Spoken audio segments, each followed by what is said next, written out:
So YouTube stream is activated, and TikTok stream is now activated. Okay. And we're just going to get this refreshing over here. And that's going to be like that. Excellent. Okay. Okay, I requested up and I'm going to mute video. Great. And Baku is in already. He's always super quick. Okay, and you are in with me, Sean. All good? Yep. Yes. Excellent. Yes, sir. Excellent. That's all working. And we'll just open up the guest box as well. There we go. Excellent. And we have a guest already waiting there. I'm just going to double check. And Kilo Whiskey is in the YouTube side. Great to see you, my friend. And Greg is also in. Nice to see you, Greg. Thanks for the message there. As is Hank the Tank. And I do have guests available from the YouTube side today. I'm hoping it's going to work. Sean and I have been testing it today, and it kind of seems to be working. So I guess we'll see. If it doesn't work, we'll probably find out quite quickly. And then we'll obviously have to go into troubleshooting mode and try and figure out why. But I'm feeling hopeful that it will work. So if anyone wants to come up from the YouTube side, there is a link at the top, tinyurl.com/JC guest. And then we will be able to bring you in. Otherwise, how are you, Sean? Doing well, thank you. How was Excellent. Your weekend? Yeah, very, very good. Lots of work trying to get this all together and working. Yeah. And thank you for helping me with that. Of course. Okay, we seem to have our first guest on the TikTok side. So we're going to bring in Pan Africana and see how this goes. Hello. Hello. Hi, how are you? I'm good. How are you? Yeah, we're great, thanks. Would you like to talk about our prompt or something related? So you say, why is God hiding? And I don't know. I feel like he's hiding because he's like Santa. He really doesn't exist. That would be the main reason. Yeah, that's our working hypothesis, is he's hiding because he probably doesn't exist. So, of course, that means he's not hiding. But if he does exist, he's certainly doing an amazingly impressive impression of hiding. So, yeah, it's interesting that doesn't seem to be a problem for many people. And people respond to this question typically in one of two ways. They either say he's not hiding, the evidence is all around, can't you see him? Or they say that his hiding is some sort of part of the plan. It's part of it's a test, or it's there's some sort of logical reason for him hiding. So, yeah. Also, it raises a question for me, because I've been asking this question for a long time. If whatever the direction we take is true, why does he need to use men and women to reveal his message? Right. And continue hiding then? Like if you need to pass a message, just do it. You can reveal yourself and pass your message. Right. Or continue hiding and using second people, like third people, to come and, support your message. Absolutely. I mean, this is the creator of the entire universe. He probably has a few tricks up his sleeve, right? If his chosen method of revealing himself to the world is to have sort of vaguely co-authored a collection of writings from obscure places in the Middle East in pre-scientific, largely pre-literate times, it does kind of raise the question of why did he think that would be a good job of doing it? Like, if I was running his PR, I would say that's not a good way. A much better way would be to actually let people know for sure that you exist, if it's important for us to know. And that's, I think, where I feel a bit sort of irritated by this whole thing. Like, I don't mind if there's a God and he wants to hide. That's perfectly up to him. That's totally fine. But then don't chuck people in burning lakes, for coming to the conclusion that they're not convinced you're there. Do one or the other. And of Yes, course, you'll that's. get, Oh, go sorry, ahead. Pam. And of course, you'll get, oh, he's not hiding from me. I got personal revelation. So he revealed himself to me. And if he didn't reveal himself to you, it must be because you hardened your heart or Yeah. didn't humble yourself or something wrong with you. Yeah, exactly. Yeah. Well, have you been of this mindset for a long time? For me? Yeah, it's like is this a view you've had for a while? Yeah, so I grew up, being told to believe, and one day you'll see God. Right. But as I grow up, I realize it's not going to happen because even when you read the Bible, Jesus said, before before all of you, he told the disciples, before all of you will be gone, the Son of Man will have returned, something Yeah. along those lines. Yeah. But he never came back.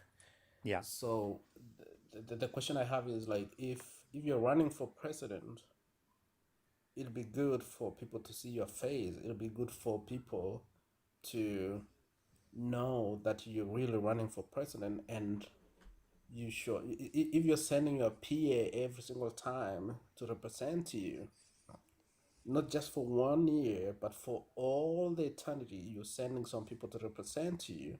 At some point, we have to ask questions like, do you really exist? For sure. So it doesn't add up for me, and has shifted me away from the belief system and made me to ask my own questions and Yeah. come to realize that even Santa himself is, no one has seen Santa, so Yeah. no Exactly it. difference. Yeah. Pan, did you believe he existed at one point? Yes, as growing up, I grew up in Africa, and I grew up being told that you have to believe in God. God will be here one day. Jesus will come to you. He'll go to heaven and all that. But as I grew up as an adult, I started asking the hard questions. I started asking those questions. I even read the Bible and were like, oh wow, look at this verse that says you need to unalive everyone. Yeah. Yeah. And so I started asking myself, like, why would God do that? And Yeah. that started my journey to start asking questions and, trying to move away from that. Good for you. Did Sorry, go ahead, Sean. Sure. Did you transition from straight from like being a Christian to atheism or non-belief in any god, or did you sort of transition to some other god concept that wasn't Christianity and then non-belief? Or how did that go for you? Yeah, so it's a very interesting story. I started from believing Jesus Christ because that's how I grew up being Right. told, because it was a subject. Actually, if you go to African countries, Jesus is a subject in school. Like it's being taught in class. It's a subject. Right. So Christianity is being taught. So then as I grew up, I was like, oh, hold on, let me see. And then I realized about the African traditional religions. Like my ancestors used to worship the sun. So then the sun, right? So I was like, wow, at least my ancestors, at least, they were worshiping something they could see. If you're worshiping the sun, you can see the sun, and I give it to you for that. Like you can see it. But at some point, it didn't make sense to me. So I said, I need more evidence. I need more proof. Yeah. So right now, where I am in is kind of like agnostic. Like you need to convince me. I'm not just gonna believe anything. But for now, until you convince me, I'm not gonna buy anything. So it was a long process though, because I'm a baptized Adventist. Yeah, it's a big deal. And just before we end, how are your kind of family and social circle around you about this? Do they agree with you, or do they have a different view? And if it's a different view, do they know where you stand on these issues? Okay, yeah, that's a very good question. I'm currently still in the closet, in quotes. Right. I haven't really come out really fully to my close circles, Right. but some few friends, some few family, they know that I don't believe in this. Like my brother is we on the same page. We know we're like this is BS, but we've never really come out public because if we come out public, we'll be chastised. For sure. You will face consequences. Yeah. Yeah. Yeah. And what do you think those consequences would be? So the consequence would be like, first of all, you lose all your friends. That's one. Two, Yeah.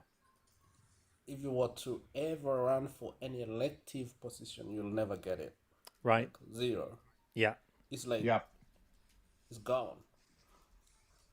And then finally, if you're to get some contracts or to have business with the local government and stuff like that, if they Yeah. know that you're not a believer, they'll cancel your contract. So it's really Wow. real consequences if you don't believe. That's craziness. Pan, I want this is some I'm going to tell you the same thing I tell everyone who has sort of deconstructed and transitioned out. Who you disclose your personal beliefs to, that's a personal thing and a personal decision for yourself. I don't want you to ever feel any sort of guilt or shame or like you're being dishonest by keeping your personal beliefs close to your chest. At some point in your life, you may decide some of the consequences are worth it and you would rather just be honest and come out. That's also a personal choice, but I don't want you to ever feel pressure to, because this is your life, your personal beliefs, and you don't owe anyone else what's deep inside you with respect to your own beliefs. Well said. Yes, so I have my brother. We are kind of on the same page, and I have a cousin too, that we kind of on the same page. But I usually find a lot of community. We have when I meet online people who are in the same mindset, like coming to TikTok like this here, and maybe I meet people who are going through the process too. Because it's not just in my growth, in my African growth. Like if you go to the US, you'll see people in the different religious indoctrinations. Could be Mormon, Jehovah Witness, whatever, right? Mm-hmm. And when I go to YouTube, for example, I see people coming out and expressing how they got freed from the shackles of religion. It gives me that reassurance that I'm not the only one. You're really not. You're really not. Yeah. Well, thank you for sharing your story with us and your position, and good on you for following your mind where it led you and not being shackled. We love that, and obviously you have a place in our community whenever you need it. There are loads of fantastic communities emerging online, and you're certainly very, very welcome in ours anytime. Thank you so much. I'll step back and I'll be listening in. Thank you so All right, much. buddy. All the best. Thank you. Thanks. Take care. Okay, so we are going to try and bring in Phil from the YouTube side and see. Hopefully, this will work. Hi, Phil. Are you there? Yeah, can you hear me? Yes, we can hear you. Welcome. Oh, nice. You are the inaugural YouTube guest, first ever YouTube guest on this show. So, goodness gracious. Okay. so you're very welcome. No, I just want to come in real fast to say, so glad to have you. You're such a great addition to the community. That's very kind. Thank you. Very kind indeed. Very, very grateful for that. I wasn't sure what we were going to face. So that's the interesting thing about this. When we get these guests on, there's no pre-screening that goes on. I know if you look on shows like The Line and stuff like that, they always have a producer who's pre-screening every guest and saying, is it a theist? Is it someone calling to say what? And so they're sort of the calls and the guests are curated. This is a bit like one of those old school late night radio call-in shows where you just never know if it's going to be someone who, yeah. The community service channels that people would call in. Exactly like that. Yeah. And it's just you'll probably impossible. find me. You'll probably find in some of your comments. No, I'm well into my 60s. I've been an atheist for well over 30 years. So great. Again, Glad to have you.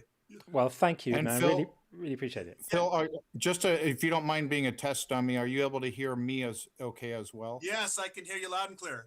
Perfect. Fantastic. Love it when it works. Well, Phil, thank you for joining us. You will forever be a legend in these places. So Oh goodness, I'll have to tell my wife. Yeah. you can tell her that. Yeah, thanks, buddy, and feel free to come back and say hi anytime. We really All right, appreciate guys, you. I'll jump into the chat here. Yeah. Nice one. Thanks, man. Cheers. Okay, well, I love it when things work. It was not the easiest thing to make all of this stuff work together. Is not that straightforward. I mean, there are probably smarter people than me for whom it is straightforward.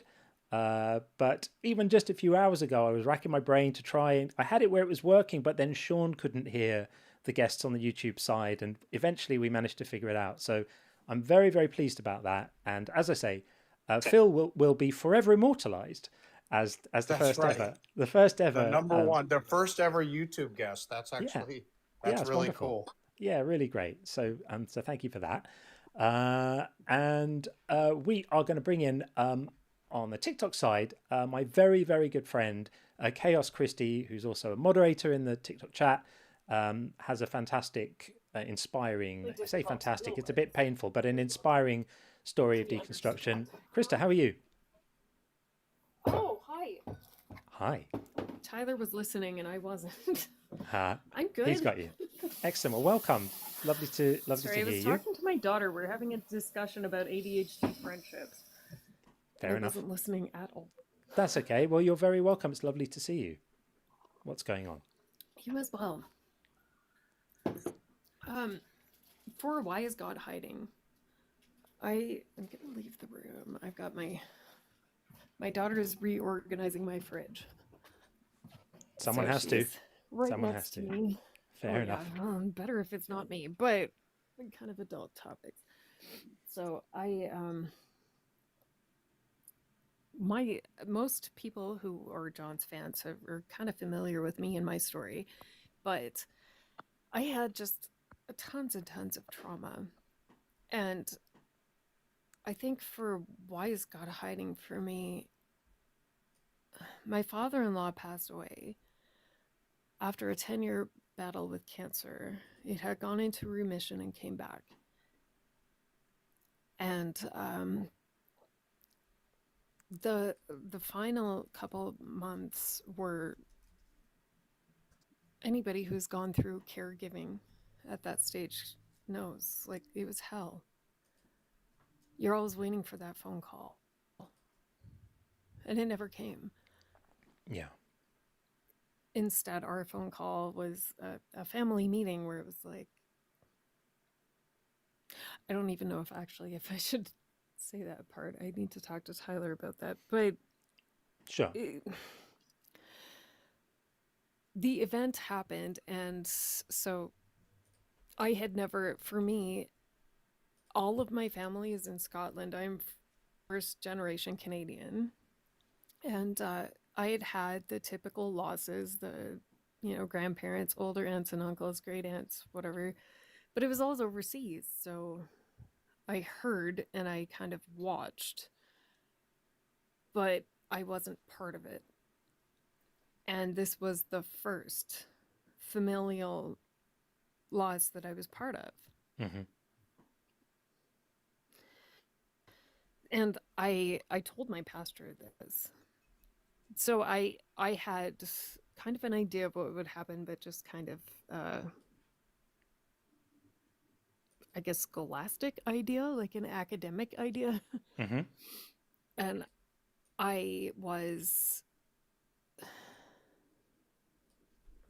my pastor, 2 days after the death happened, I reached out and I said, my mother-in-law has help. My sister-in-law has help.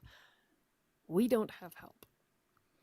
And he took that to mean that I was attacking him and the church.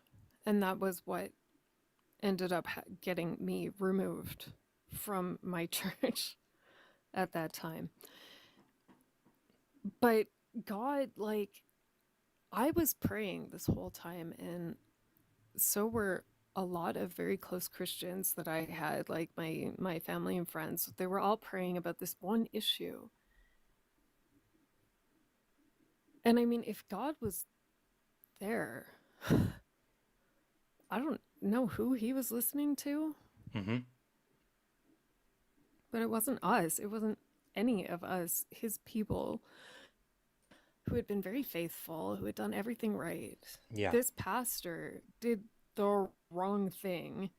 But then after that, like the whole church sided with him and everything went his way. And They closed just ranks. looking at it, like you would think God was on his side.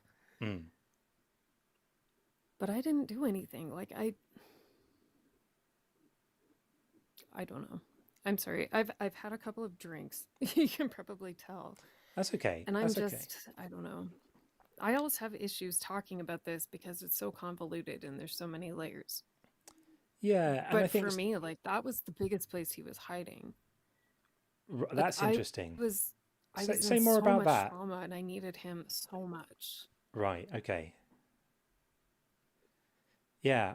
I guess when you really, really, when you're told that God is there for you, when you're told that this is the ultimate support, that all you need to do is reach out and he'll be there, and then the rubber really meets the road and you really do need that support. And I guess we need to. Not even just him, his people as well. His What, people are supposed to be that's the the thing. extensions of him. The body, right? The church being the extension into the world. And I guess if you were first let down by them because they weren't there for you when you needed them, and then you looked for him, and he kind of wasn't there either. Is that Yeah. what led to you losing your belief, or had it started to be a bit shaky before then? I think that was part of it. I think my faith might have survived had that not happened. Right. But it's kind of hard to say. If you ask my mom, she would say that I had been having problems with that church for a while. But I don't think it had extended to faith. I saw problems in that church. Yeah. Because I saw church family and I didn't see that there. I saw the discrepancy between order and action. Yeah. But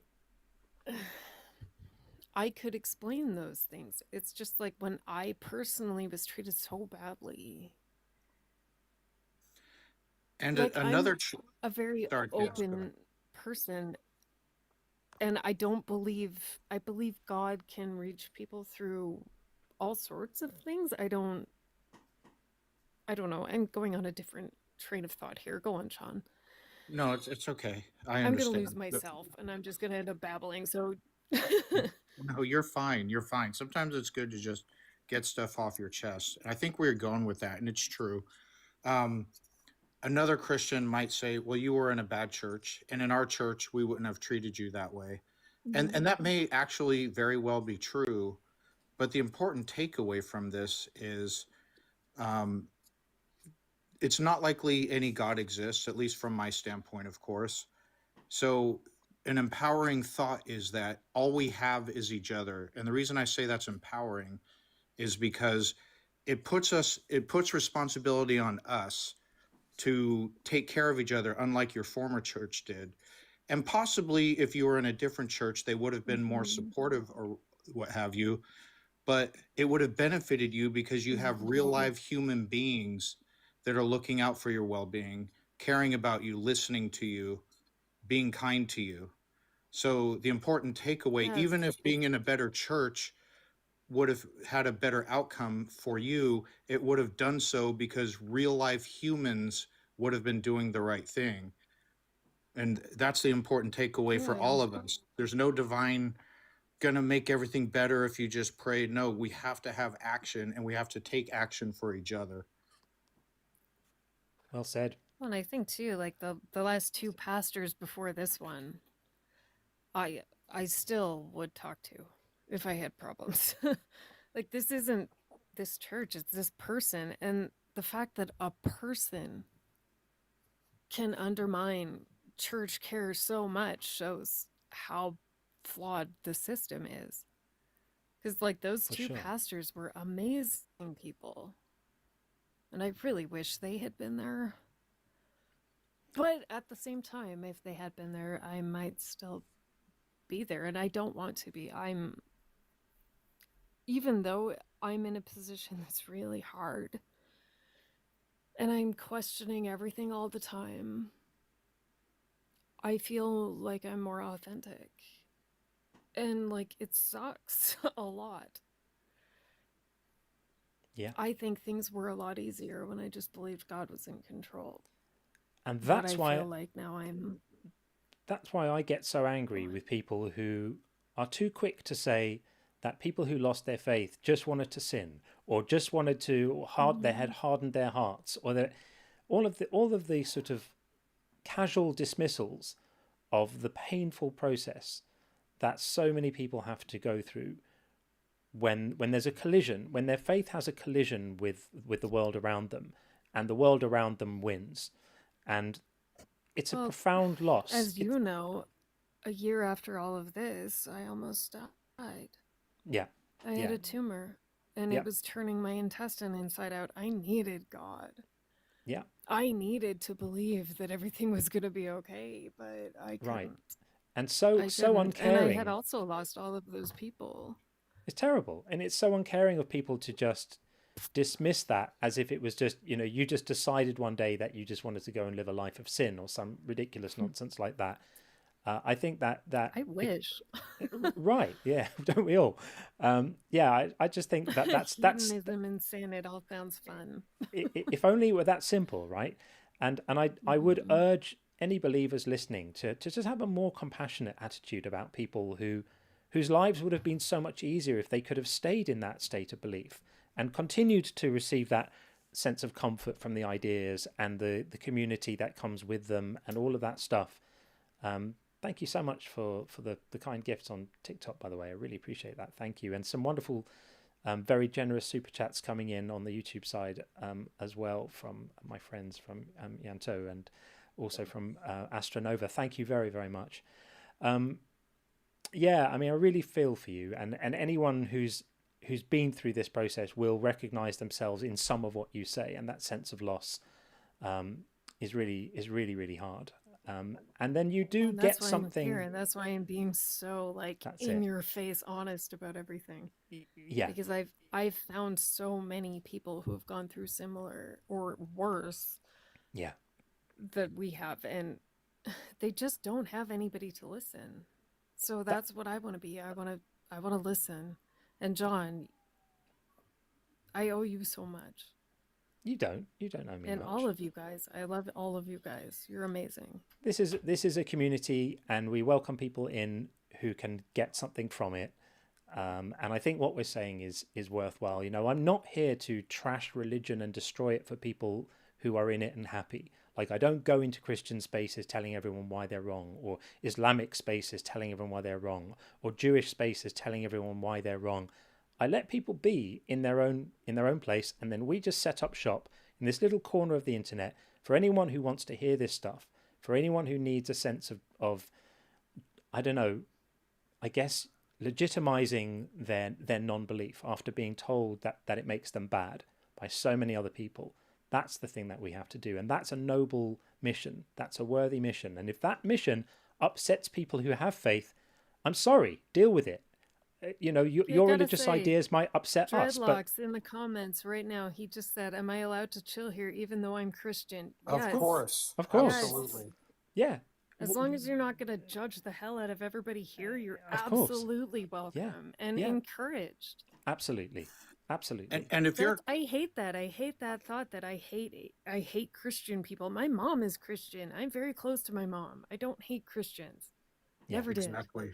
I married one. We just deconstructed. I mean, yeah. And if you're Christian or Muslim or a theist of any flavor and you disagree with the above and you want to give us your perspective, we always enjoy adult conversation, sharing of ideas. And we won't incessantly mute you or kick you or anything of the sort. Come on up and share your thoughts, and we can discuss them. Definitely, yeah. This is an awesome community, and it has been.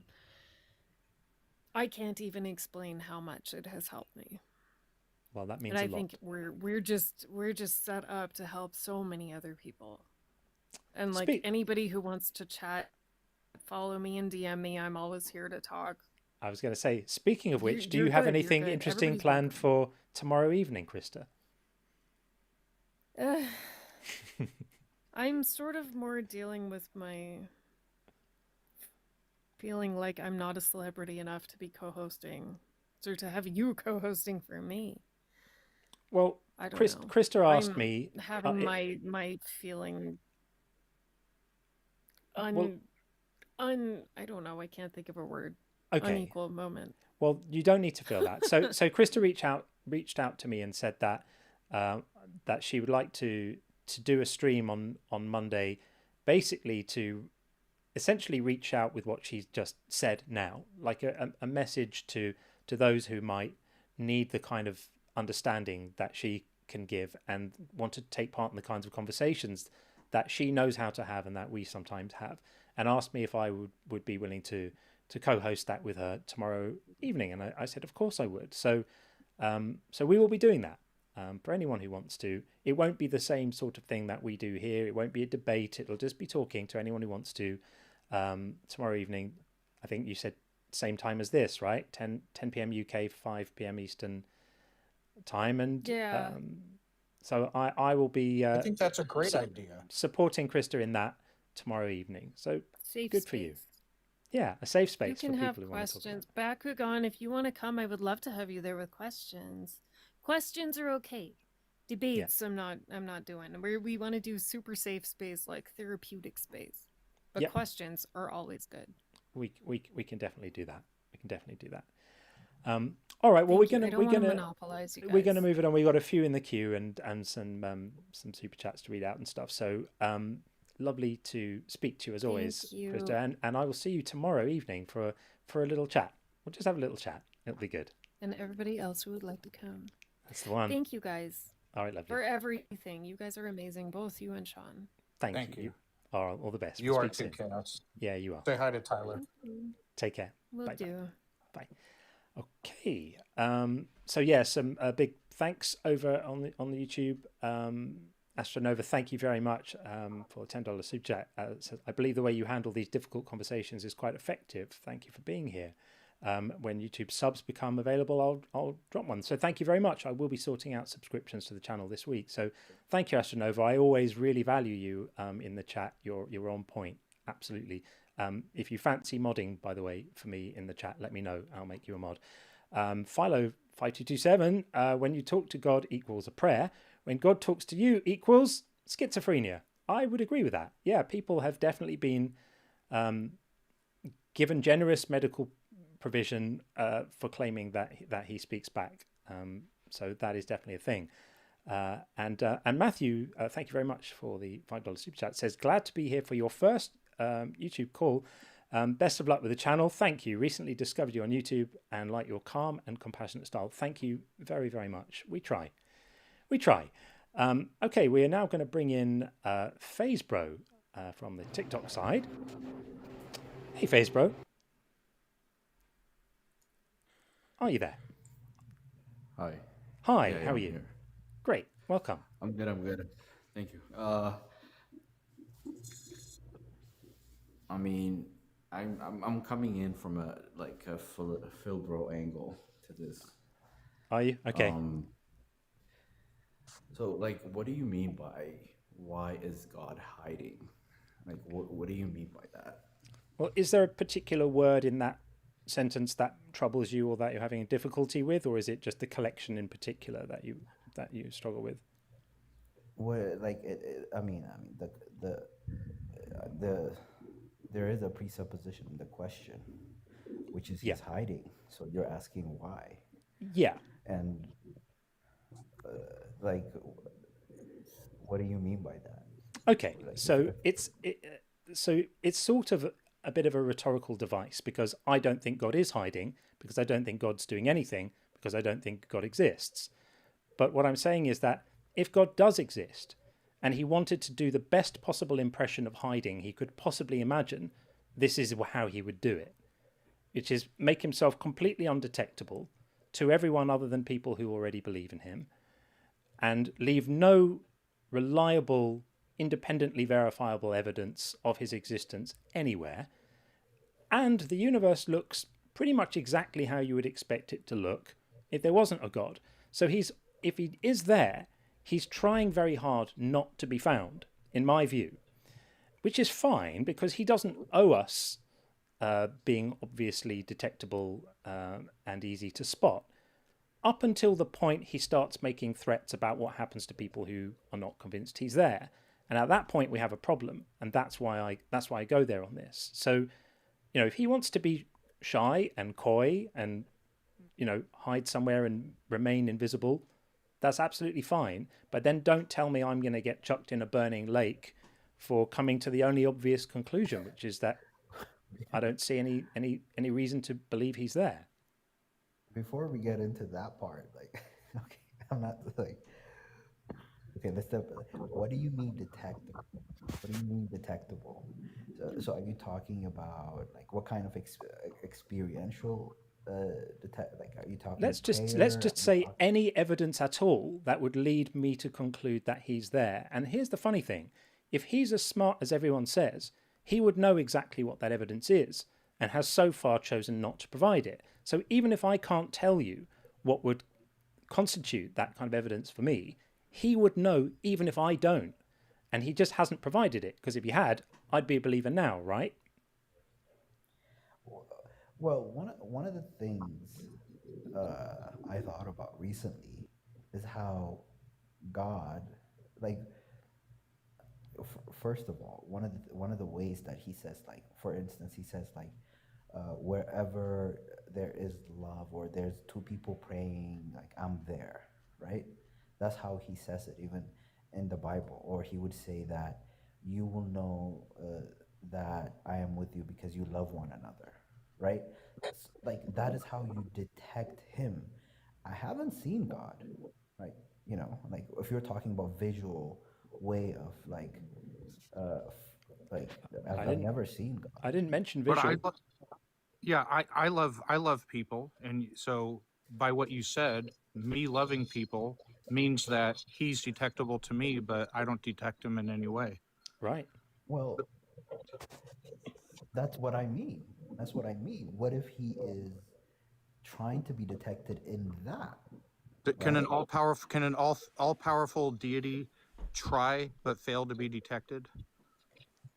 No, I'm not saying we can go to the all powerful part, but I'm saying the hiding part bugs me, because here we are trying to describe all these things that we want to achieve, and we're just using what he designed and built. Allegedly. I mean, that's the claim, Yeah, right? allegedly. We can only make that claim with any confidence once we've established that it's true, right? You can't be asking me to interpret the world in the light of that claim before that claim has been justified, because that would be completely circular, right? I would be using the assumption of God's existence in order to be the reason for being convinced by about God's existence, which I'm sure you agree would be silly. So rather, we come at it with no claims, looking in no holy books, because we could look in, there might be another holy book there that says loving someone is evidence that a God isn't there. Who knows, right? But I have no idea. These things are arbitrary, and anyone can write down anything in a book. So rather we can say, what is there in the world that leads one to be convinced that it's even more likely than not that there's some kind of creative mind that put all of this together and is invigilating us on a moment-to-moment basis. And for me personally, anything written in a book can't be evidence for that, because anyone can write anything in a book. And what else is there? I see nothing. Your experience. But why does my experience lead me? Why should my experience lead me to conclude that there's a God?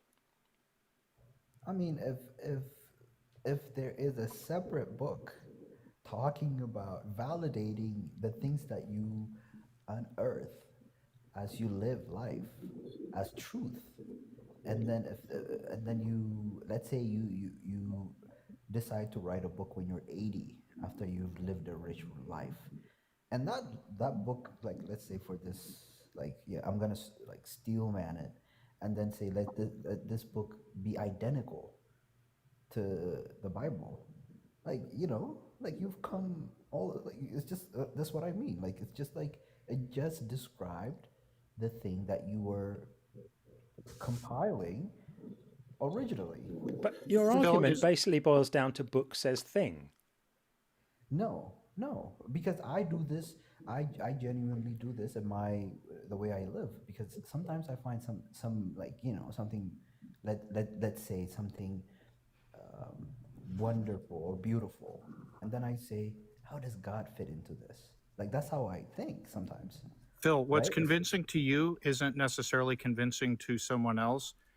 Is God powerful enough to let the entire world know, I exist, this is which God I am, this is the correct religion, here are my rules, now you have the free will to follow me? Is God powerful enough to achieve such a thing? Obviously, he is, like, if he's God, right? Right. Right, like, So he's choosing not to do that, which is why we say he's hiding. I mean, like, in a way, he has done the things that you just brought up Well, he's done one by things one. that are enough to convince you. And I don't know which flavor God you believe in, but let's say, I'm not making an assumption, you're Christian. So what he's done is provided enough evidence to people who are born and raised into Christian families and cultures most of the time. But if it's the Christian God, no, like very, very few people living in Saudi Arabia or Thailand or India are going to believe it. So it's the luck of the lottery as to where you're born, which family you're born into. Yeah. If he is God and he wants everyone to know he exists, he can make it, and he's all powerful, he can make it so everybody knows he exists. So either he's not all powerful or he's choosing to hide from certain people. And this is what I mean by, like, trying to sense him, even if, let's say, you are cut off from the Christian Western world. Is that there's, like, I mean, there's ways you can um sort of come to, like, a lot of the, like, conclusions that, like, you can come to the conclusion that, like, there's something off about humanity, there's something off about, and then there's this longing for us to be in a good country, in a good world, and like, there's a longing for that. Like, these things are pretty universal. There are universal things that bind us, I think, universally, like, everywhere around the world. And Right, those, but that's not enough to convince people of the right God. So these are you're bringing up things that to you are convincing that God exists, and it's factually just by way of us having all these competing religious ideas of which God or gods plural exist, or people not believing at all. So I'm bringing up the logic of an all-powerful God having the ability to convince everyone he exists and who he is and all his rules. And you're bringing up reasons why you think people should be convinced, but factually, people are not. We all think in different ways. So why doesn't God sort that out and let everyone know, I exist, here's who I am, here are my rules, here's the right religion, and solve it? I think he's masterful in actually doing that, and actually doing a customized way of approaching each people in So, do you, whatever, like, journey they're on. I think that's what he's, like, actually, that's what the Christian God is, like, known for, actually. Like, how's he He's doing? He's he's masterful, but how's he doing it in Iran? Like, how many Christians are in Iran right now? how many Christians? I mean, there's actually a lot Percentage of wise. So 99.8% of Iranians are Muslim. yeah. If the Christian God is real, he's doing a much more fantastic job in, say, the Bible Belt USA than he's doing in Iran. But if he's all powerful, he can convince the entire planet he exists, no exceptions. Otherwise, you got to remove the all from all powerful. So you have to address the logic there. Yeah. There is a people in Iran that are persecuted, like a good chunk of Iranians that are persecuted That for their that belief. that misses the point, though. What Sean's Yeah, I'm not not trying Sean's to not strong saying that there are zero Christians in Iran. He's just saying that if God is as masterful as you suggest at providing solid evidence of his existence, the correct God in the correct way, then you wouldn't expect the world to be so full of people who have no clue he's there. Like people in Iran, people in majority Hindu countries, or people in places where, yes, you can find some small smatterings of Christians, but it's not, they don't predominate. And for people like me, I mean, if he's so masterful, he knows what it would take to make me know he's there. And you would agree that he hasn't provided that, right? I would say that like he because you have to speak for yourself. He hasn't. That's you have to answer that for yourself. I'm saying I don't know where you're going to believe, or when you're going to believe, or if you're going to believe. That's the trajectory you're on. Yeah, no, I'm, But I'm what not. what I'm I'm not saying. asking you that. I'm not asking you to tell me when I'm going to believe or how. I'm asking you to acknowledge something. If you think God is all powerful, it I'm just follows from that God is capable of providing me with evidence that would convince me. Agreed? What do you mean by evidence? Are we talking about like It doesn't. It doesn't matter. intelligence design, It doesn't or are we matter. The talking? details actually don't matter. We don't need to even worry about what we mean by it. That God is capable of giving me something that would make me know he's there. Some kind of If you information, pray, right? if you Of pray course, but please, for, please follow me on this argument, because it's too easy to jump off it. Is God capable of giving me something, whatever it might be, that would make me know he's there?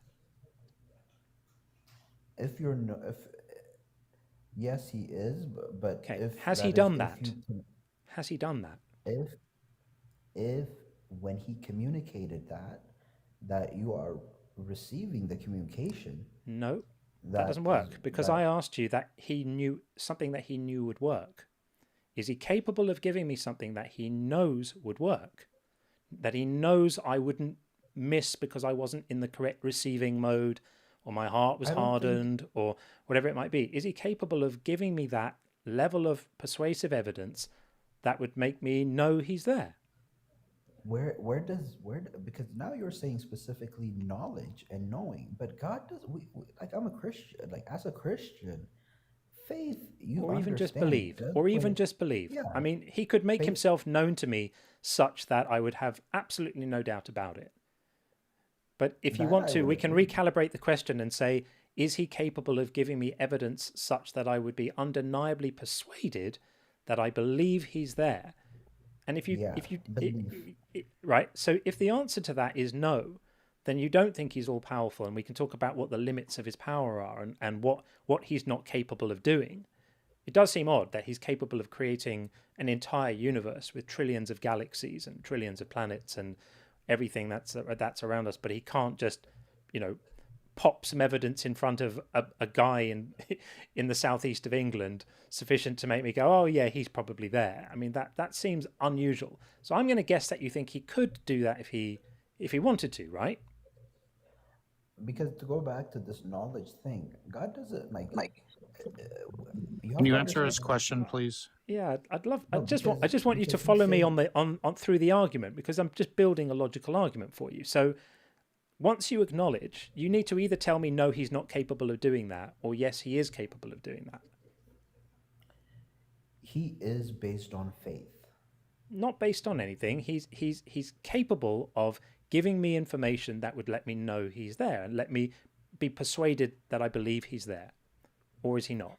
Yes, He yes, is. he Okay. is. So would you agree with me he hasn't done that yet? Because if he had, I would believe, right? Otherwise, it would have made him Believe, mistaken about whether his information would have worked or not. believe, yes, believe, Okay. yes. So he hasn't done it yet. So he must have a reason for me not to be a believer, correct? Like you're doing like you're doing okay, yes. Okay, Like that's fine. This Yeah, is just how whatever. this is just how arguments work. How you build an argument. You start with something and you establish it, and then you look at what follows from it. So if it's the case that he could provide evidence sufficient for belief, and he hasn't done it yet, it must be his will for me to currently be a non-believer. Now, it might be that that's part of some clever plan he's got, and he's waiting until Thursday next week for reasons none of us can understand, and then he's going to give the evidence. That's possible. I'm open to that as a possibility. But until that happens, he's hiding. The evidence is for belief. Yeah. The evidence is for faith. Yeah. Which you said he could provide. Yeah. Because he's all powerful. Right. Yeah, but it's not this evidence that is it's communicated through faith. Faith is a kind of belief role playing. Faith is something that you do when you don't really believe something, or you don't really have a reason to believe something. So you kind of role play belief, and then eventually, in some cases, real belief happens. Faith isn't really believing, because if it was, we wouldn't need to call it faith. We'd just call it believing. Faith is, first of all, knowledge is a little bit more certain than faith. Like if you know something, that means you're certain much more than that your actual belief. Agreed. Yeah. Belief requires a little bit of mysticism than knowledge, I think.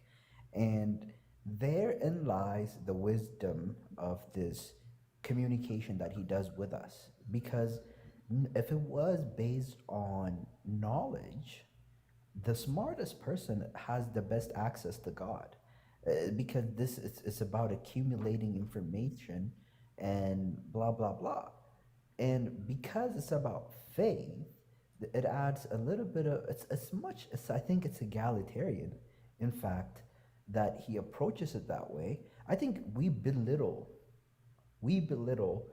faith while somehow operating under it, even without him. Like we believe that the future is better. Okay, so is God powerful enough to give John and I the same mental affirmation that God exists that you have, irrespective of labels, knowing, belief, faith, or what have you? You're convinced God exists. You might not have absolute certainty. That's fine. Is God capable of giving us the same mental assent that he exists that you currently have? And if the answer is yes, then that means that he did not do it, correct? I'm saying that yes, I'm saying yes, he did not do it. I think that is your answer, right? My answer to what? If you're saying right. So he's hiding. So basically, he's hiding from more than 99% of people living in Iran. Probably spitballing a statistic, maybe 98% of people living in Thailand, etc. And your statistical probability that God is going to give us the ascension, hey, I exist, is whether you're born into a Christian home, in a Christian community, living in Christian culture. So doesn't it seem more like it's just people are convinced of things they're born into and God isn't communicating with anybody? Do you think a person in eastern part of like Thailand, India, Iran, they have faith? You know that, right? Even if they have a belief system. In the wrong God, correct? Yeah. Even if so, this is what I'm saying. Or in the case of India, many multiples of different gods that you think don't exist. So therein lies the universality of believing. Universality, really? Yeah, because everybody wants to believe in something. Okay, right? So universally, like, so that means John and I believe that a God exists? If you're believing, if like, now we're back to here, but I went there because you're saying that they are somehow forgotten, and I'm saying that no, they have a human, or just they believe. We don't have to get philosophical. What do I believe? I'm talking about people in like Eastern Oh, part of the yeah, world. yeah. So you said universality, and so you're Yeah, basically claiming every person in those countries believes that a God exists, and in fact, that's almost certainly not the case. We have people contacting us in countries where it's dangerous to be a non-believer, Yeah. letting us know they are secretly a non-believer. But the logic you can't escape is that if the Christian God is real, most of the world either doesn't believe in any God at all, or believes in the wrong gods, or multiple wrong gods. That's a fact. And if God is all powerful, he could change that in like literally no time. He can make it so every single one of us knows he exists, knows what religion is correct, what his rules are, and then we have the free will to follow him or not follow him. Correct? that I agree. The challenge for him is to present enough evidence for belief. Right. Okay, for Which, belief, not for like not for this but he hasn't done it. It's not a not a challenge for him if he's all powerful. What but is If it? he's What all is? Yeah, powerful, exactly. What does it mean for an all powerful God to face a challenge? Challenge is the reason why we have a word called the word challenge is to separate the idea of an easy task from a difficult task. So we invent words to delineate that, right? We've got on one hand we've got like piece of cake, and the other hand we've got challenge. And that helps us. They're linguistic signposts that point to this one is easy, this one is not easy. Now, that applies really well if you're talking about human beings. What does it mean for an all powerful being to have a challenge? it means that uh, in this perspective, right? Well, I was gonna go into like I don't want to get into like this whole like there's other spiritual forces, blah blah blah, but the way I'm saying this is the if you want your argument to stand, the thing that he has to do is just present. And I agree with you. And I'm not. This is the thing about Christians and most Christians.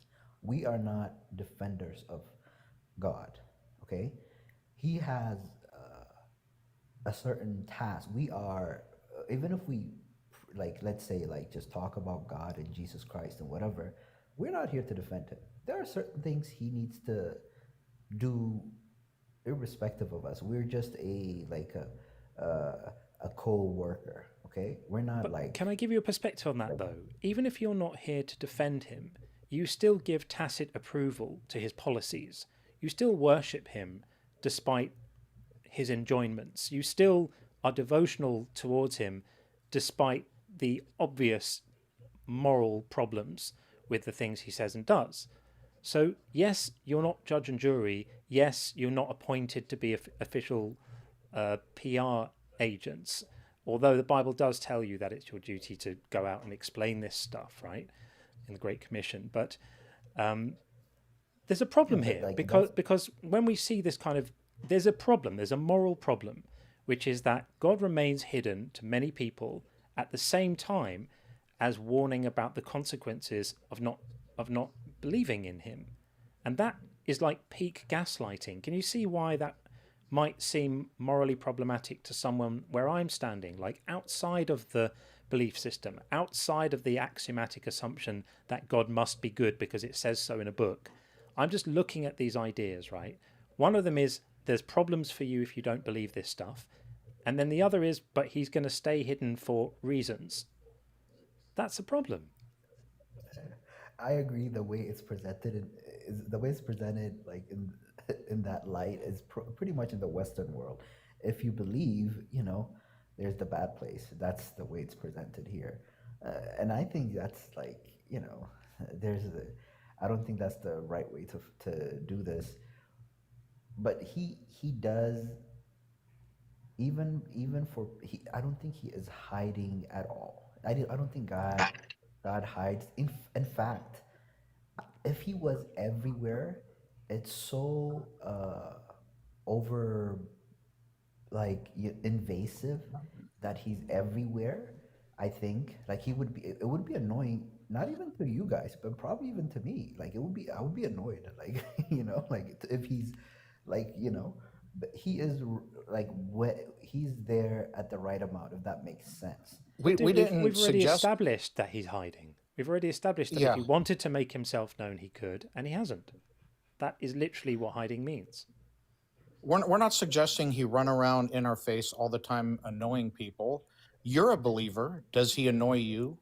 So he can give people the mental assent that he exists without annoying people if he's all powerful.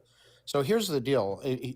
He's all power. If he's all powerful and he wants everyone to know, there's only the fact of the world is most people in the world either don't believe in any gods or believe in the wrong god or gods. That's just the way the world looks right now. And if he's all powerful, either everyone would know, or he's hiding from certain people and showing himself to others. There's no other option for that. Or he's not all powerful. Those are really the only possibilities left. Like, are you imagining when you say all powerful? Are you Yeah. imagining like a god that, like, it seems like very powerful when you phrase it that way? That he's just like this, uh, like grandiose, even authoritarian because he has all power. He can do whatever, like and then he can do his will without. That's how you imagine it. All powerful, I just mean all. And I'm willing to partition aside logical contradictions. Like he can't make a square circle because that's not a thing that actually can exist, right? Setting aside logical contradictions, if you say he's all powerful, everything falls under the subset of all. So is it your position he's not, because you already conceded that according to your belief he's powerful enough to convince everyone on the planet he exists, who's the right god, all his rules, etc. And so the fact that that is not the case right now means that he has chosen to hide from certain people. There's no other. It's logically infallible. There's no other option there unless you can present one. I think one thing I know for sure, for those who seek him, I think he presents himself for that part. I've Are got there a any big in the problem with chat that. who have sought God Yeah. and not received him? Myself Yeah. included, by the way. Yeah. I mean, some Wait. people would call that victim blaming because No, there's no, no. literally millions of people who seek God and don't find him. Millions. Literally millions. And with a wave of a hand, we cannot be allowed to dismiss their experiences as explicable on the basis of insincerity. That cannot stand. So I'd urge you to be careful about saying stuff like that. I think, okay, let me phrase it this way. In the span of the 80 years or so that God gives us, if anybody seeks him, right, within those, like, you might not be seeking for like the first 20 because you're, a kid, the next 20 because you're focused on this and that or whatever. Then you decide somewhere in this 80-year span, you decide to seek. I think he would show up there.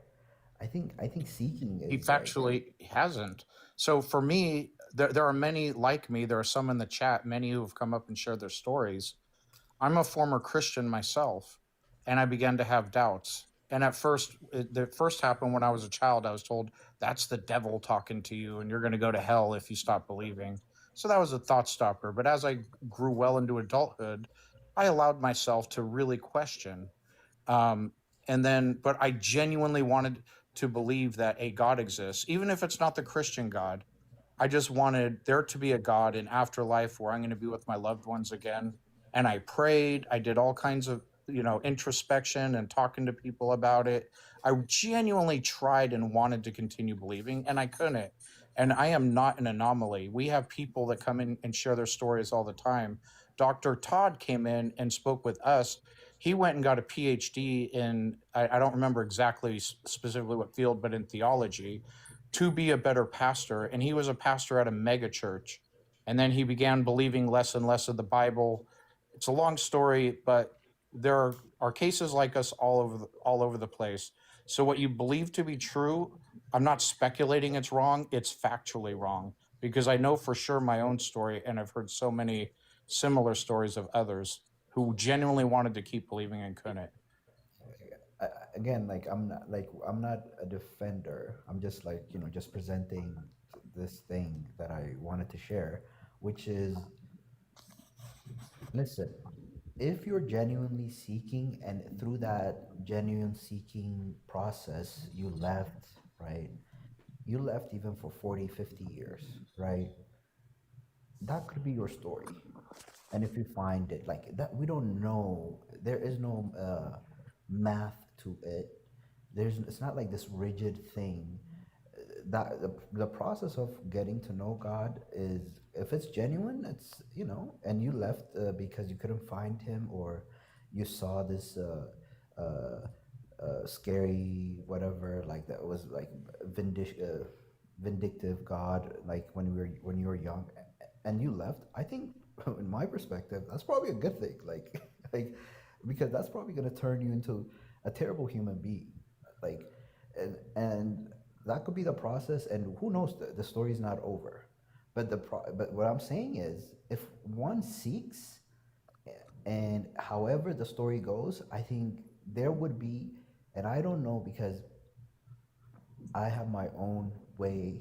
I grew up Christian, blah blah blah, and I have deconstructed so much garbage. By the time I'm 30 now, so I've deconstructed so much. Keep going. Like, Keep going. and It gets better. and I've just deconstructed so much garbage, and I agree. There's a lot of toxic things that we have been fed, and it's good to question it, and it's good to, and a lot of it is wrapped up in fear, and the fear of if you leave, you don't know. If you leave and a bus, runs you over the next day, all of a sudden you're in hell. Like, So what is your view about this then? Right? So here's John 3:18, right? Those who believe in him are not condemned, but those who do not believe are condemned already, because they have not believed in the name of the only Son of God. So do you think this is true? And if so, what does condemned entail? What does being condemned involve? well, yeah, well, it's saying that, yeah, this is right after John 3:16, right? So, Yep. God so loved the world. People don't normally read this verse. They stop at the before this bit before the threats start. yeah, well, he's saying it's, even even if you read it this way, it's sort of like this. They are already condemned. I mean, what's your part? My part in this is just to believe. I don't know, like, maybe it's God's part to, like, condemn, or that part, like, I don't know, like, the way I'm thinking about it is, my part is to believe, my part is to seek, right? That God is going to do his thing in this cosmic perspective that he has from upstairs, right? And I can't be that. I But can't be that. forgive me for and I don't interrupting wanna you. be that. I suspect I'm not the only person listening now who's feeling a bit itchy and feeling that you didn't actually answer what I asked you, which is this true that someone who doesn't believe is condemned? And if it is true, what does that mean in your opinion? I'm not asking you to be the judge. I'm asking you to speculate, or to at least let us know what your view is on this, because you might say you don't think anyone is punished for non-belief, and you think all of that is a big misunderstanding, in which case I'll say to you, thank you for having a kinder view of this doctrine than many do, and people like you are an important voice within the faith, and please spread the word and tell other people to stop telling others that they're going to hell. But if you think it's actually that it is something worth worrying about, then that's something I think we, after 35 minutes of conversation, deserve to know. No, I'm not trying to water it down. That's not what I'm trying to say. What I'm trying to say is, there is the part of us that, first of all, as a believer, uh, if you understand these, like, condemnation things or whatever, I don't think constantly, like, yapping about it on the internet. Like, even a church, like, that's not the right way. That's not like there. We are not supposed to condemn. That is very It's not you explicit in our condemning, it's someone teaching. else. But I just want to know, I'm still, look, we've been speaking about this for half an hour, and I still don't know whether you agree with the idea that non-believers get punished. And so either that's because I haven't asked you the right questions, or it's because you're being a little coy with the answers. So I'm No, it's respectfully because asking you to just let us know what your view is on this. So let me ask you really, really straight. If I die tomorrow not believing in Christ, do I have a problem?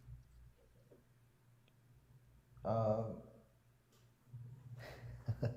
that's why you're trying to pigeonhole me I'm not. and I'm just present asking. like It's such a simple question. I'm just asking for your opinion, and you can either say yes, you will be in trouble, or no, it'll be fine, or I don't know. I don't have an understanding of the theology enough to know. Those are the only positions, and I just want to know which one it is. You don't have to answer it, but if you don't answer it, it just looks a little evasive. I think separation from God Hmm. is like not a good, like, it's a bad place to be in Hmm. to begin with.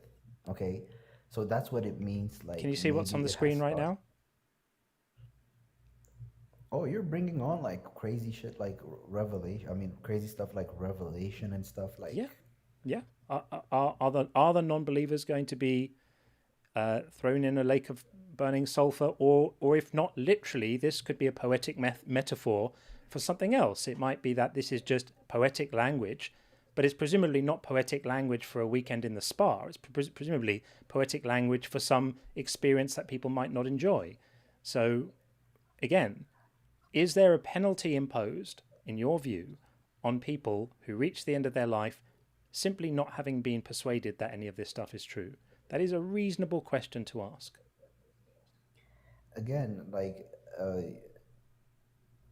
this is not like something we like sit down and meditate on like all day long. Like, You this really is don't want like to you're answer, do bringing you? up like, no, because you're bringing up the lake of fire. You're bringing up Dude, condemnation. Your these Bible. things are Like, read to children. These things emotionally scar no, people they're by the not. tens of millions all over the world.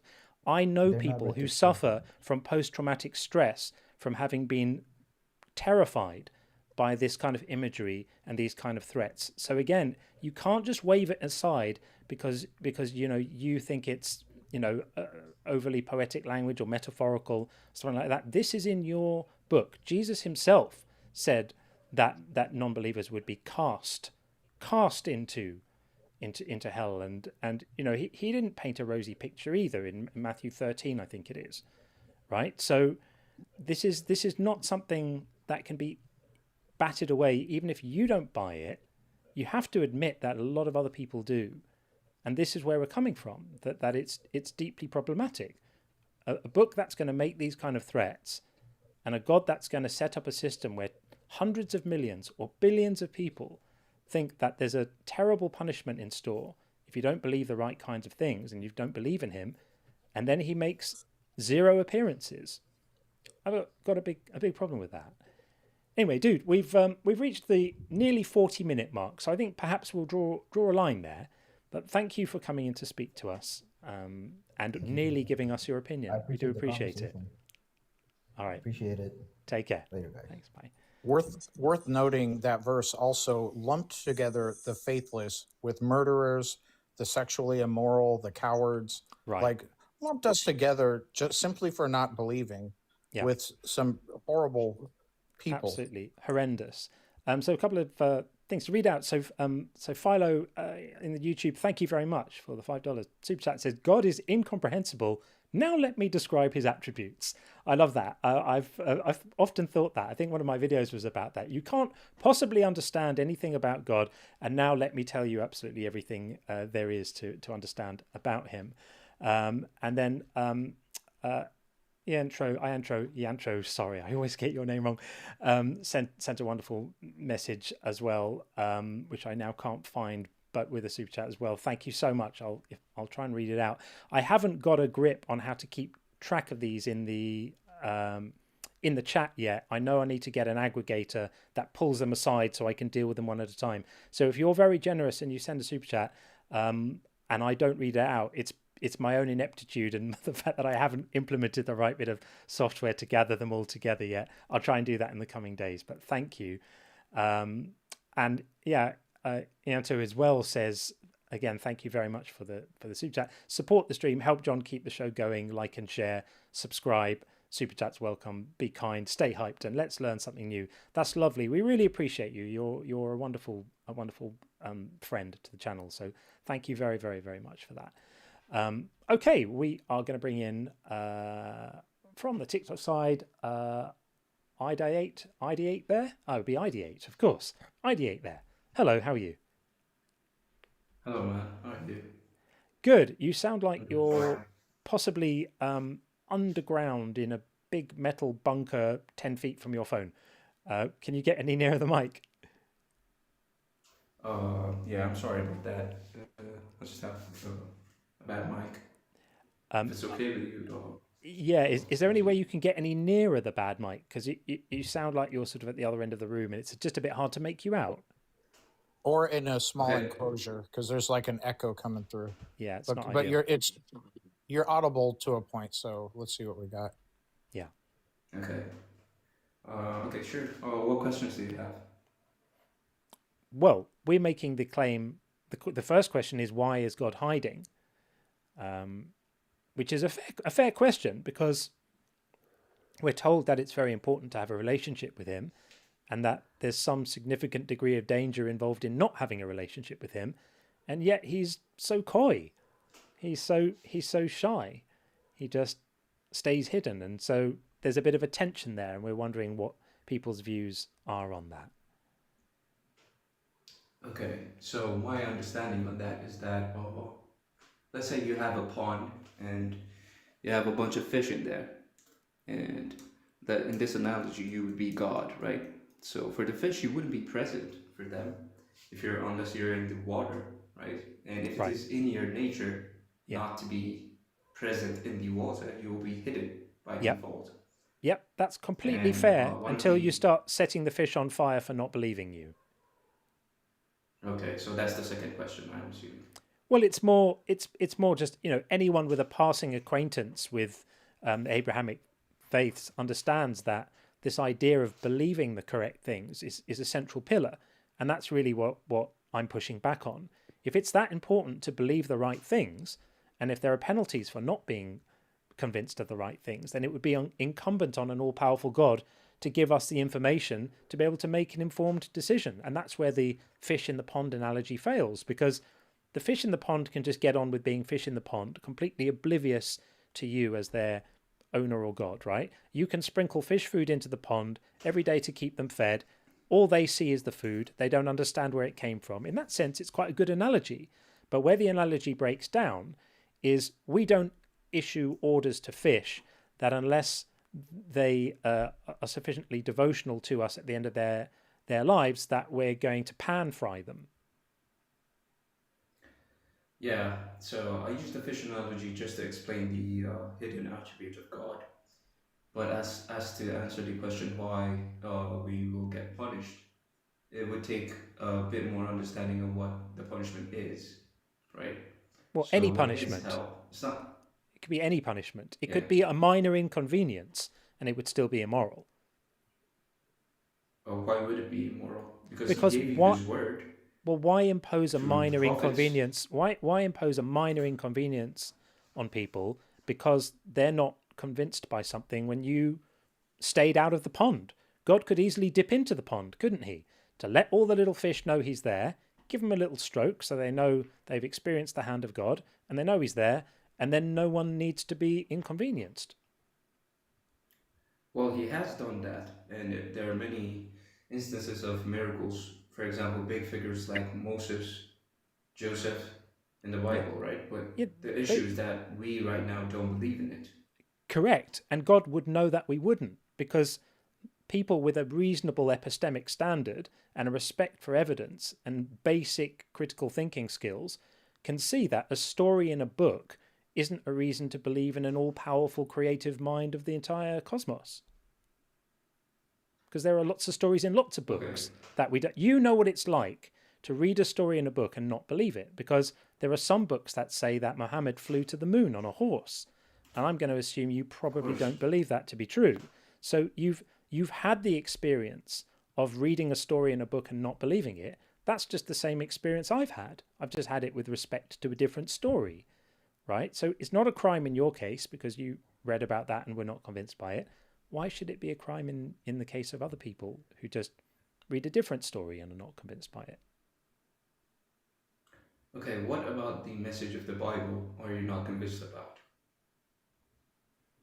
I'll try to answer it. Besides the miracles, without getting into that detail, I asked a pertinent question, which is, if it's not a crime for you to read a story in a book and not be convinced of it, why should it be a crime for me to read a story in a book and not be convinced of it, just because it happens to be a different story? The action is the same action. It's reading a story and not being convinced by it.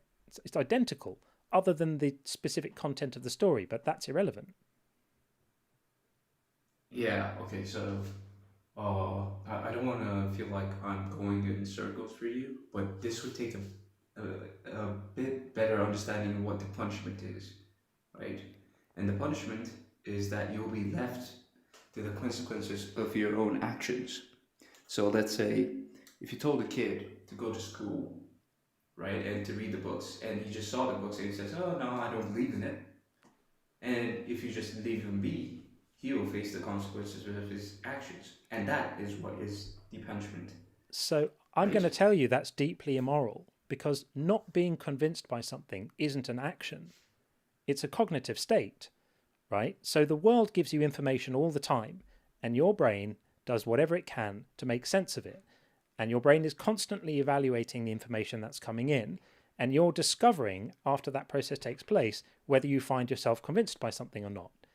Believing something isn't an action you do, and lacking belief in something also isn't an action you do. It's just a lack of having been persuaded by something, in the same way that not being frightened by something isn't an action you do. It's just something that hasn't happened to your mind.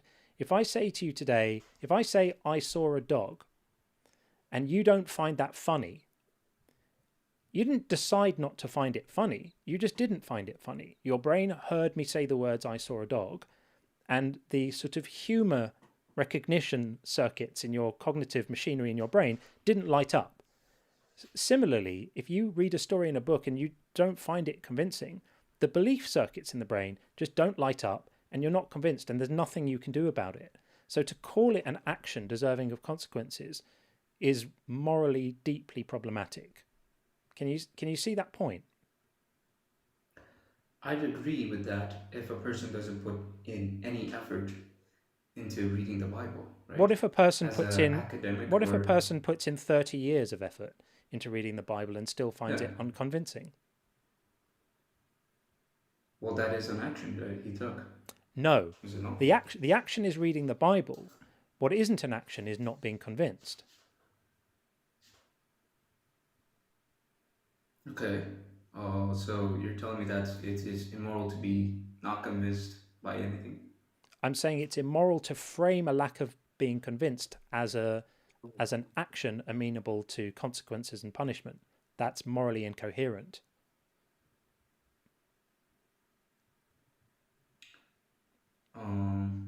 I don't know about this because I've heard this argument from a bunch of people, and I'd say that it is an action.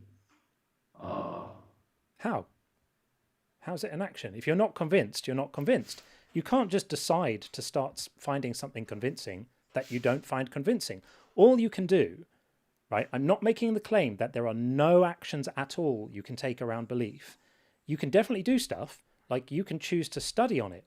You can read up, you can go to groups, you can participate in religious activity, you can do devotional things. There's lots of actions you can do that might stimulate belief to arise, right, in you.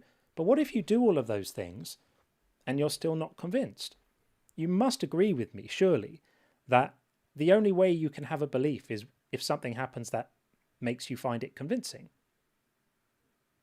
Yes, of course. So if you don't have that experience, you would agree with me that if that was experience is withheld from you, belief is impossible, right? Of course. So how can you be morally judged for it then? The thing is, if you put an effort into researching something, you said your cognitive patterns before, right? So even your mind leans towards seeing convincing aspects in whatever you're studying. Maybe it might not be the whole, maybe it might be a part of it. And that is a good starting point, right? All it takes is a certain amount of effort. I have never come across a person that has put in, uh, whatever threshold of effort into studying the Bible and not seen any truth in it. Oh, Wow. You've met two right now, and then we have Dr. Todd I mentioned earlier, who went to seminary school and received a PhD in theology.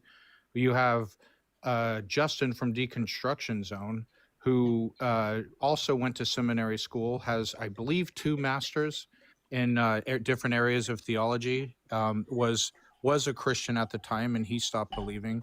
There is example after example after example of counterpoints to yours. And to say nothing that, like, it's unreasonable if somebody is born in Thailand, born and raised into, for example, a Buddhist family in a Buddhist culture and Buddhist community, that they have to actively try to convince themselves of Christianity. There's thousands of religions all over the world. We don't have a moral obligation to study and try to get convinced of all of them. It would be ridiculous. And by the way, if the Muslim God is correct, I don't think you deserve to burn for all eternity simply because you were exposed to things that would convince you of Christianity instead of Islam. I will be on your side saying that's unjust. Yeah, I agree with that. Okay, first of all, I'm really glad that you said that, so, because that means that I learned something today from you guys. Okay, so, you said that you studied the Bible, and I want to pick into your minds, and I want to see what part of the Bible made you feel unconvinced, and if maybe my opinion could open a possibility for you to reconsider that. I mean, it's tricky, right? So I would gently push back and say that isn't really how the burden of proof works. We don't assume that something is true until we find a reason that disproves it. The default position is to assume that something is not true, and then we wait to be convinced by it. So if you're asking me which part of the Bible didn't convince me that it's true, I would say all of it. All of the Bible didn't convince me that it's true. Now, if you're going to say, are there any particular problems with the Bible that might lead you to question its veracity in particular, you can look to a few different things. So if this is a book divinely inspired by God, then we wouldn't expect it to contain, seemingly trivial scientific errors, right?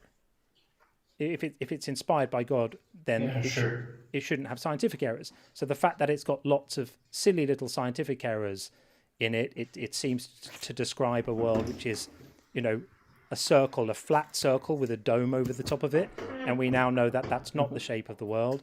It makes silly biological claims, like it categorizes bats as birds. And it says that hares and rock badgers chew the cud, which they don't do. It makes mistakes about the time period in which camels were domesticated. It writes about camels being domesticated in the days of Abraham, and the Bible authors didn't realize that camels weren't domesticated in that part of the world until about 900 years after that time. It talks about a global flood, which apparently created enough rain to flood the entire world, and the water level was higher than the highest mountain. We know for a fact that didn't happen. It said that the entire population of living things on the earth was reduced to one drunk and his family on a floating zoo, and that all the biological diversity we see in the world now, only 5,000 or 6,000 years later, stemmed from that tiny collection of individuals which is genetically impossible in the time allowed. I mean, I could keep on going. There are so many reasons to Didn't think. Noah collect every type of species? I mean, there's no such thing as a type. There are something like 8 million species of beetle alone. And the idea of imagining that for a year, Noah and his family survived on a boat with rhinos and lions and tigers and penguins, which would have had to have made their way from, the Antarctica to Mesopotamia, waddling along and then back again afterwards. It's laughable, right? This stuff is ludicrous. To take these stories at face value is ludicrous. Really, that the amount of scientific ignorance that one needs to hold to this stuff being true is quite prodigious. So these are reasons why when we look at the Bible on the whole, we can say this is clearly not a reliable book. And so if the Bible is the main evidence for believing that this God is there, then God has chosen a very silly way of trying to convince people, because he could just come down and say, hi, I'm here. And then we'd all know, and we could avoid all of this silliness. Yeah, okay. So as far as the mentions that you made for scientific inaccuracy, would it be fair to say that you believe that scientific evidence is the source of truth for you? I don't think scientific evidence is a source of truth. I think scientific evidence builds up an evidential picture for claims and ideas, but I wouldn't call it the source of truth. No, I wouldn't say that. A little bit like Also, you could say a photo like someone identified from photos or from a lineup in a criminal case isn't the source of truth. It's just a piece of evidence. Sorry, Sean, you were going to say something. No, it's okay. Also, it doesn't matter if it's scientific or historical or what it is. A false fact claimed in the Bible is a false fact, period. And that doesn't by default mean the rest of the Bible is untrue. The main problem here is that let's say the entire Bible did not have any scientific inaccuracies or historical inaccuracies, what have you. It would still require a burden of proof, something that corroborates the claims within it, especially the supernatural ones, and it doesn't. It's just kind of an added problem when you have ridiculous stories that certainly could not have happened and certainly did not happen. Mm-hmm. Yeah. Okay. So would it be fair to say that? Okay. So yeah, I was about to say that maybe it's you who hasn't seen any evidence to corroborate, but then I figured that you might say, well, then that would mean that that wouldn't be. You wouldn't be. That would be God's choice. That would be God Yeah. choosing to withhold the evidence. He could come down right now and make me know he's there. And people say, oh, but you've got free will. But that's silly, because that would imply that educating people about facts deprives them of free will, in which case let's shut down all the schools immediately. That just doesn't follow. Learning new information about the world doesn't destroy your free will. It just gives you information so that you're then better able to use your free will to make informed decisions, right? Yes. But then again, also in the Bible, it says that it is not you who has chosen me, but it is I who has chosen you. Which makes it even worse, because then he's taking responsibility for educating us about him explicitly and saying, okay, well, which is kind of almost the Calvinist position, is he's going to decide who gets that salvation and who doesn't, which makes it even worse if there are any penalties involved. So, this whole thing really is a moral argument, which is just to say that if you're going to be a creator and you're going to make your creation morally culpable based on what they believe, with huge consequences depending on which way they go, then you have an obligation to make sure they're okay, to make sure that they can pass the test, to make sure they have what they need. That wouldn't mean that everyone has to love God or follow God. We could all know he's there, and then those of us who wanted to could turn away. And then you could say, well, God imposes a penalty for non-compliance or for turning away from him or for, whatever. Well, that would almost be that would make some kind of moral sense, even if I think it would be a bit hideous, because I just don't think that compulsory love is particularly something we should aspire to. But at least it wouldn't be completely morally incoherent, which this system really is. It really is. I've written a book called Unconvinced: How Belief is Not a Choice and Why That Changes Everything. And the central argument of the book is that we look at what belief means. We look at what happens in the brain when we form a belief. We establish that it is completely out of your control and involuntary. You can control all the circumstances around it, but you can't control the moment of conviction itself.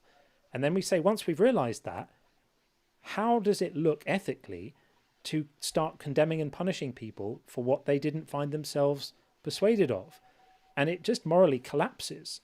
So this is the idea that we're trying to kind of push out here, that people can understand this. Believers and non-believers should have to think about this, because it's important stuff. Yeah. Anyway. I can see to that point whether belief is a choice or not. But if you have any other questions, I would love to answer that.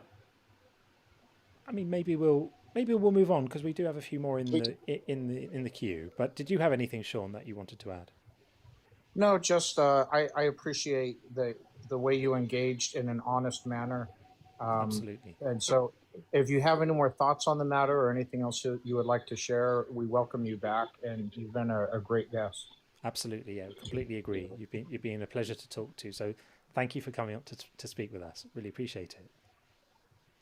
Okay, thank you guys. I learned a lot from you too. All the best. Thank you. Thanks, man. That's great. Love having conversations like that. You can have a difference of opinion about things, but to give him the full credit, he listened, and he heard what was being said. So respect him for that. We will get Bro Code 123 in just a second, but I just have to say, McCherrill, thank you very much for the £5 super chat. Super thanks. And the other super chats have now disappeared. I need to get my head around this. I'm so sorry if you're sending chats. I know, here we are. We got it. Space Lord says, God, creator of all, responsible for nothing. That is pretty much how it goes. When the going gets tough, he's nowhere to be seen, and it's everyone else's fault. And Philo says, thank you very much for the $5 super chat. Says, gonorrhea is a pathogen that's unique to humans. Which one of Noah's family had the clap?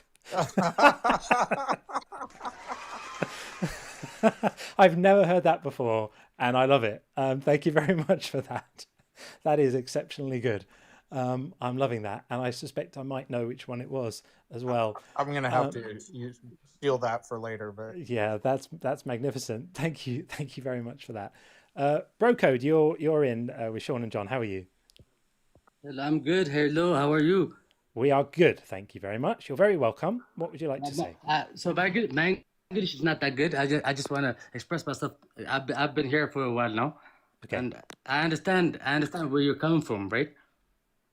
It's a valid way of seeing life. Like, why is God hiding, right? It's so valid, right? He wants you to ask that question, to be honest. The thing is, that's faith, right? He sent us here for faith, right? If it was obvious, that challenge would not be valid, right? Faith would be disqualified at this point, right? But I'm told that God wants us to know him. If God wants us to know him, why is he dancing around and doing all of these silly games and saying, well, I want you to know me, but I don't want you to be too sure about it. I want you to be kind of a bit uncertain. That's just gaslighting. That's like a psyop. Why would he do that? If he loves us and he wants to know us, just come and say hello. Yeah, exactly. Yeah, he's not example. He's testing us, right? We're here to there are three ways of life. The first step is pregnancy. So you were in your mom's womb. That was the first step, right? Now you're developing consciousness, right? But consciousness, right, develops with reality, right? With knowing what's good or not, what's bad for you, and what's good for you, right? Evil and bad. we are here to learn what's bad or good. We're here to choose for ourselves. Free will, right? He gave us free will, like, because this is not the last step. Our existence is, this is not it. Okay, this is just a passage. This is a way. This is just like we have to be here to see what's up, right? To know what's up, to enjoy afterlife, right? If you're not here, if you cannot experience love and sadness and well, being good and feeling all that, family, love, and everything, what you experience, right, day to day, I could tell, right? You love people, you experience, you want to be good, you want to experience kindness, right? You want to express positivity, like everybody who wants to enjoy life, who feels love, right, does the right thing, obviously, even though it's tough to be good every time. Just so you're talking about human behavior. We don't need a God for any of that stuff. No. What I'm trying to explain to you is we're here not to see him, to see his way of life, what he's saying, right? It's not like if you. Why do you think we're here for? Like just because if you wanted to be seen, it would have been like easy. Like what's the whole point? If we see him, right? There's God, he's there, you see him, you worship. But now the challenge is, despite seeing him, the justice, the things that he represents, are you for it? Are you for love? Are you for kindness? Are you for that? I love all of those. I love all of those things, but we can understand all of those things in terms of human psychology and human evolutionary traits. We understand why we love each other. It doesn't make the love any less special. It doesn't make the profound feeling of love I have for the people in my life is not diminished by understanding where it came from. And we don't need gods to explain those things. Right, but what like he's asking for faith. Yeah, if you see him, that wouldn't be faith. That would be obvious, right? So he gave us signs, right, to test our faith. Right, he's playing silly games, isn't he? He's playing silly games. No, he's not. He's literally, legitimately looking for faith. Right? He's asking for you. Like, look at you. What you're saying right now. You're like on a globe on Earth, right? Just going 3,000 miles per second. Right? On space. You just there. You're just there. And up there's nothing. Right? A vacuum. There's just darkness. Imagine you're in a simulation. You're in a computer. What do you think What do you think you're gonna see when you look up? Darkness. Right? All this, what you see, you cannot prove. Like, imagine, our existence is tough. We cannot exist mathematically, right? We cannot exist. It's tough to exist. You know that, right? Like, scientifically, it's like 1 in a trillion. Our odd of existing is 1 in a, like, what I'm saying is the proportion of... And yet we do. So I would say the odds of us existing are probably 1, because here we are. Brock. 1 or what? Out of what? The ratio is like, We don't know. Like one in a quadrillion, that's impossible. Everything about you says God. Look at you, like everything about you. You're talking to me right now, like you're there. You're here, you're magic, bro. You're right there. And then you say, you're expressing, you're happy, you're smiling, right? I can see your smile. This is love, this is you. You're here. Take a breath, this is magical. You cannot say this is just, you're just here. I think Sean might like to say something at this point. Yeah, Brock. Sure. Sorry. Breathe. It's okay. Breathe, man. It's okay. Just really quick. What do you mean by faith? Please give a succinct, not a like crazy long, but just a succinct definition of faith, because you said we have to have faith. What define faith as you are using it, please? Sure. So my way of seeing faith is not just like tasting. It's not just trying to let us know. Faith is acting upon it, right? Letting go of, like, example. Life cannot be like what like your wish is not always going to be. It's not going to happen. Like, what you want is not happening, right? Every day you need to sacrifice. Faith means letting go. Letting go of the pain and letting go of everything that you fight for, and like like faith means being at peace with death, with acceptance, with submitting that he is good, he loves me so much, and I'm okay with it. So I'm going to be okay at the end of the day, right? How can I admit that God is, I forget how you worded it, but that God, admitting that God exists, letting go, how can I do any of that if I don't actually believe God exists? Thank you. But that's a beautiful question, which is the conscious question. Right? That's what we need to ask in life. So I'm Muslim, right? Okay, that's my Okay. belief. That's my faith. So in the Quran, he gave us signs, not everything, but signs, yeah, to ponder upon, right? Does he know what signs will convince which people? Does he know? Because you agree what convinces you isn't necessarily what convinces me. So does God know who will be convinced by a sign and who will not? He's hourglassed. Okay, there we go. Sorry, I agree. So God mentions everyone, right? Those who believe, those who don't believe, those with intellect, and those without intellect, right? He gave signs for everyone. So let's say you are a man of intellect. Obviously, we're here now. You know what? You know about science, or like at least you have some knowledge of what's going on right now with math and science and everything. So God, you know what God did? Just for you, for us, and it's infinite. The Quran is infinite, by the way. It's not just a book. It's like a search website. Right? It's like Google. Yeah, right? I understand. So that's the receipt that we have. And us Muslim, we commit in our religion because we have science, not just science. We have the receipt. Example. Let me just give you an example. Brock, sorry, I asked you a specific question. Does God? You said God gives all of us signs. Does He know which signs will convince you versus which signs will convince me? Does He that's know? what I'm trying to explain. Yeah. In the Quran, Is that a yes or a no? Right, yeah.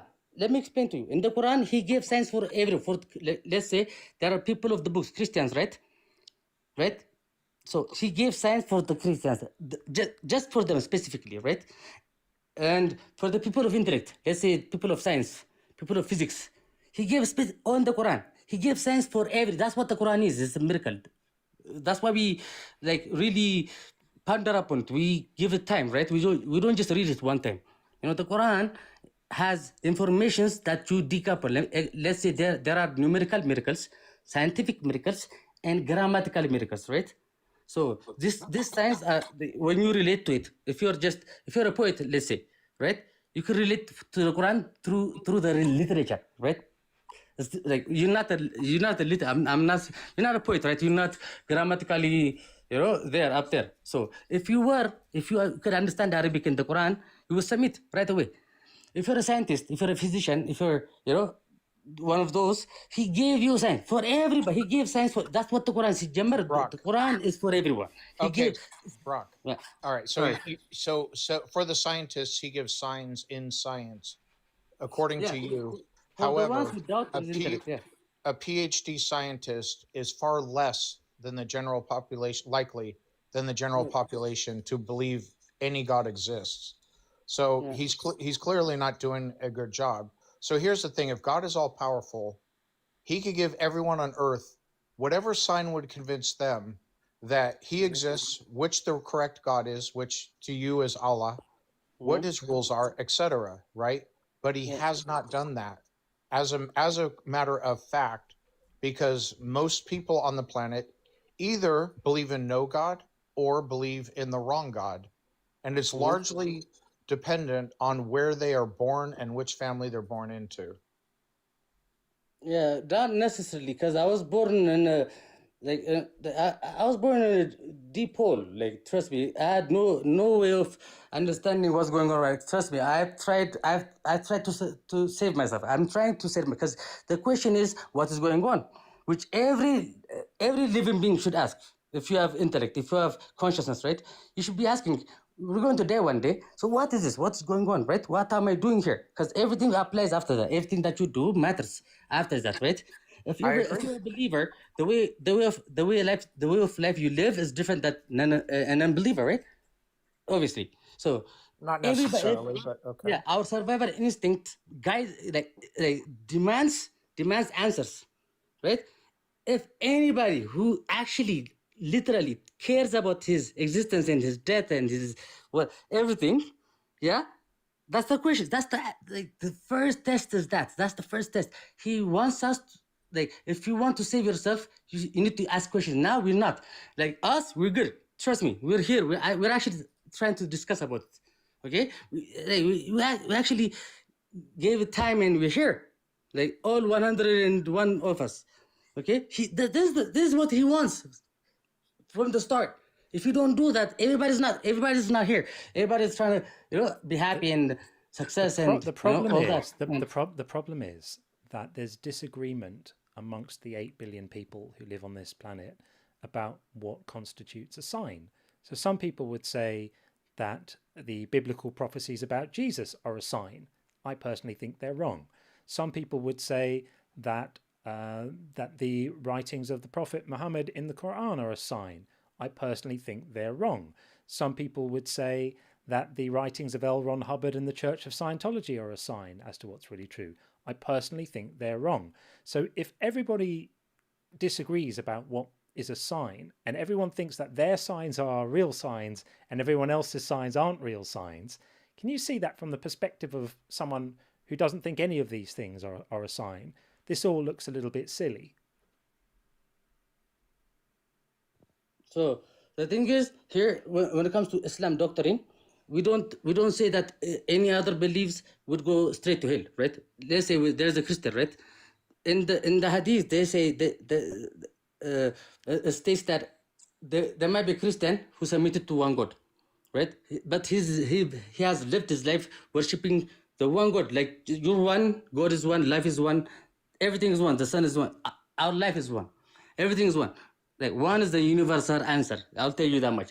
But any other religion who cannot comprehend Islam or who does not understand Islam, or if he's still Christian, he died by Christianity, but his way of life was searching for the one truth and the one God and tried to serve the one God. Even though his way of life was wrong, his intentions was looking for one God. That's what Islam is. That guy will go to heaven. All Christians don't go to hell. Okay, just that. What about someone who just doesn't think that there is a God? Yeah, let him ponder. He has no answers, right? He's fresh out of answers. He's saying there's no God. What does he have, right? Okay, let's go there. He doesn't have nothing because some atheists, like, they want us to provide the answers which they don't have.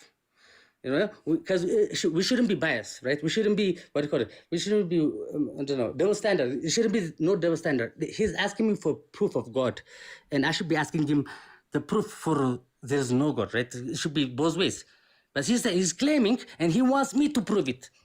Okay, that's double standards. That's typical double standards. He cannot prove to me there is no God.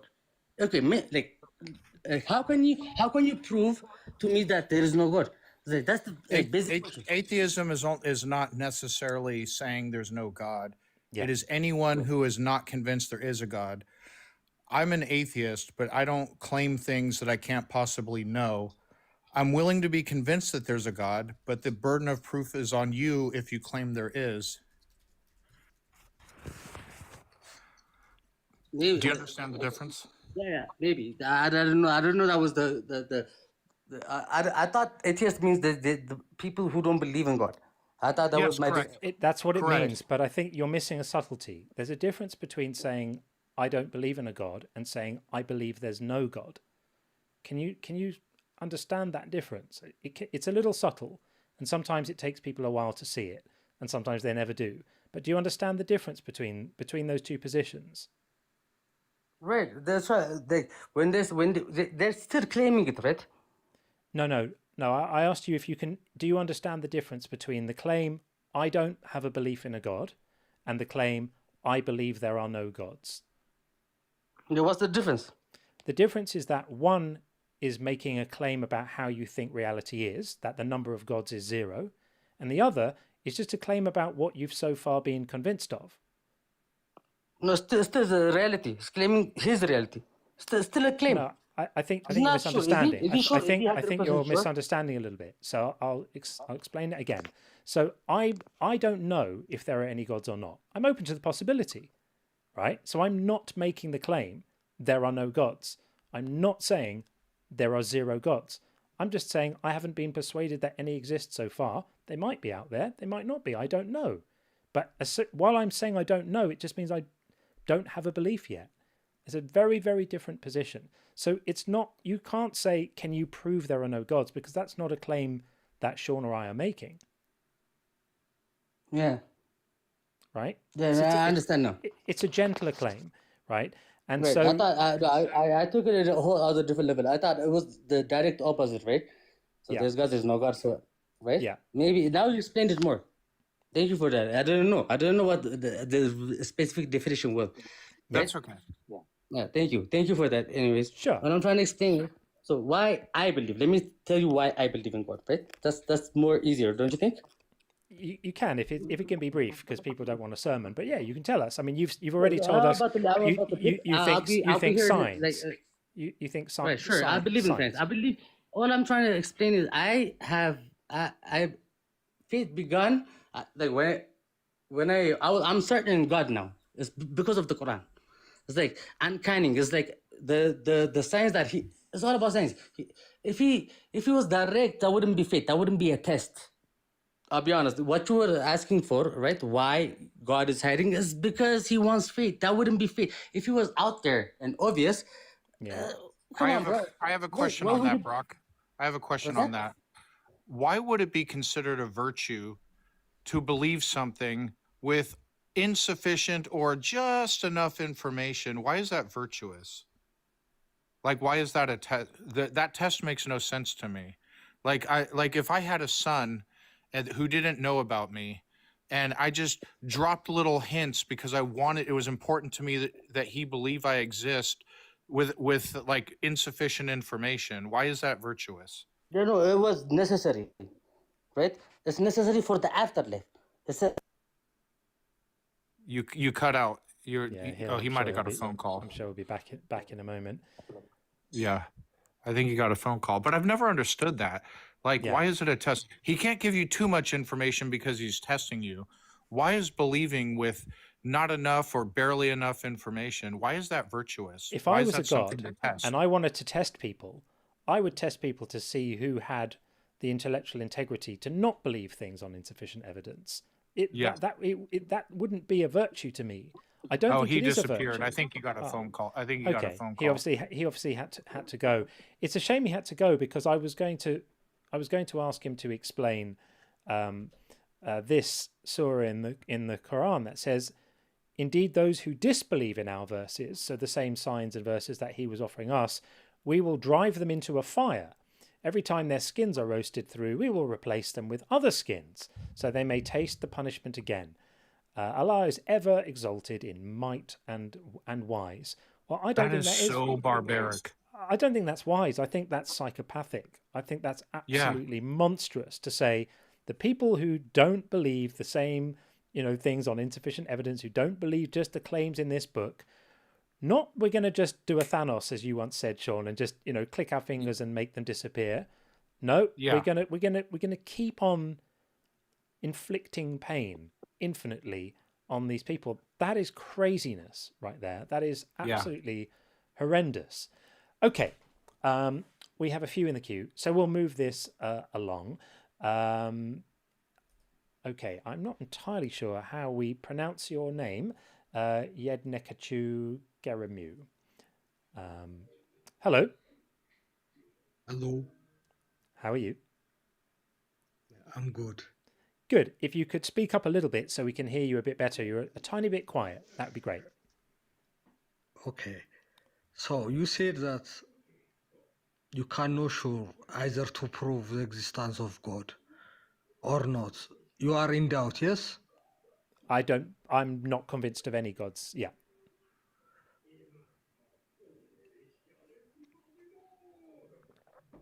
Are you in doubt or you're certain that? Well, I'm not certain about anything, but I just haven't been persuaded that any gods exist. So you're in doubt, yes? I mean, you could call it in doubt. Of any gods. Which god do you believe in, Yed? Please let me have a conversation with one dude. Well, go ahead. So we make a line, okay? So you are not certain, that means you doubting something, yeah? We've just spent 3 minutes establishing this. Yes, I doubt that the God exists. Yes.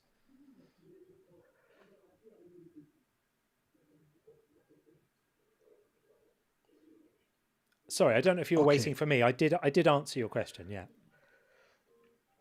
Okay, I'm continuing. You doubt that this being is not existing. Yes. So I'm asking you again: if you doubt that this whole being exists, how you came to being yourself? My parents had a fantastic date, and it all went down. After your parents, grandparents. Mm-hmm. Are you asking me to explain the origins of life? Is that a roundabout way of just saying, why is there life? Is that what you're asking? Do you think you are different from origin of life? Well, I think that whatever it was that led to life originating, then led to eventually my parents having a fantastic date. There's a causal chain of events that goes all the way from, prebiotic soup, all the way through to... Who constructs that thought in your mind? Do you notice what you did there? You said who. Did you notice that when you asked a question about how all of this happened, you kind of smuggled the answer that you want into the way you... Who does that? Yeah, did you notice you used the word who? Why don't you just say, do we have an explanation for how that happened? That would be a more balanced way of asking the question. Because if you say who did it, you're already assuming that a person did it, that someone did it. Who in the sense of an entity, not an individual. Right, but we don't know that it was an entity. That's what I'm saying. It could have just been a natural process, couldn't it?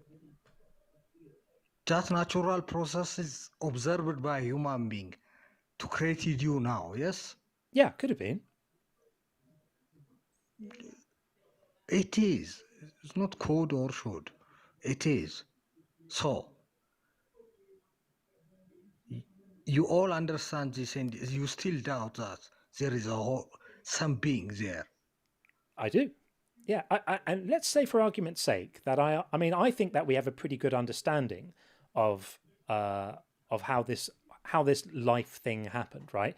We know that in certain types of chemistry, when certain types of molecules come together in certain types of ways, they probably end up having the property of being able to replicate themselves, make copies of themselves. And once that happens, you're kind of away. Once you've got self-replicating entities and that there's errors in the replication so that you get variation, you're off. Once that happens, you're going to get life. So I think that this is not the big, profound question that many people think it is. But let's say we didn't have a clue. Let's imagine that my answer to the question was, I have absolutely no idea. You are academically bullshitting me. Right. Listen, I'm going to say something. Let's say that we had absolutely no idea at all. And so you asked me, where did life come from? And I said, I have absolutely no idea. Would that be evidence for a God? Yes. Would it?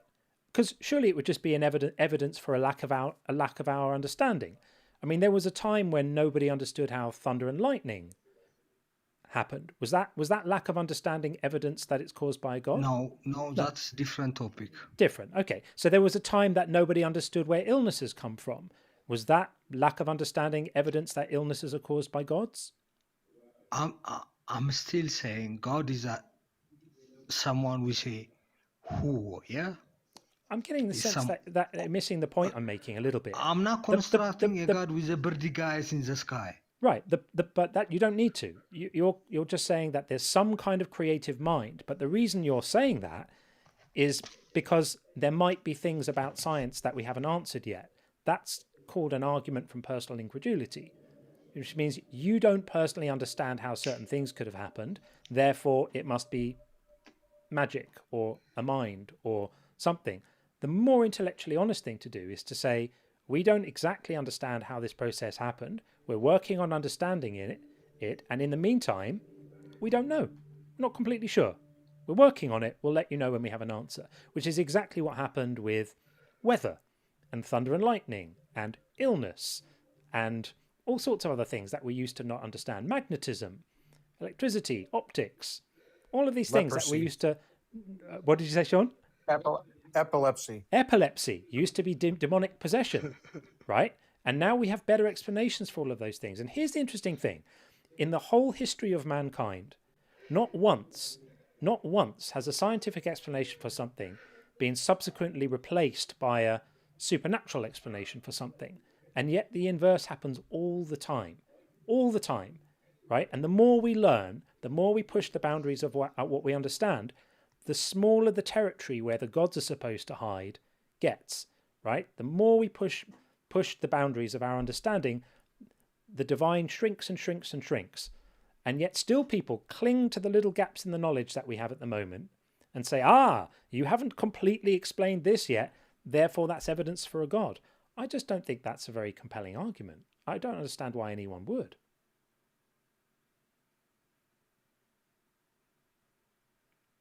I understand you. You have entitled to your belief. Everyone is entitled to their belief, and in fact, no one can help their belief. So whether we're entitled, I have another question. Okay, I just want to make this point. Whether we're entitled to a belief or not doesn't matter.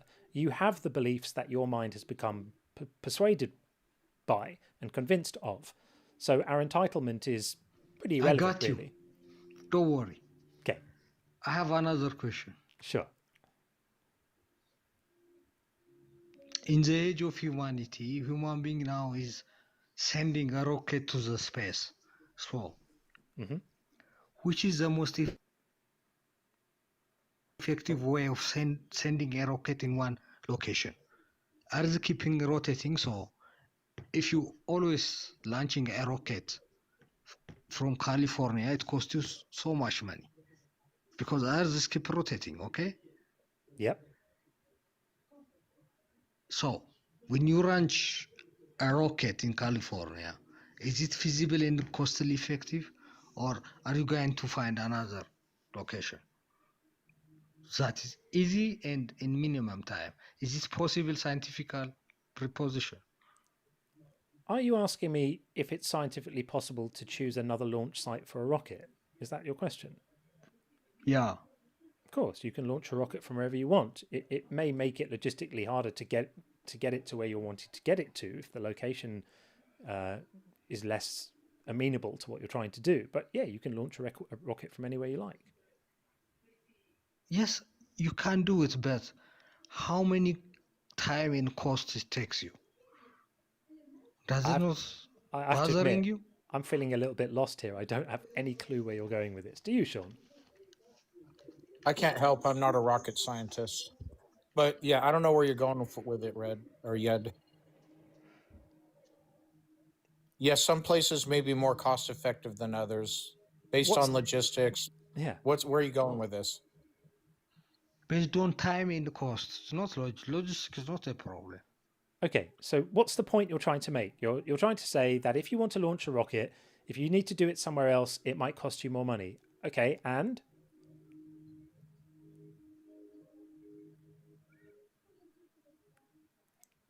And it will be easier life?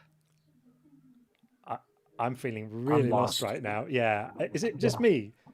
Chat, are we missing something really crucial here? Because this one's going way over my head like a rocket at the moment. It makes easier life. I have no idea what you're talking about. Literally no clue.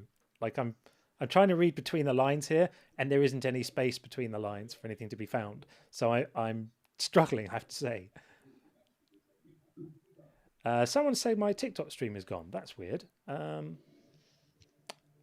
Your TikTok stream? Well, I'm on it right now. Yeah. And the chat's still going. Yeah, I think it's good. Oh, maybe they lost connection. Maybe they personally lost connection. I'm not sure. Yeah, I think we're okay. Thank you, Jay, in the TikTok chat. That's very kind of you to say. Jay said, I love your voice. I appreciate that very much. I think our systems are working okay. And don't forget to look for YouTube guests in the queue. Yeah, there are none at the moment. I'm keeping a keynote. We actually did have one, but he dropped out. So if you are on the YouTube side, if you want to get involved, tinyurl.com/JC guest. I'd love to talk to you. I've been very excited about playing with my new YouTube queue. So feel free to come and say hi. Thanks, Bobby. Put URL up on the YouTube side? Yeah, it's there, and it's in the description for the live as well. You can just click on that as well if you want to come in.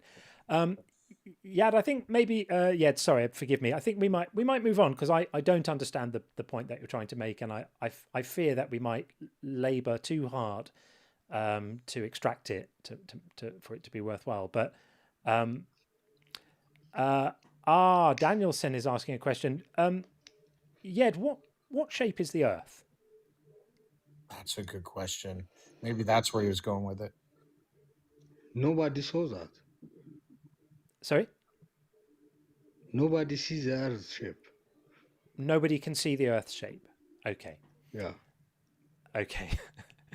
And how does GPS work? Electric signal.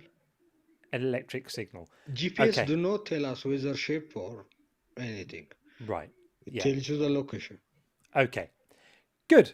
All right. Well, thank you very much for coming in to talk to us. I didn't bring my tinfoil hat this week, so we can't do this subject right now. But I will bring it another week, and then we can get into it. Let me explain one thing. Okay. When I say nobody sees the Earth, I mean naked eyes. With telescope or human constructed of scientific location. Yeah, I mean we had humans standing on the moon standing on the moon and looking at the Earth, didn't we? In your naked eyes? I beg your pardon? Do human beings see the Earth in on eyes or through some tools? Well, some of them have seen it with their eyes because some human beings have left the Earth and looked back with their eyes and seen it. Not now many. It became a religion? Not many, but some have. Anyway, I think this is possibly a little bit too woo-woo for me, but thank you for coming in to talk to us, Yed. I appreciate that very, very much. Okay, we are going to bring in Paula from the TikTok queue. We have a few friends waiting as well. We'll get you in shortly, friends, as well. We're just trying to get new people up as a priority, but we've got Baku and we've got wonderful Jane in the queue as well, and we also have Sia as well. So we'll get to you as soon as we can. YouTube queue currently still empty. Welcome, Paula. How are you? I'm okay, John. How are you? Good. That wasn't exactly the sound I was expecting, but very nice to speak to you. And what would you like to say? Surprises can be nice. Indeed, surprises are delightful. And you're very welcome. You seem. Thank you very much. Hello, Sean. How you doing, Paula? Good to meet you. I'm not too bad at all. Good. Yeah. So the prompt is, why is God hiding? Yeah. God is a bit of a prankster with a sense of humour. Apparently so. You think God's hiding? Well, I mean, if God wanted to make himself or herself known to us, presumably that would be trivially easy, right? Well, from what you just said, apparently God has made themselves known to you. No, I was commenting that God has not. You're ascribing, yeah. Oh, okay, yeah, but you're ascribing God with a gender. Well, we could say it. We could say it. Yeah. If it pleases you, we could say it. But I'm referring to. I mean, most of the conversations we have here, sort of are around the Abrahamic God, which is ascribed a gender. Yeah. So we're just following that convention. But of course, I think it's fairly unlikely that God has a gender, because I don't think God has any properties. But I'm happy to refer to God in any way you'd like to in this conversation, if it would be more productive. It doesn't offend me. It doesn't offend me. But people are in the habit of referring to God as male. Yeah. Because the Bible God is pretty explicit about that. Based on a Christian Bible. Yeah, we're just using his preferred pronouns. You say you inherited God's sense of humour there, Sean. Yep. There we go. Yep. So what's your pronoun thing? What's your view then, Paula? What's your view on Well, this? there are thousands of gods. Yep. There are thousands of gods. Yeah. Okay, not just a Christian God. Yep. Right. Agreed. and I would say that God knows both the masculine and the feminine, because if you think of God as a creator, to create the masculine and the feminine, you must know what both are. And also, when you were talking about reproduction, we require the masculine and the feminine for the reproduction. Okay. Paula, do you believe a God actually exists? There's not much I actually know in life. Okay. If I'm going to be honest, I know this body is going to die. I know that for a fact. Sure. Agreed. I differentiate between belief and absolute fact. So a lot of people seem to think their beliefs are absolute facts. When we say believe, we just mean to consider something to be true or likely true. So we would incorporate that with something we know as a fact is something we also believe. But if you can believe something but not have a level of certainty to say that you know it. So are you convinced on any level that a God exists? Yeah. Well, I'm convinced that a God has existed. Okay. But when I talk about God, I'm not talking about a Christian God. Sure. Okay. And I don't think you will find God in the Bible. And I don't think the Christian Bible is the word of God. Okay. And does the God you believe exists, does he punish, or he, she, it, whatever you prefer pronoun wise, does this God punish people if they don't believe it exists? Please, Sean, please don't get hung up on the pronoun thing, because no, I got you. I'm using a female name, and there's a photograph of somebody that looks vaguely female. Right. Yes, I'm not one of these people who argues about pronouns. Okay. No, I took it as tongue in cheek. Yeah, I'm male. Yeah. So fair enough. Yeah. Sorry. But Can you repeat your question? Sorry. Sure. Are you convinced on any level, whether it's certainty or just you mostly believe it? Are you? Oh yeah, you said you're convinced this God exists. Sorry, let's get past that. Do you believe that this God will punish people if they are not convinced it exists? No. Okay. Absolutely not. I think that's a much more coherent theology, because our position is that belief is not a choice, and it's silly to punish people for what they are convinced of or not convinced of. Yeah. Also, there's a lot of channels like this on TikTok recently that I've noticed, where people say, God doesn't exist, prove me wrong. Sure. There seems to be like an inverting of things that have been established for a long time, where somebody makes a claim of something, and therefore they have the burden of proof. Yeah, that seems to be getting flipped on its head. Yeah, no, you are correct on technical merit. It stems from, there's an old meme that became popular, and it'll say, this thing or this claim or whatever, prove me wrong. It'll have an opinion. Some guy sitting at a table outside. So that's where it all stems from. But you are correct. Somebody makes a claim and they say, prove me wrong. On technical merit, if someone makes a claim, the onus is on them to prove it. I agree with you on that. I'm wondering if it's some sort of social experiment, because in matters in a courtroom, if you make a claim against another person, the burden of proof is on you. I totally agree. And there are moves to try and flip that, which I don't think is a good idea. I would add, though, in terms of the channels doing that here, there's one small modifier that sometimes appears in those statements, which is very important, which is your God doesn't exist, prove me wrong. And that can be important. So whilst it might be impossible to prove that zero gods exist, we can be fairly confident that some God concepts don't exist because, for example, they might have incoherent properties. So a God is defined, if a God is defined as being all powerful and all knowing and all good, I think you could make a fairly convincing argument that such a God doesn't exist by looking at the world.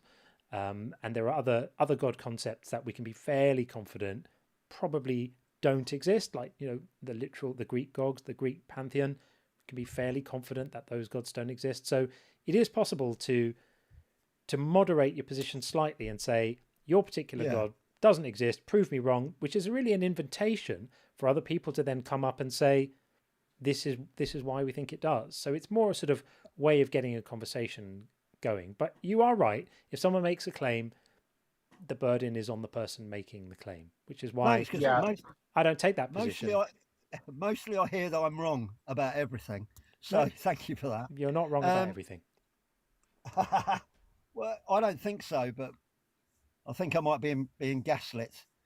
I think there's a lot of evidence to suggest that there's something that you might call God.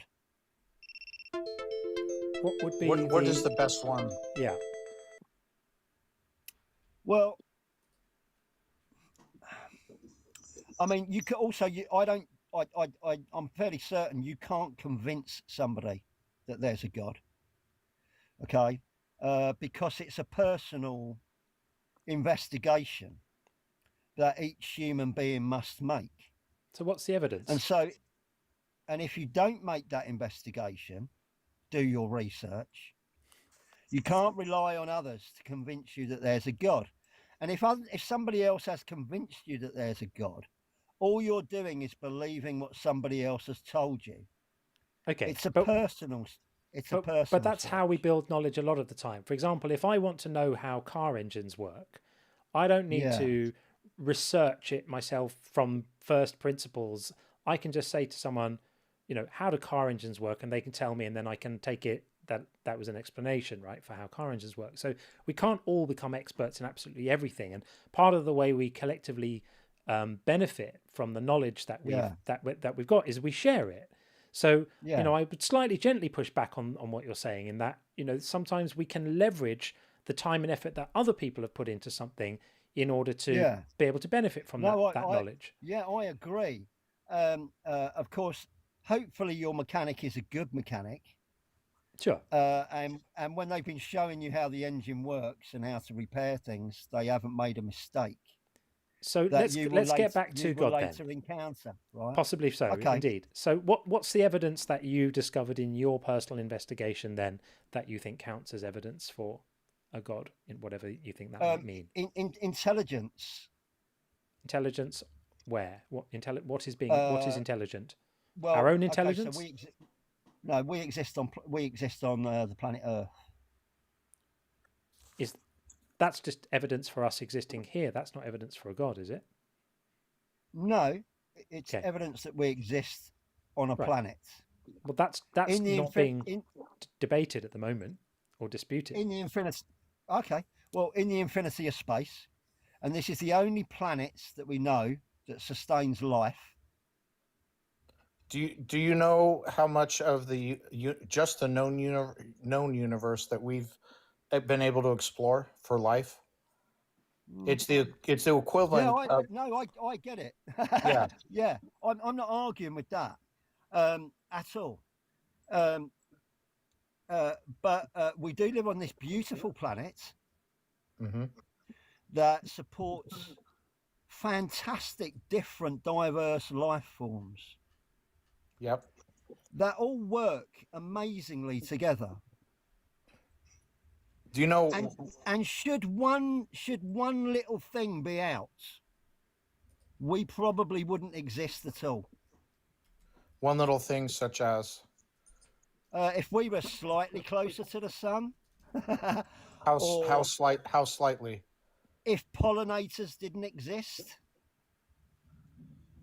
Do you know that at any given time the Earth, when it's closest to the sun, is millions of kilometers closer? Forget I said that. I'm not a scientist.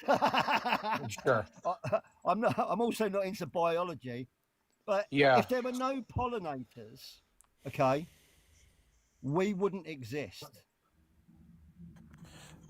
I'm not so sure about that, but one thing you look at the diversity of Why life not, on Earth, Sean? right? Why Go not, ahead. Sean? Please Yeah, explain. sure. You look at the device, the diversity of life on Earth, and it looks like each animal is designed for their environment. Like polar bears live in cold, snowy climates, so having white fur to disguise themselves so they can hunt, and having all that blubber to handle the cold, etc. And then you look in the desert, and they're quote unquote designed for dry environments. Yep. Yeah, so it almost looks like they're designed for that. But what's really happening is it's like looking at water in a puddle. Excuse me. There's a hole in the pavement, and then there's water in there, and it looks like the hole is perfectly designed for the water. The thing is, through biological evolution, when species branch out into other areas, they evolve over time to survive in their environments through natural selection. So there's a perfectly natural explanation for that. I've just had a really strange message on TikTok, and this is why I'm increasingly loving the YouTube stuff. TikTok has just said, gifting is suspended and live visibility is restricted. This behavior is not in line with our policies. And the reason is the featuring continuous and monotonous actions without clear objectives or sustaining engagement. Basically, TikTok is telling us that we're boring. I take umbrage at that. You got to be kidding. Yeah, it's craziness. Did you appeal? I have appealed it. Yeah, that is crazy behavior right there. Horrendous. TikTok has some issues with its policies. Well, the funny thing is, if we're so boring, why do we have over 100 people watching right now? Like, you would think this person has an audience. I don't care if they're weaving a basket underwater. Over 100 people enjoy it. Let them be. Well, I'll be honest with you. I've zero tolerance for boredom. I find TikTok incredibly boring. Really, really boring. But I'm here and I'm talking to you, so obviously I don't find it boring. Well, we appreciate the conversation. We appreciate the conversation, but basically to just try and focus this in a little bit, right? So your argument has been that basically you're looking at nature. I mean, in our community, we laughingly call this the look at the trees argument. You're basically looking at nature and going, nature looks really nice. The point Sean was trying to make is if the conditions were different, we might not be here. And what would be here instead was a different type of life that would have evolved to those conditions. So obviously, whatever life exists in a place is the type of life that would be suited to that place. That's fairly obvious, right? So there's nothing that special about us, as wonderful as I'm sure we all are. So I don't think that's an argument for I'd argue that you're special. You're special too, sweet cheeks. But I don't think that's a convincing argument for a designer, because it presupposes that what we see now was sort of the aim of things from the beginning, and we have no idea whether that's true or not. It seems pretty unlikely to me. 99% of species that have ever existed on this planet died out because the planet couldn't support them. I know that. Right, and we will probably follow the same trajectory at some point. So, we're definitely going to follow that trajectory. So that to me is not evidence of a designer. That's evidence of just a physical world that has stuff in it, and it works well for some of the time, and it doesn't work well some of the time. Because the reasons we will die out are because of our own behaviour. That very well may be true. Might be true. Well, I think it's definitely true that the human race is going to kill itself with its behaviour on the planet. What we know for certain is that the sun, through its dying process, will eventually expand to the point to where life on Earth is inhabitable. If something else doesn't take us out prior to that. Not to sound what do you call it, apocalyptic, but it's a fact of science. the chances of us taking ourselves out are quite high, apparently. So, but we will become extinct because of our own behaviours on the planet, and the fact that we can't live in harmony with the rest of nature. We think we're superior to it and want to control it and use it. Well, I hope mankind progresses to where that doesn't happen. Who knows what the future holds? Well, I'm not an eco warrior either, but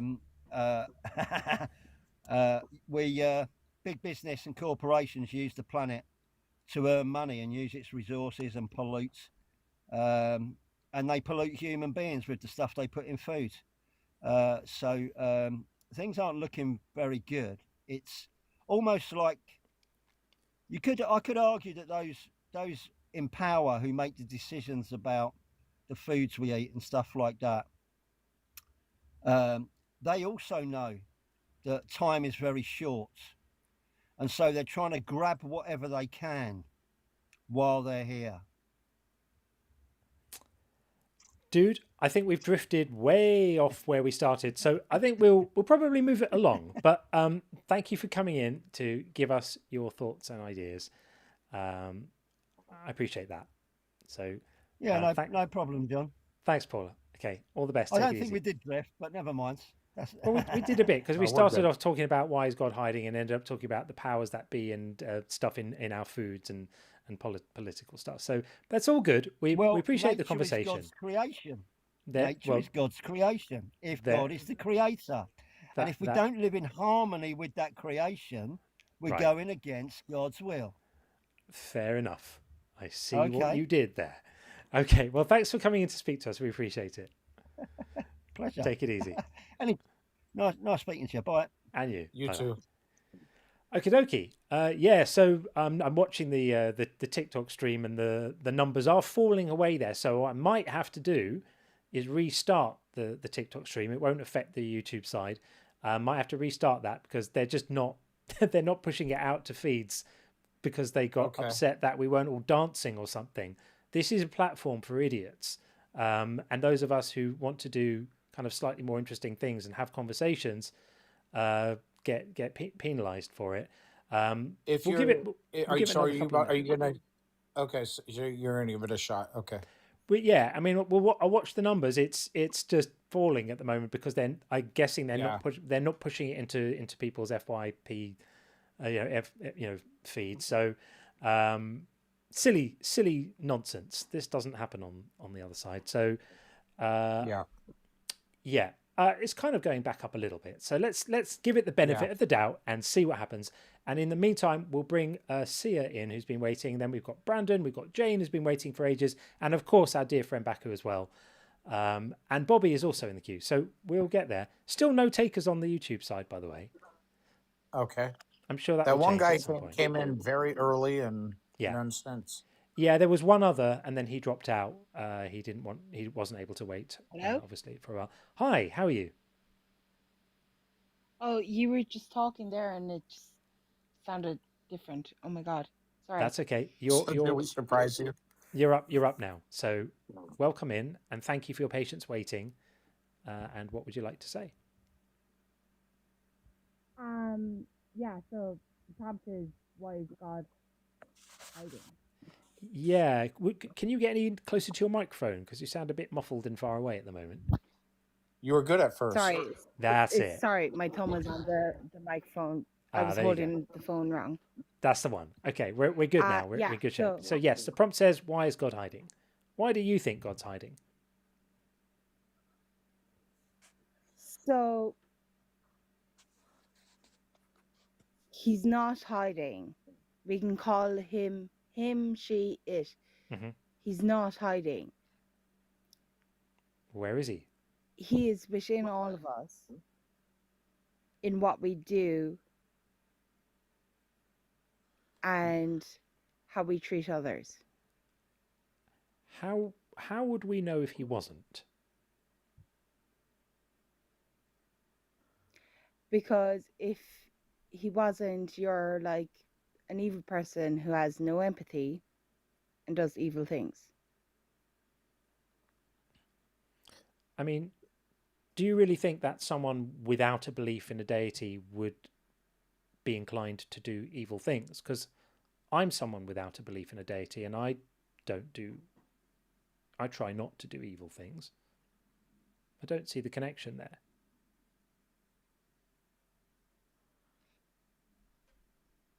Yeah, I get what you're saying. And that's what God is. He's definitely in you because you're definitely don't do evil things. I know I sound insane. No, you don't sound insane. So what you have is something that is convincing to you that God exists. From your perspective, people tend to have empathy and are kind to each other, so it must be a God. However, that's not convincing to people like John, myself, or anyone who doesn't believe any gods exist. So, and God would know that. He would know these people don't believe I exist. So he could do something to show us he exists, but he doesn't. And that's why we say he's hiding. Yeah. So yeah, the question is why doesn't he make himself perceptible to all of us instead of just the few, or not necessarily even few, but those who are convinced he exists? Because if he can let the whole planet knows he does, then if he doesn't, that means he's choosing not to, right?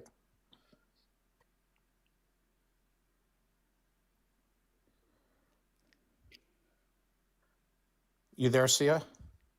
Yeah, no, I'm here. I'm trying to. Oh no, take your time, process it. Like we're not gonna rush you. He's an energy. Okay. He's an energy that like comes through all of us, and he's an ethos. Okay. Is he all powerful? No, because like that's just stupid. Like, okay, he's not going to like flood the earth. He's going to. Okay. If you do like horrible wrongs in your life, he's going to do something to you when we leave. No, I got that. But go ahead. Sia, if I may, it sounds like you've kind of worked out your own sort of personal theology. Like you've got your own ideas about what God is and isn't, and God is in all of us, and that's the only way we can explain, you know, not being psychopaths. And you know what? You might be right. It's possible that what you're saying is true. It's possible that you alone have got the correct conception of the divine, and that, you know, there's probably 7 billion people in the world who don't have that idea. All of them are wrong and you're right. It is possible that that's true. But from someone outside the things that you believe already, I have no reason to agree with that, right? And if I'm going to be sensible, the way I try to live my life is I accept things when there's a reason to believe them. I accept things when there's evidence or an argument which I find persuasive, and then I have no choice but to believe them because my brain accepts the persuasiveness of them and I take them on board. At the moment, I can't see a path for me to be persuaded by what you're saying. It doesn't mean that what you're saying is not true. It just means that you're making a lot of unfalsifiable claims, right? Have you heard that term before? I don't mean to sound patronizing, but just sometimes people haven't. Do you know what I mean by unfalsifiability? Yes, that like I'm making a claim and I can't prove it, and it's yeah, even no, it's I even get what it's you're saying. even worse than not being able to prove it. It's that there's nothing that anyone could do to disprove it, right? There's nothing we could know, there's nothing we could find out that would prove the claims you're making wrong. And so it's tricky because, you know, if you said to me, you know, God is a collection of magic snails that you know live inside your eyelashes, I couldn't say anything about that either. Like it would just be a thing. It would just be a thing that you're saying, and I'd be like, cool, okay, cool story. And that's kind of how I feel about what you're saying. You're saying that God is an energy. He's not all powerful. He's inside all of us. He's going to do something bad to you after you die if you haven't been nice, but he's undetectable. and he's kind of magic, and you wouldn't be able to love if you didn't have him, and if you didn't have him you'd probably treat other people worse, and the fact that you're not a psychopath is kind of proof that he's there, and all of that stuff might be true. But for me, I'm interested in like good reasons to believe things, and I'm not sure if you have good reasons to believe the things you're saying about your personal concept of the divine, or if it just makes you feel nice to think that, in which case, good for you. It doesn't sound to me like the ideas you're saying don't sound to me like they're going to harm other people. And so if that's the case, I wish you well with them. And like, it wouldn't be for me to try and talk you out of them. Like, okay, fine. If that makes the world make more sense to you, you're not telling people that they're going to be punished, because of what they believe or don't believe. You're saying, be nice. I've got no problem with people in the world telling other people to be nice and not threatening them with hell for not believing the same thing. I'm completely fine with that. Does that make sense? Yeah. No, it totally makes sense. And it totally makes sense in how I was raised and what's happened to me in my life. But there is like an energy here on Earth. There's an energy here on Earth. Have you ever like walked?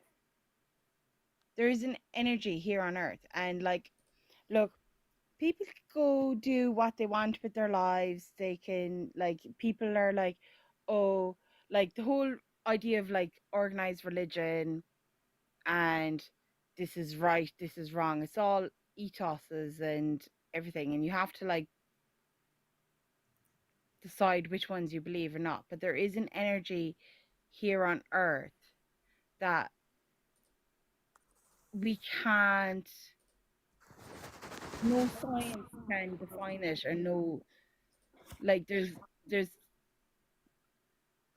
it's, have you like walked through like the mountain, you stood on the stop, have you ever heard of like hunger spots? No, and I say that with a degree of trepidation. I mean, I wonder if you're just talking about experiences where people feel a real sense of awe and reverence. Is that the kind of thing you're talking about? No, it's like, so if you ever like climb up certain mountains or certain hills in Ireland here, like the west of Ireland, you just like happen to like walk across this like one spot, and they're not like, they're not mapped out on maps or anything. It could be in the middle of a field, it could be in the middle of like, people have like they just walk past this one spot, and you can like feel either this like tremendous cold feeling like you're going to die, or you could feel this like tremendous feeling that you're like unbelievably hungry, because that was like where somebody died, or they like died with the famine and stuff. It's this hunger spot. I don't think that's energy. A thing. I don't think that's a thing. I mean, energy is a very precisely defined term, and I don't really like it when we use energy as a kind of catch-all word to mean sort of cool stuff that we imagine might exist. Energy is not really a thing. Energy is a property of objects. So like an object moving with a certain speed can be said to have a certain type of energy, or an object at the top of a hill could be said to have potential energy because it can be converted into kinetic energy when it starts moving down the hill. And even mass has a certain amount of energy in that there's an equivalence between mass and energy that Einstein showed. So we actually understand the word. It's a very particular word, and it means a particular thing. And I'm a tiny bit possessive about that word in our language because it's such an important word. And I feel that one way of revealing this is like, imagine if we did this with another word. Imagine if we took a really well understood word like grandfather clock, and then we just started using it in a context which was completely alien to the context in which it was meant, with the assumption that everyone would know what we were talking about. So if I sort of said, you know, I went out today and I had a really nice grandfather clock, thinking that everyone would know. It's nothing to do with timekeeping. It's nothing to do with, you know, knowing what time it is. It's nothing to do with chimes or anything like that. It's just I just had a really nice one. And you said, well, what do you mean by that? Because you've got a concept of a grandfather clock and you understand that it's a thing that maybe hangs on a wall or stands next to a wall and it ticks, and at certain times of the day it makes certain sounds and you have to wind it sometimes. And I said, no, not one of those. That's not what I mean by grandfather clock. I had a really good one today. And he said, well, what do you mean by that? And I said, well, it's just, you know, there's lots of grandfather clock, you know, in my life at the moment. I can feel it. That's kind of my experience when I hear the word energy being thrown around in a very imprecise way. So I think what you might be talking about is just like emotional experiences that people feel and emotional experiences that people have and sensations, and people get cold sometimes and people feel hungry sometimes, but I can't get on board with people being cold and hungry are because of, you know, a famine or something else. That's too fantastical for me, I'm afraid. Yeah, I get that. You haven't had that experience. Yeah. And if I had an experience like that, I wouldn't be in too much of a hurry to label it and say, I know exactly what the explanation for this experience I had is. I felt cold, therefore spirits. I would just say, I felt cold. I don't know why. Or I felt emotional. I don't know why. Or I felt very wistful suddenly. I don't know why. Or I had a really weird turn and I felt, I don't know, like discombobulated. I didn't really know, I lost my bearings for a moment. I don't know why. And that's what I would say. I just wouldn't be in too much of a hurry to say, I had this weird thing that happened to me. I know exactly what the explanation is. And it's, you know, magic of some sort or whatever it might be. I would be a bit more cautious about Because that. But because you question. That's what we all have to do. We all have to question. we do. Yeah. Yeah. That's what skepticism is. It's not being cynical. It's just not being gullible, like not being too quick to just accept, you know, accept stories. And because if we just accepted all the stories, have you ever heard the phrase, you should have an open mind, but not so open your brains fall out? It just means like, yeah, be open-minded. Yes, of course I have. Be open to stuff, but also be discerning. And I can recommend a really good book if you're into reading.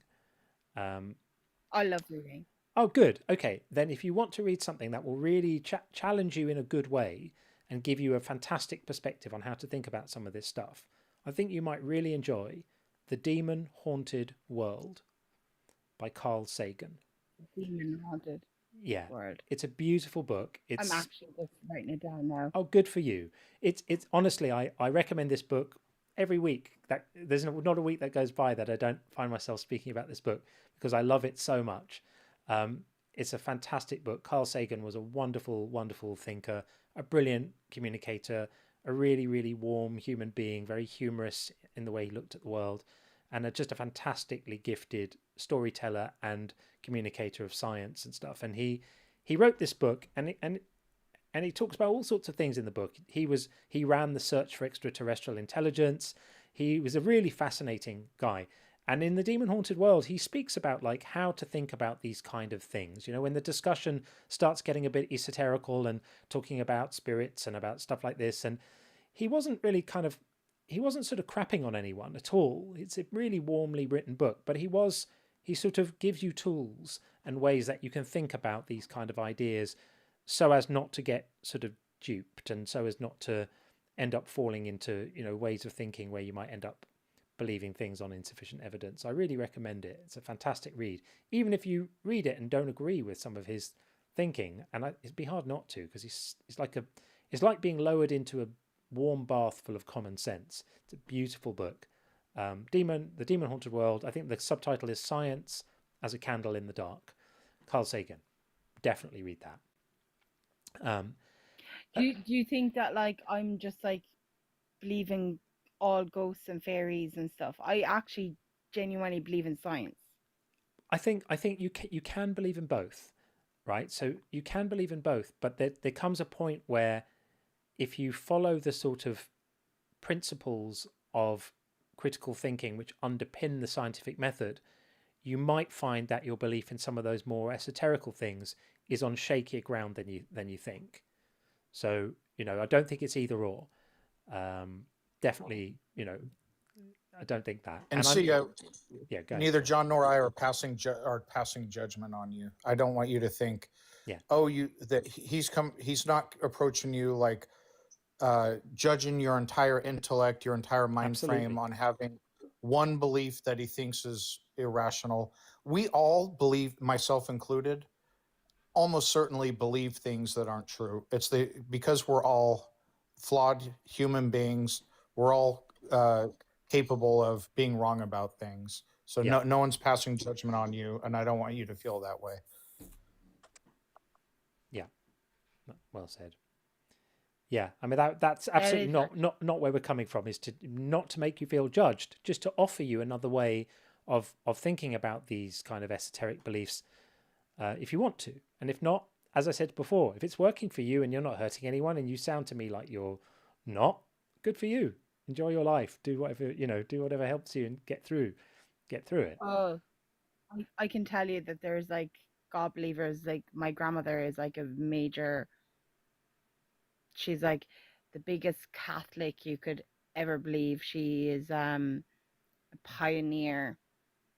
That. She's the most horrible person you could ever meet in your fucking life. Sorry for cursing. Right. Well, sorry to hear that.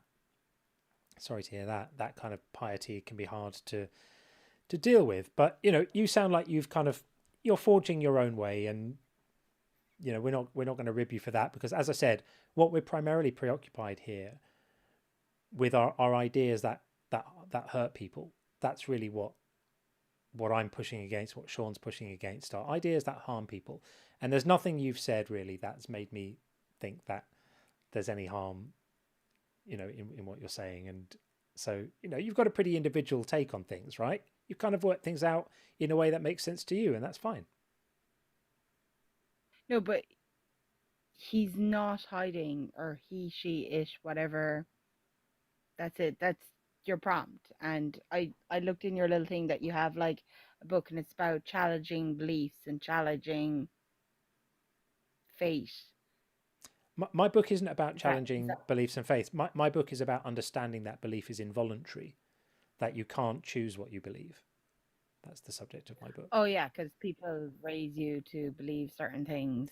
Not just because of that, but because you can't, if you don't find something convincing, you can't just make a decision to start finding it convincing.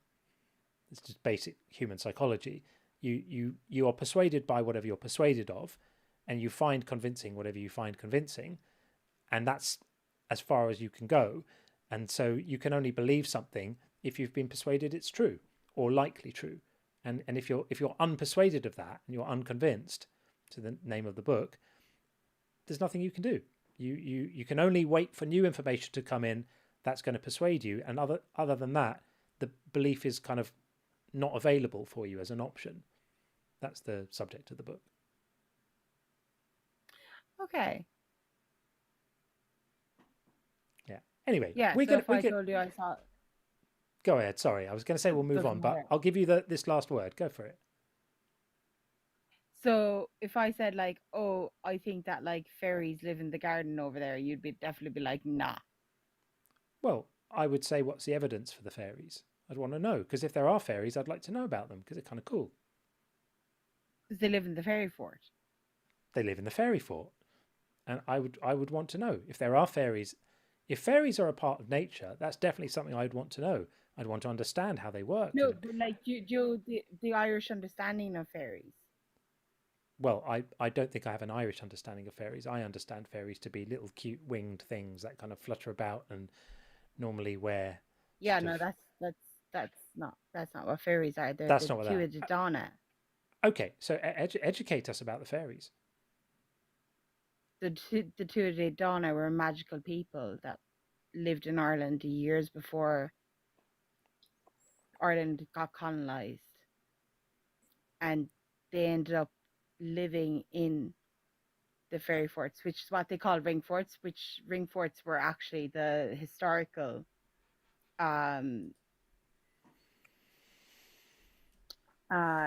Kings of Ireland forts that like that there's like 3 circles, whatever, but the fairies, then the two of the Donna, the magical half fairy, half magical, half human, people ended up taking them over after we all moved into stone houses, and we couldn't touch them. You can't go near them. Well, And they're called ring forts. Fair enough. Now. I have some Irish in my bloodline, so I'm going to have to do a read on that now that you told me that, to get in touch with a little more of my roots. So I appreciate that. See, we're going to move Yeah, on so because we've got a fairly prodigious queue starting to build at the moment. So we will move on. But thank you for coming in to give us your very personal view. I really do recommend the Carl Sagan book. It's a fantastic read for anyone else. If you haven't read it, just read it. It's a beautiful book. Nice talking to you. And nice to talk to you too. We appreciate it. Take it easy. A couple of notes. Somebody, I can't remember who, said gifting is back. And Brandon was kind enough to offer to start a huge fight with us so that the to help the numbers.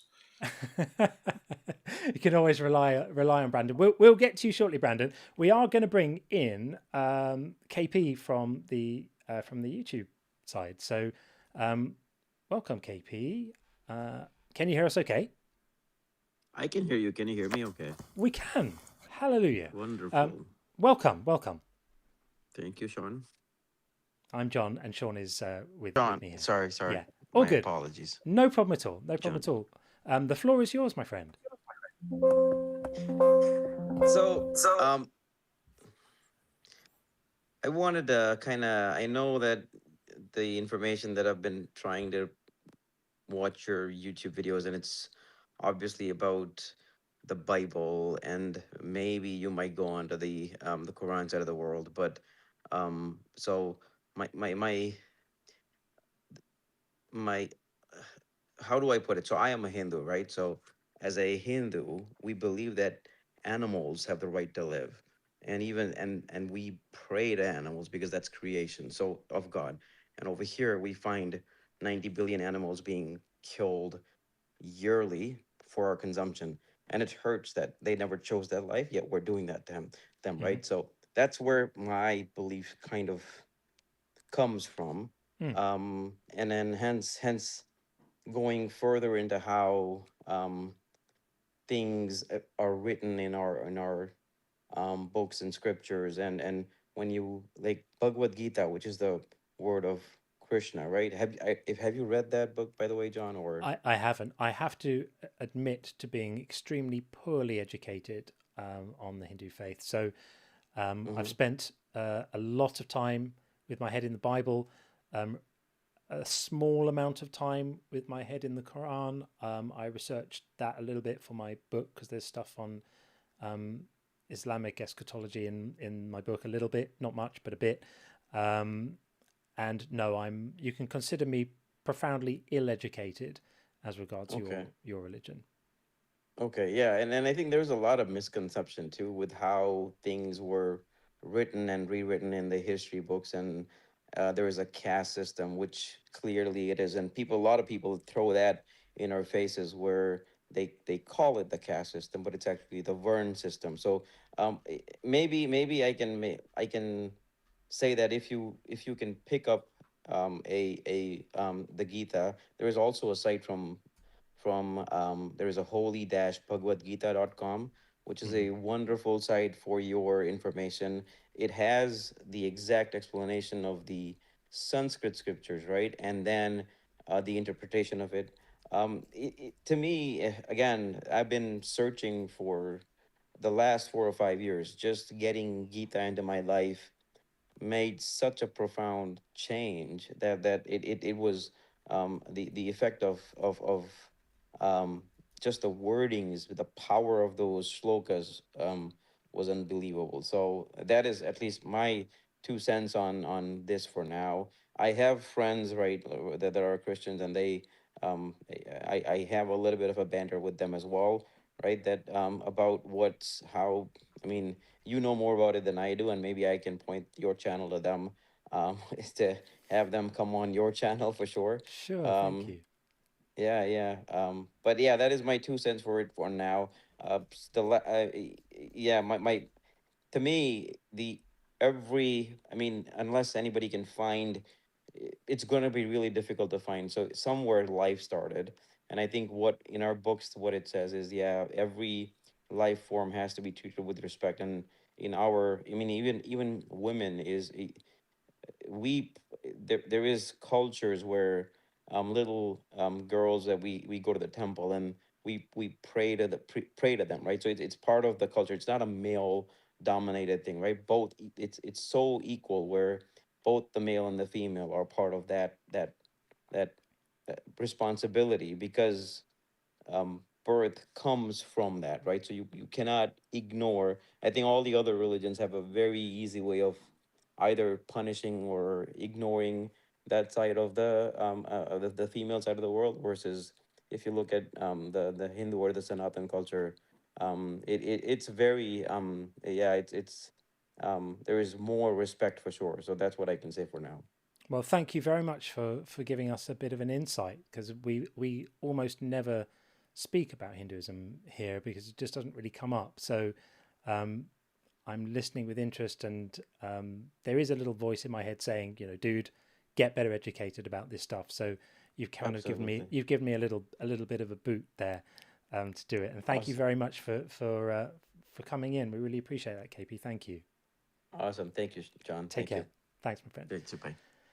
Okay. And the YouTube side is working. So that was another unexpected benefit. Thank you very much for that. And thank you for the generous super chats as well. Amon Ra sent $20. That's huge. Thank you very much. Said, I'm glad you got the ability to take these on YouTube.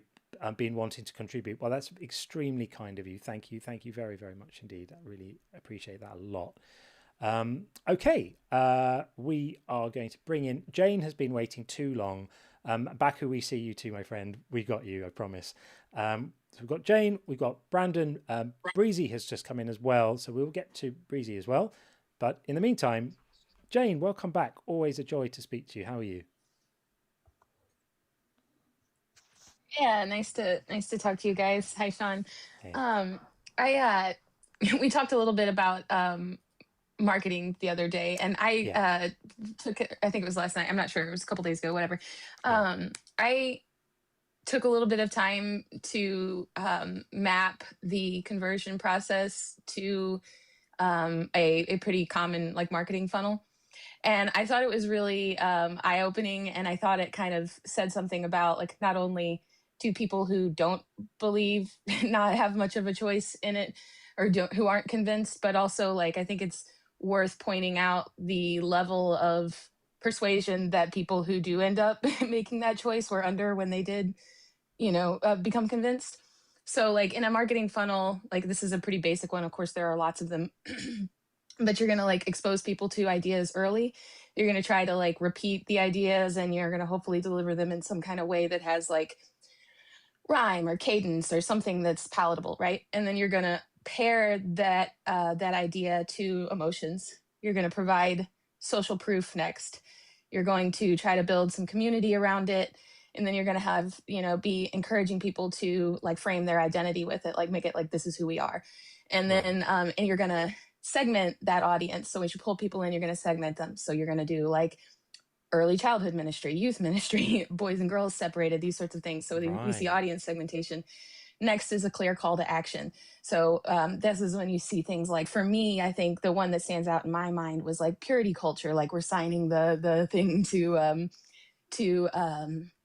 never have sex until we're married and or whatever. Rings and all of that stuff. Yeah. Exactly. And so then after that, you're going to have more like content immersion, like ongoing messaging. So this is like youth groups and Bible studies and sermons and camps. And so like you see, like, especially somebody who's indoctrinated from birth, you have this early exposure, weekly church from infancy.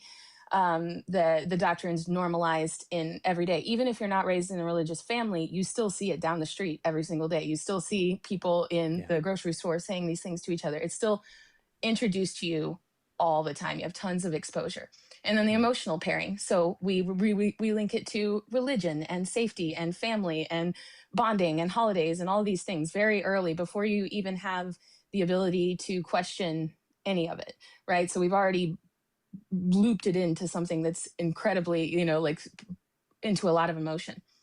And then next I said was like social proof, right? So our parents, trusted adults, all these people are giving testimony all the time. Like we hear it and they're talking about it as if it's obvious and it's good and there's no question. So this is, a huge amount already that we're seeing. And we're in step 4, or we're in step, 4 of 10, right? And so this is stuff that's happened like very, very early. And then you have like community entry. So like churches and, you're going from just kind of visiting in childhood to being more and more immersed. And you're stuck in the community. You're doing, youth groups and additional ministry and that sort of thing. They're separating you off into these segments. And then, like I said, calling you to action.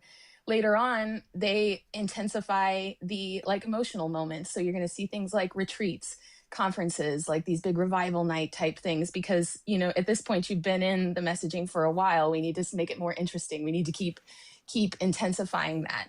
And then you're gonna make sure that by the end of the process you have like created this like value proposition, like you've tied the idea to things that are like higher up on Maslow's hierarchy of needs, right? Like you've tied it to your identity and moral clarity and security and a stable worldview and all these things. And then on top of that, like you have they have put in place like a ton of retention mechanisms. Like there's a huge cost to exit, right? Like there's so much. You've really thought about this, haven't you? I'm really impressed. Oh, thanks. Sorry, I'm in college for marketing, so this is like. Jane, and were some of those Dr. Cialdini's 7? Well, some of them were factually, but did they go over Dr. Cialdini's 7 principles of influence? Because you named social proof, and there's more. Yeah, definitely. Yeah, those are really important. And even though this is sort of off topic, I'm former infantry. I'm in the Army. My current MOS, I'm psychological operations, and we had to learn about those principles of influence. And it's important to know them to be a better skeptic, know what makes you susceptible to receiving information and accepting information, because there are some very effective tools that have nothing to do with whether or not what somebody's telling you is actually true. So, a lot of these I identify when you go in to buy a car. Reciprocity means you give someone something, they're more likely to do something for you or give you something in return. So when you go to buy a car, hey, can I get you a coffee? Do you want a donut? Do you want this or that?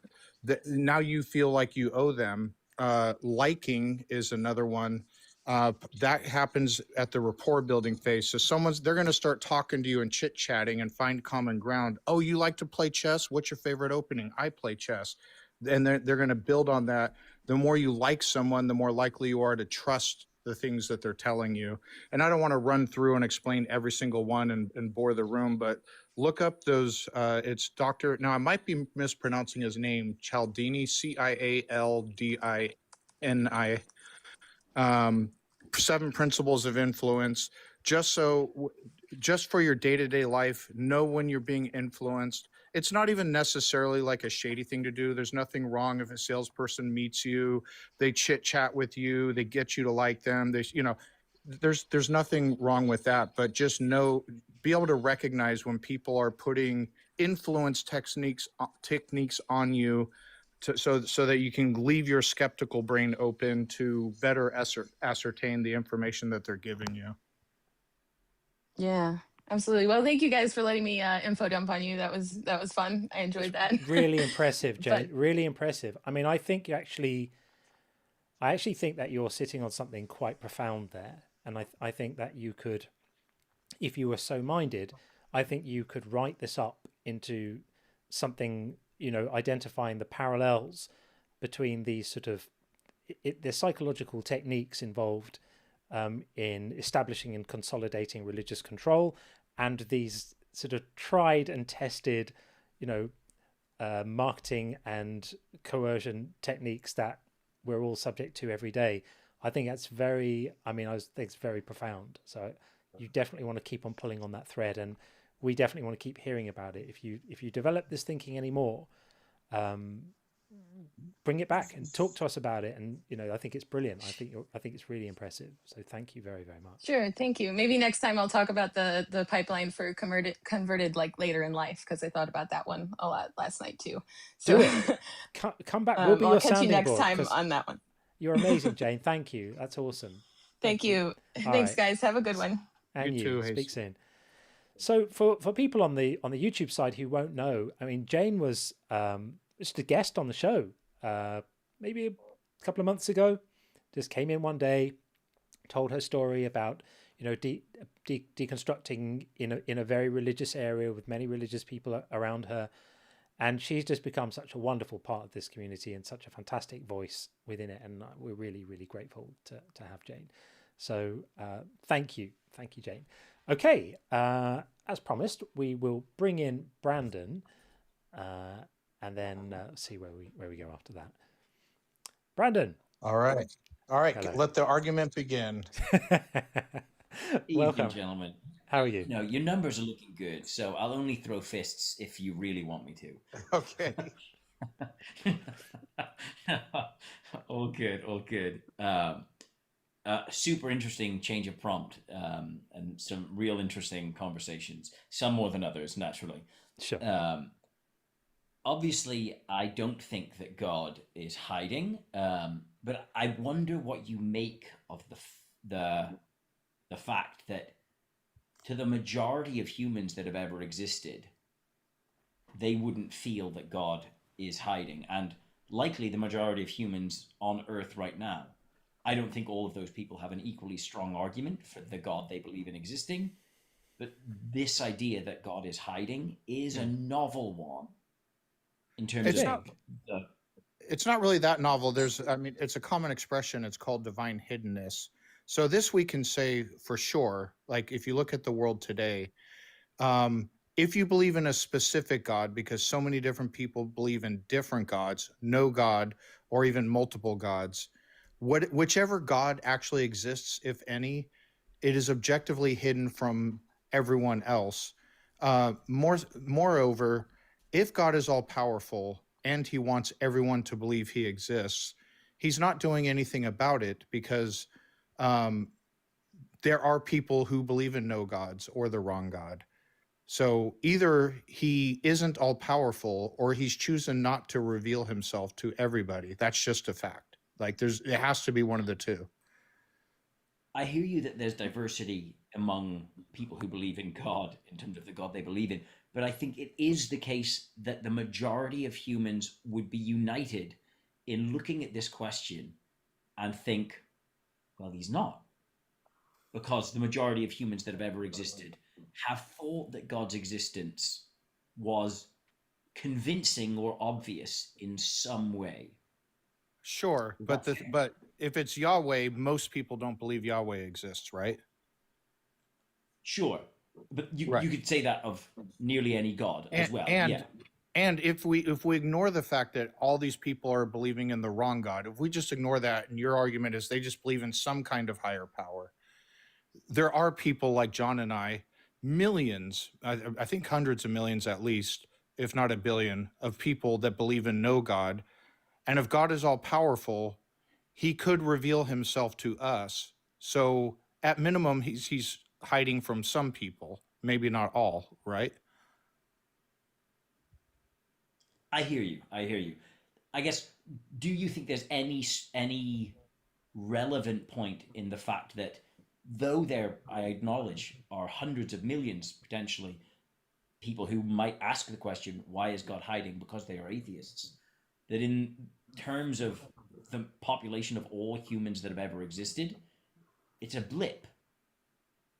Well, again, we still have to ignore that the majority of people are at minimum believing in the wrong God.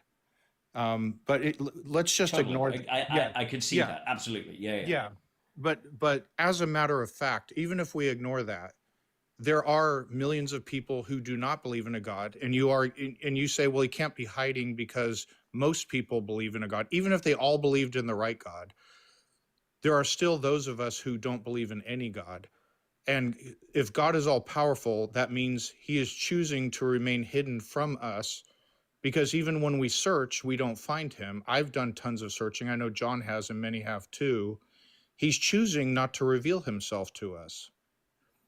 There's so no. What do you think is different about the majority of humans in history and I mean, the hundreds of millions of so atheists? What do you think it is? We can look at, it would be speculative for me, and we could go over people not liking, unknowable things. People see a volcano way back in the day. They think the gods are angry. I'm sure we could examine the psychological effects of it. But the thing we can't get around is the fact that we have so many non-believers.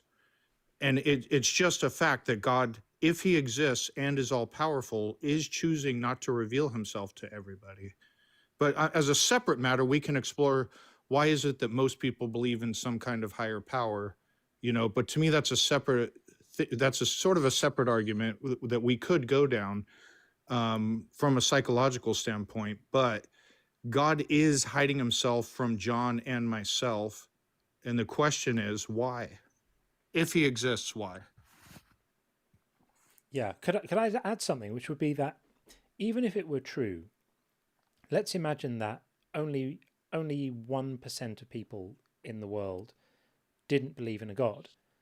It could still be said that God was participating in hiding. It would just be, for 99% of the people, he doesn't do hiding, and for 1% of the people, he does hiding. So we could still say, why is he hiding?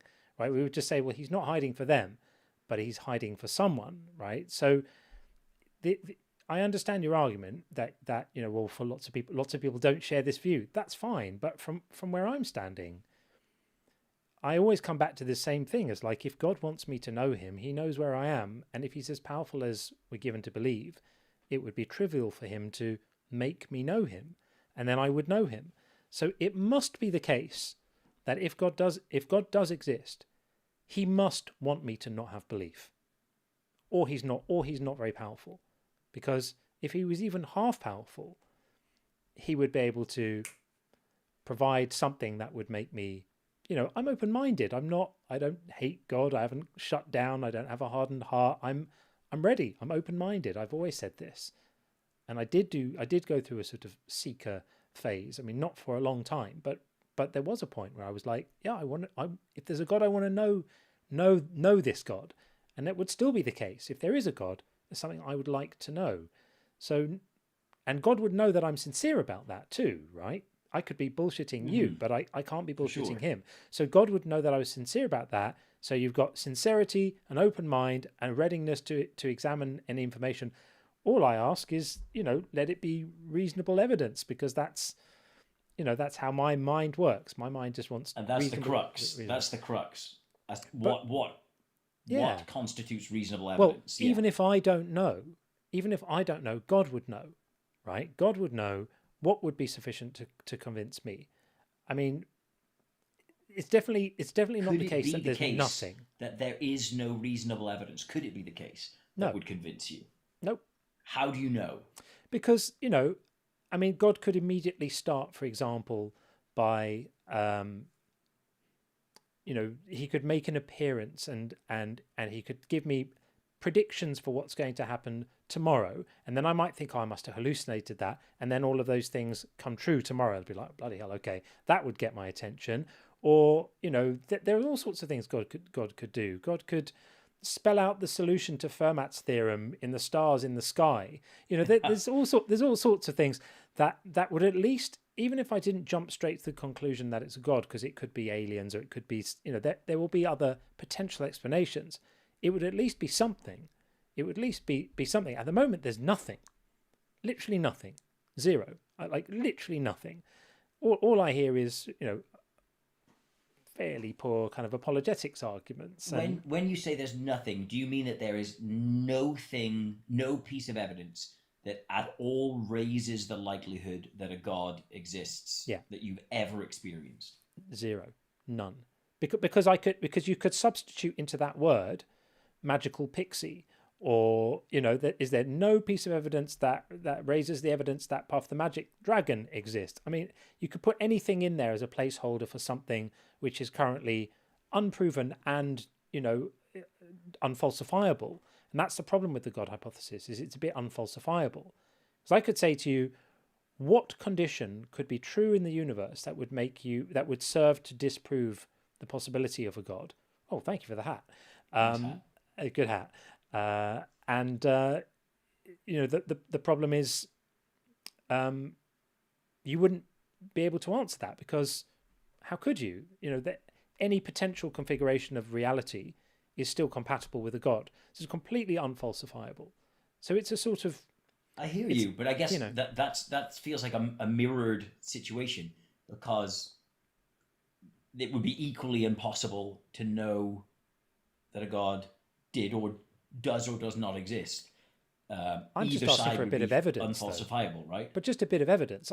There's lots of things that I accept without proof that I don't know. Like I don't completely know that my friends love me. I just think they do because they behave in a loving way towards me. Well, most of them do. And so I have evidence for that, and that evidence, that evidence warrants and justifies my belief that I'm loved by my friends, but I don't know it for sure. So all I'm asking for is something a bit like that, a bit of evidence. And so far, I've seen nothing, and God could provide it easily if he wanted to. We had this, this discussion earlier with another guest. He could easily provide it, and he doesn't. So I don't know where to go with that. That does look a bit like hiding to me. Let me ask a conceptual question then. Would you want it to be the case that an all-powerful, all-good, all-knowing God exists? Would I want it to? I suppose if you're defining that as all good, I'd need to know what that goodness you can really define those terms entails. however you need to subjectively. I can say for me, I would. Yeah, I would consider a God. All. Go ahead, John. Yeah, I was going to say, if that were built in, if goodness were built in to that, then yeah, of course, no one would say I wouldn't want there to be, maximal goodness. But I don't think we're very close to that, because I think, if you look at the amount of, we're going to get back to the problem of evil again, right? And the problem of suffering. There's so much suffering in the world, and the only way that it can be explained in terms of if there's a God who invigilates all of this and doesn't intervene, even in simple things, doesn't stop the tornado that's going to rip a child out of a mother's arms, doesn't stop. I think it's something like, I heard the stats for how many children a year die of malaria. It's hundreds of thousands. It might be even more than that. Shocking, right? Just bitten by a mosquito carrying a particular, organism, and hundreds of thousands of children are dying. God could easily intervene to stop that, and doesn't. And so much of this suffering seems to be capricious and random. People who just stood in the wrong building during the earthquake and didn't make it out, and stuff like that.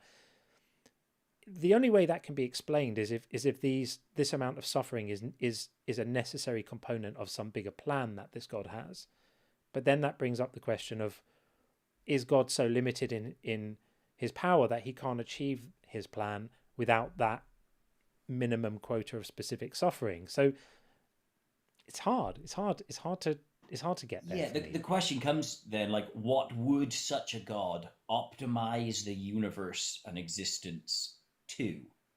And I think that's in principle an impossible question to evaluate, because we can't evaluate whether this is the universe that God would make if he was all good, all powerful, and all knowing, because what we're doing then is saying, if I was all good and all powerful and all knowing, here's how I would do things. Not quite. We can't possibly know I'm not quite how doing we that. would do things I'm not quite if we doing were that. all knowing. Brandon, what I'm doing is I'm saying that goodness, if you're going to reconcile goodness with causing unnecessary suffering, then you break the word goodness, right? If you're going to take the word good and you're going to expand it so that contained within its boundaries is causing avoidable unnecessary suffering, then the word doesn't really have any meaning anymore at that point. It's kind of broken. And that's why it's not just what I would choose to do. It's just looking at the unnecessary avoidable suffering. And the only get out from that is to say, well, who are you to say it's unnecessary and avoidable? It might be necessary and unavoidable, in which case you've then sacrificed some of God's power, because you're saying God couldn't achieve his ends without it. So he's not going to be, as powerful as we're given to believe. That's the problem with that theodicy. I think in that critique of the theodicy, there is an implication that you are some combination of omniscient and omnibenevolent, in that there is an inflexibility in your definition of good. If you were to admit that your definition of good could be flawed, then it is at least logically possible that such a God that has those three omni traits could be in existence and this reality be the case. I'm not saying that's a convincing argument that it is the case, but it is logically possible, and we would have a lot of questions. I have them too, in light of that. But it's logically possible. I would respond to that by saying I don't have to. I'm not even presenting a particular definition of good. I'm just saying what can't reasonably be contained within it, right? So words do have meanings, right? And they do have a kind of normally accepted semantic range. So, if we're going to start including within goodness, choosing to cause suffering unnecessarily, because that's what you're stuck with here. You have to grant that God is choosing to cause suffering that he could choose not to cause. So he wants the suffering. So if we're now going to include within our idea of good, choosing to make people suffer for his own pleasure, essentially, because he doesn't have to do it for any other reason, then I'm confident to say that if you're going to expand good to include that, I mean, I'm repeating myself, but you break the word. I hear you. It's no longer usable, and I think that's a problem. Do you think, I don't want to put words in your mouth, do you think that there is no such thing as, do you think the concept of redemption is inherently bad? Redemption from what? Sorry, Sean. Well, the implication of redemption is that something is not as good as it could be, and it is made into something better than that. I don't think that's inherently bad. Mm-hmm. Because what if perfection is not a static goodness, but is a redemption? What if that is a conception of good that is actually, ultimately, the real good? I would just say spend a day on a kid's cancer ward and make that argument. Those words for me would ring hollow, because you're going to say, well, God is making these children suffer, making their parents suffer. The suffering, I mean, I know parents who have lost children, and they face ahead of them the galling prospect of, having to get through the next, say, 5 or 6 decades of their life without their children, visiting a grave occasionally. And this is what God is doing for some kind of redemption, whereas God could achieve that redemption without putting them through that. So again, I just can't. I really feel the weight of the example you just gave. One of my best friends lost their not even 2-year-old daughter a year and a half ago. So I was the first to the hospital. That's awful. When it happened. and that friend was brought up a Christian and is an atheist and has been for nearly 15 years. And at this very moment is struggling with questions of whether God exists. And it's in light of the loss he suffered, he's finding that he is hoping more that Christianity is true than not. And so the force of those kinds of tragedies can go both ways. It can. Yeah. It can. Yeah. Well, B, I think we'll move it on. But Absolutely. I Okay. appreciate you coming in to wrestle with us this one. It's a big one, isn't it? It's a big one. Indeed. Yeah. Yeah. And, for sure. I appreciate the subtlety in your argument. So thanks, buddy. Always good to see you. You too. All the best. Take it easy, man. Take it easy.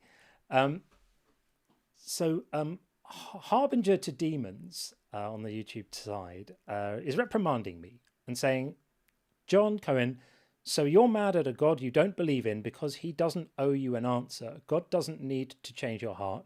You need to change your heart. So my response to that is, that's fine. I could change my heart, but I'm still not convinced that God exists. So I'm not mad at God. I just am not convinced there's anyone there to be mad at. That's the problem. And changing my heart won't convince me. I can't just choose to be convinced. This is the problem we keep on coming back to, is that people want to frame being persuaded by something like it's a thing you do. It isn't a thing you do. You're getting it twisted. You're getting it the wrong way round. Being persuaded by something is something that happens to you.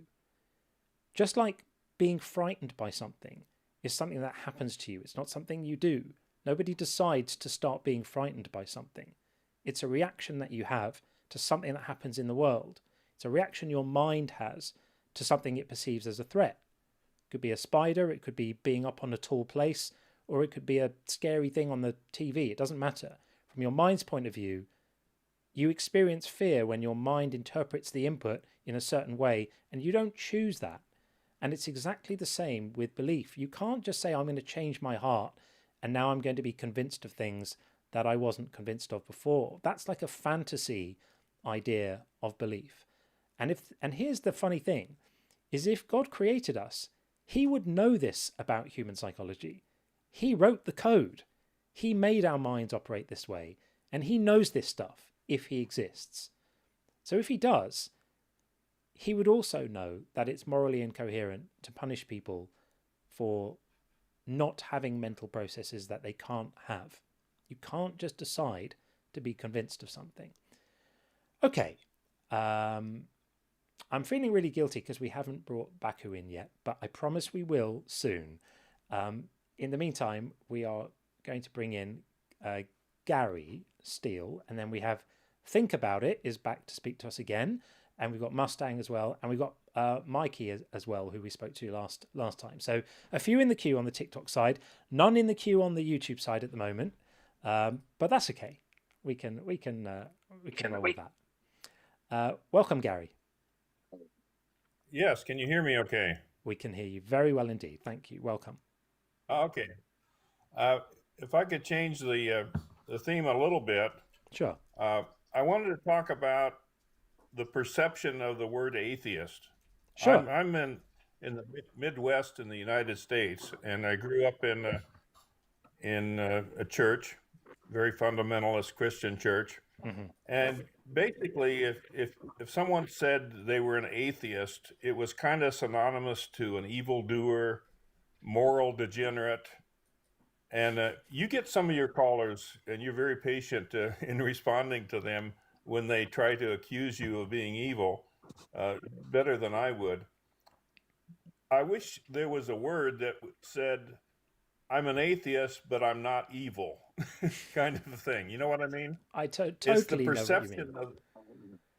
It's the perception of that word that keeps people from saying that they don't believe in God because of that perception of the word. Yeah. And I'm not sure how to get around that. It's interesting. Some people, Sorry. Go ahead, Some Josh. people prefer to identify as agnostic, especially if they are an agnostic atheist, because they're giving their position the way people will understand it without using the A word. I personally prefer to wear the scarlet A on my chest, say proudly that I'm an atheist, and just kind of show by example that it's not a bad word, and then try to educate people and have these discussions so that people don't see it as such a like an evil or have the negative perceptions about it. Yeah, I understand, and I agree with you completely, but I'm of the older generation. I'm a senior citizen, so it kind of is even more so when you come from a family of religious people and so forth, to get into that conversation. But that's, I think that's kind of a barrier when you're talking to people, that as soon as you use that word atheist, they're like very hostile towards you. it's tricky, isn't Yeah, it? and Yeah, it's such a loaded term. Many years ago, I think it was about 20 something years ago, Sam Harris came out and said he doesn't think we should use the word. He said that, like, he said we don't have a special word for people who don't believe in astrology. We don't have a special word for people who don't believe in unicorns. Why should we use a special word for people who don't believe in a god? Just say, I don't accept that claim, in the same way that we would for any other outlandish sort of magical claims that someone made. But I'm not sure he's completely right, because we struggle already with trying to make community. We struggle already with losing the collectives that often come with religious affiliation. And so being able to, as Sean says, wear the scarlet A, I think it's okay. I totally hear what you're saying. It's a word that comes with baggage. People, in some communities think, if you're an atheist, it means you've got horns in your head and you eat children, and it's there is Exactly. that I hear you. I totally hear what you're saying, and you could almost say, well, you could say I'm a non-theist, right? I've used that term Yes, before. yes. I'm a non-theist. There are theists who believe in gods, and I'm a non-theist. I'm just not one of those. Just call me not one of those.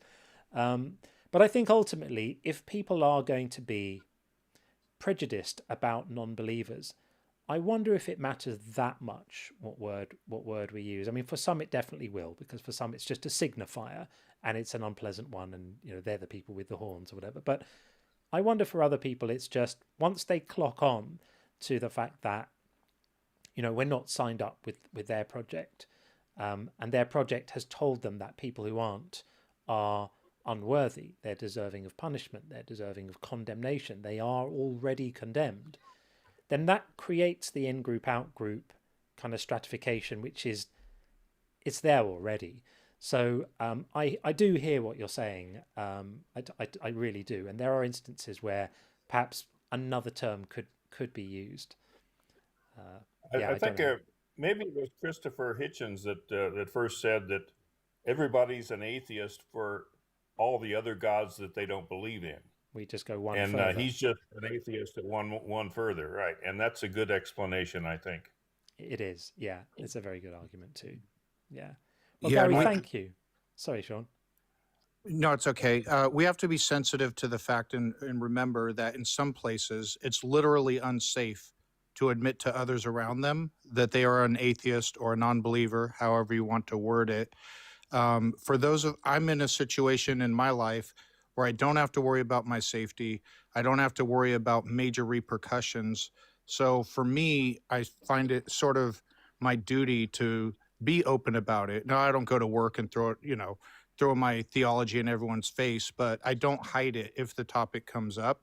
And I do that with the hope, and have these discussions publicly with the hope that people who are in situations where it's better off for them if they remain closeted, don't have to hide and can come out of the closet. And I look forward to a world where the A word isn't a bad word and people can just live their lives and be honest about their own positions. Well, I appreciate both of your perspective, John and Sean. I know, Sean, you came from a more Christian background like myself, but you're both so empathetic towards towards people, and what you're doing is very important, and I appreciate it. Thank you very much. Yeah, thanks, man. We appreciate you. If I could mention something else, you've made me really think about when I was under the kind of the cult influence of the church, and I got to thinking about why people believe that their prayers are answered.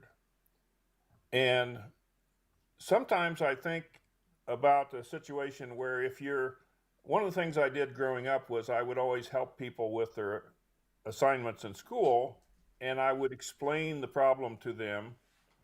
And in the process of explaining the problem to them, an answer kind of came in my head, I don't know if there's a term for that in education or not, but I think when people are praying sometimes, they're kind of explaining what their situation is, and I don't know how to do this, I don't know how to handle that. And in the process of praying, they kind of come up with a solution themselves, and they said, thank you, God, for giving me that solution. I don't know if you understand what I'm saying? I totally understand what you're saying, and I think it's very insightful. It's like they're kind of rebooting themselves into thinking about their situation as they present it to a third party, as they present it to another person. To another person. In their head, it's a God, right? But in presenting it outward, they're not thinking about it inward. Because when we think about our own problems, we're thinking sort of inwardly. But as you say, once you explain something to someone else, it does make you think about it in a different way. It does make you conceptualize it in a different way. I think you've put your finger on something quite profound there. And so that process of sort of externalizing what's on your mind could be the key to unlocking the next thing you need to do, or the realization about it. And then, of course, you'd feel that sense of realization. You'd experience that enhanced clarity over your situation. Have you ever had that thing when you're trying to think about what to do and you can't figure it out and you feel indecisive, and then you think it through and suddenly you realize what you need to do and you don't feel indecisive anymore, and you're like, that worked. So I can imagine a situation where someone's praying, and that process, as you say, of like externalizing it creates that moment of decision, and then you're like, that just happened to me. That was a reply. That was God speaking back. That he gave me that decisiveness. So I think that's very astute. I hadn't thought about that before. I think that's really, really, really helpful. There was a computer program. I'm a computer programmer, so there was a computer program through Harvard for learning computer science, and they gave the students a website. This was before AI. They gave the students they called the Harvard Duck. Everybody got a little toy duck. And when you had a question about your programming, you typed in the question you had to this Harvard Duck. And the only thing the Harvard Duck said back was quack. That's all it said. But you were supposed to explain your problem to the duck, and he would say quack. Oh, okay, I get it now. And then you were supposed to do that before you actually called somebody, for a real human, for help. It's a similar thing, right? And I got to thinking about this with prayer. Yeah, it's a similar thing, the psychology of it. It's a cognitive hack. That is what that is. It's a cognitive hack. I think I find that really helpful. Thank you for offering that. I think that's a really useful way to think about what's going on, because so many times people say, I prayed on it and God gave me the answer. And what you've just offered us is a plausible explanation for that experience that people have of praying on something and then feeling like the answer's been given to them. I think that's brilliant. Thank you, Gary. That's amazing. Thank you. Smart. Yeah, thanks, man. Come back anyway, again.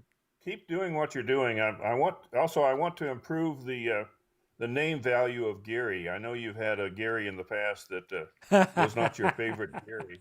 So I'm trying to improve the stock value of Gary. You're an infinitely more pleasant and more enjoyable interlocutor than the other Gary.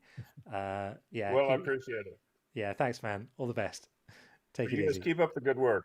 Thanks, man. Cheers. Thank you. Thanks.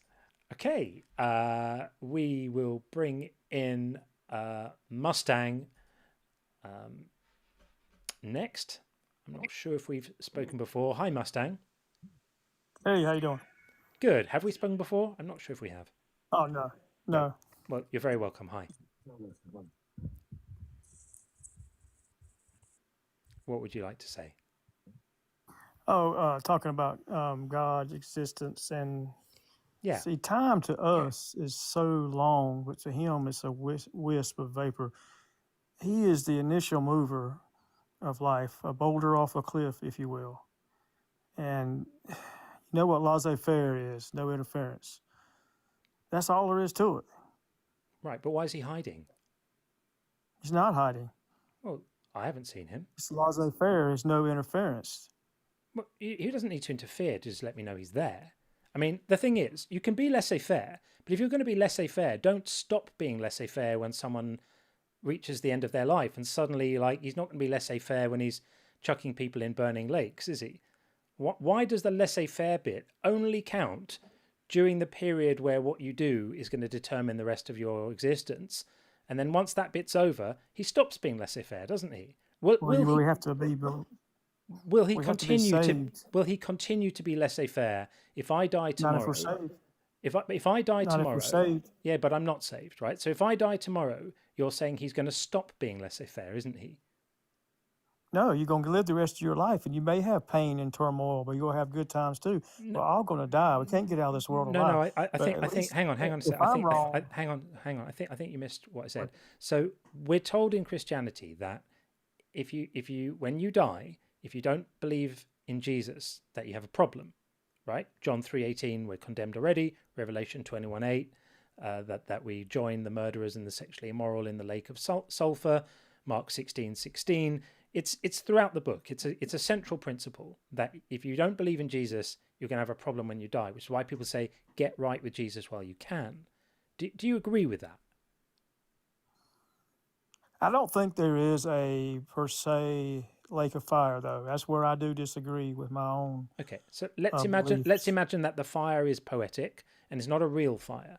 But do you agree with the idea that if I reach the end of my life, and we don't know when that's going to be, hopefully it won't be tomorrow, but it could be, if I reach the end of my life and I don't believe in Jesus, am I going to have a problem? There's going to be some kind of judgment, yes. Right. So at that point, God's going to stop being laissez-faire. So where is the moral logic in him being laissez-faire and totally hands-off? Because our lives are over. We're in a different realm now. We have to answer to what we've done on earth. Hang on, I hadn't finished my question. So my question was, where is the moral logic in him being laissez-faire while we're alive, when he has the potential to do something about my non-belief by just saying, "Hi, I'm here," and then I'll go, "Oh, hi," and then I'll believe in him. But no, he's laissez-faire. Exactly. He stops being laissez-faire once I die. That's like a setup. That is that's coercion. It's a setup. It's a sting. He's the initial mover. The boulder over a cliff has to run its course. And then, he sent Jesus on earth to find out what it was like to be human. And we have to go through him, the truth and the light and the way to get to heaven. If I'm wrong, I've wasted a lifetime. If you're wrong, you've wasted an eternity. I'd rather believe in God than, I'm not trying to be mean, but I'd try to believe in God than you. Who are you to tell me, though? But you that's can't... Pascal's wager. Yeah, it's Pascal's wager. Right. Yeah, it's Pascal's wager. Right. But who are you as compared to what I've been? You haven't been around, but in my life, but 20 minutes. I'm not telling you. I'm not telling you what to believe. Hang on, I think you're misunderstanding everything that this is about. No, hang on, because you said, like, who am I to tell you what to believe? I'm not telling you what to believe. I completely accept that you believe in God because you've been convinced. In fact, I would go one step further. You have no choice but to believe in God because you're convinced of God's existence. Your belief isn't a choice.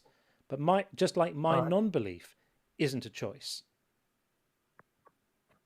I'm just trying to save you, man. I'm not a preacher or nothing like that, but I just want you to see what the glory is like, and you don't know till you get the feeling of the Spirit in you. Well, then God can give me that, can't he? Why is he choosing not to? Okay. Again, yes, sir. Why is he hiding? Yes, sir, but you have to. You come back to laissez-faire.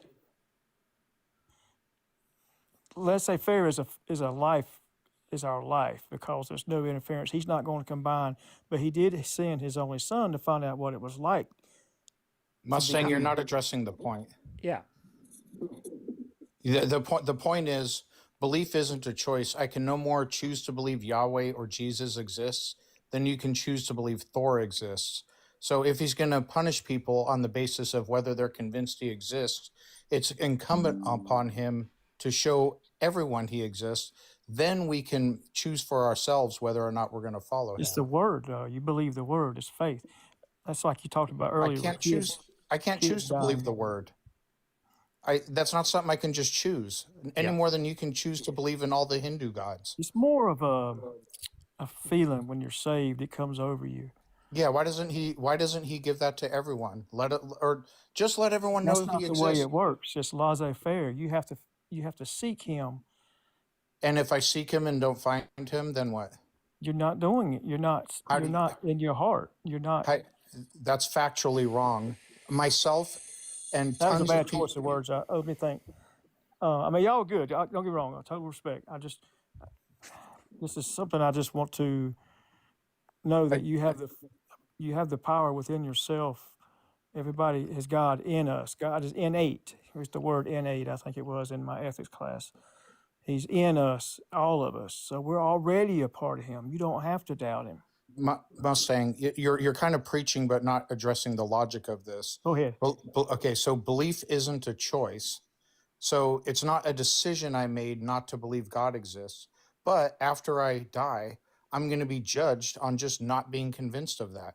It would be like you being punished in the afterlife for not believing leprechauns exist. It's not a decision you made. You're just not convinced that leprechauns exist. But there's only one. It's not a leprechaun thing. The only thing we got is God. That's real. If you read the Bible, leprechauns don't have a Bible. The problem is that every argument you've made so far only works if you assume the Bible's true, right? If you don't assume the Bible's true, literally everything you've said about boulders, about laissez-faire, about faith, all of this stuff, none of it matters. And so you would have to demonstrate first that we should care what the Bible says and that the Bible is true. And that's one of the things that we're also not convinced of. So, trying to provide a justification for these beliefs using the Bible is circular. That's called begging the question. It means that you have to assume the thing that you're trying to prove in order to prove it. That doesn't make sense. So okay, I got one for you. Yeah. Okay, here it is. Too many people in the history of the earth, of the world, of existence, too many people have said that there was something that happened. There's your proof. That's not proof. That's just things that people have said. I mean, do you know that the vast majority of people who have ever lived thought the earth was flat? Some of them come and see us here on a regular basis. It's a wave of generations about the books and the Bible and who wrote it. It's too many people that documented it for it to be not true. That's just not true, my friend. It's just not true. It is. First of all, the number of people who believe a thing isn't an argument for the thing being true. Because it's too many. There's no number of people that believe a thing that suddenly makes it true because of a number. It's not too many.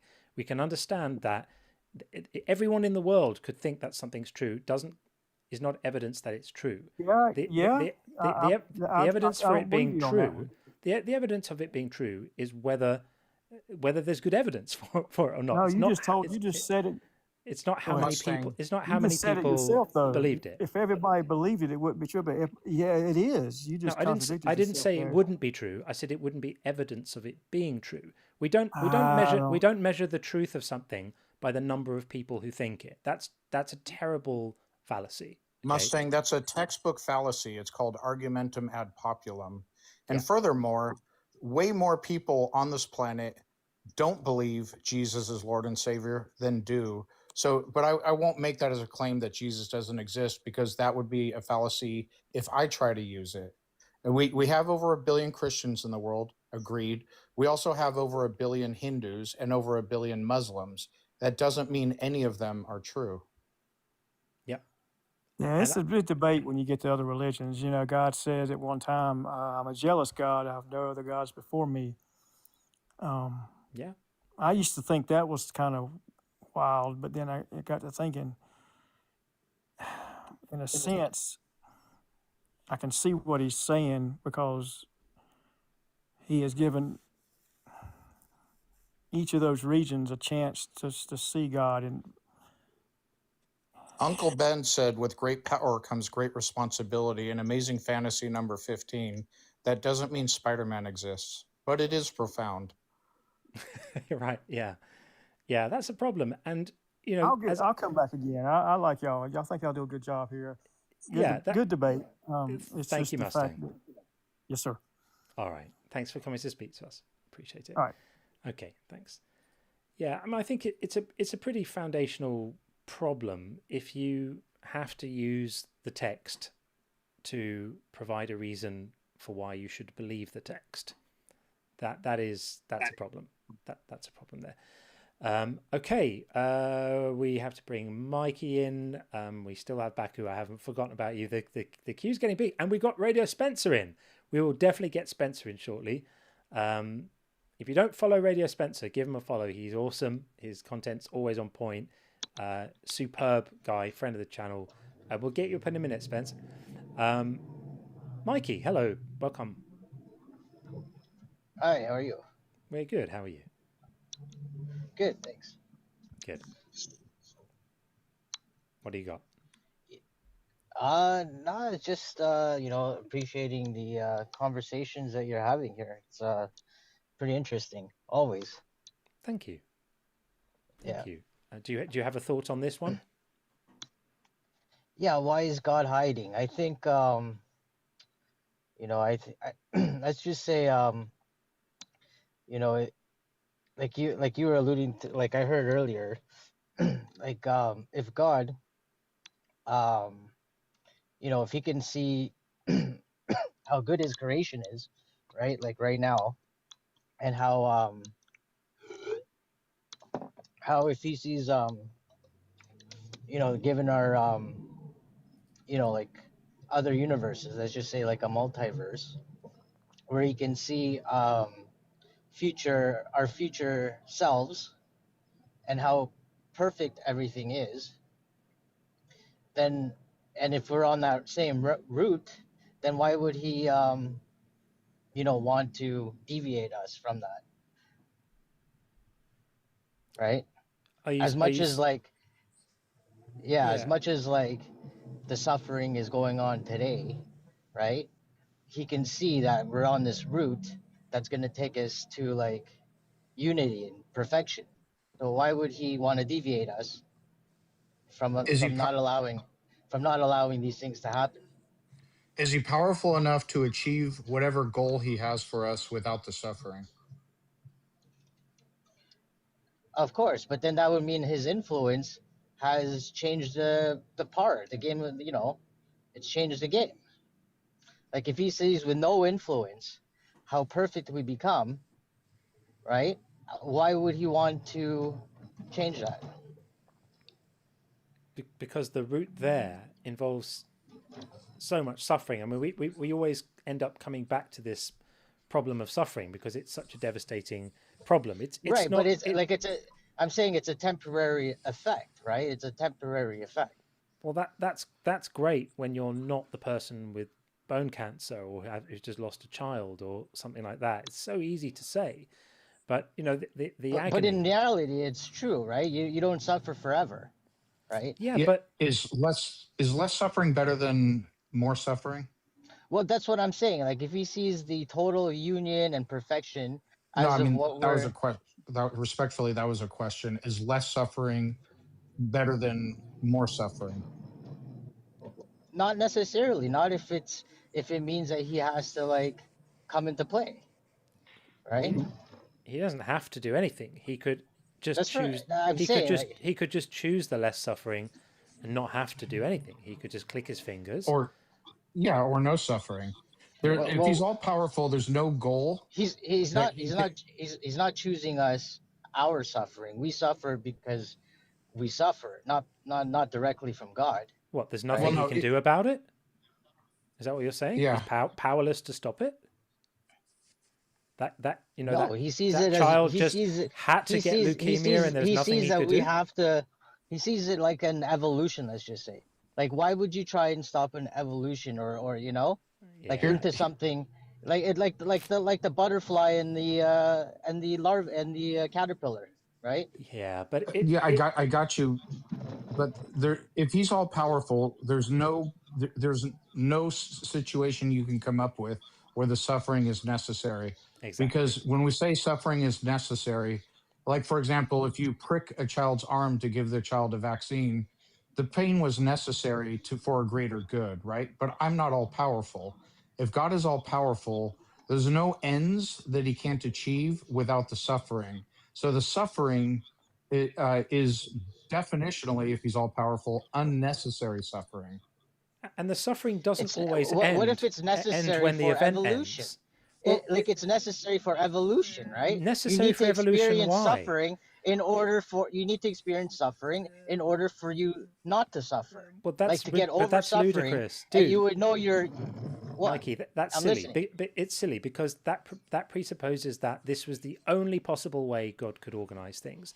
That he couldn't have sorted it out so that you could get your evolution without so much suffering. No, Again, he said this was the most perfect way. But it's very imperfect, isn't it? If it causes so much suffering that could be avoided, and as But if it, right, yeah. as Sorry, has go been ahead. pointed out in the chat, suffering doesn't always end when the moment of suffering ends. You can suffer something and then be traumatized by it for the rest of your life, have nightmares, terrors, flashbacks, mourning. If you've had a bereavement, the suffering never ends. This is an enormous amount of pain and suffering. Right. For what? For what end? If you're saying the end is evolution, that we're going to get to some better state, a sort of personal growth program, this is obscene. Then you're suggesting that the only way that God could enact this program is by visiting unspeakable grief and trauma and pain on billions of people, that he just had no other way of doing it. Then he's incompetent. If I was a god, I would not do that. That is our own doing, right? That's the human drama that we all experience because we're all in this together, right? It is. Mikey, there were dinosaurs who had bone cancer before humans, before anything we did, before anything any humans would be together. There was suffering in the animal kingdom 65 million years ago, right? There was suffering. There were animals whose only way of surviving is to kill other animals. Thereby, well, we can't compare dinosaurs to why we do. We can, if God is the author of all of it. We absolutely can. It's all part of his scheme. He's designed it all. He designed the digestive systems of T-Rexes to need meat rather than vegetables.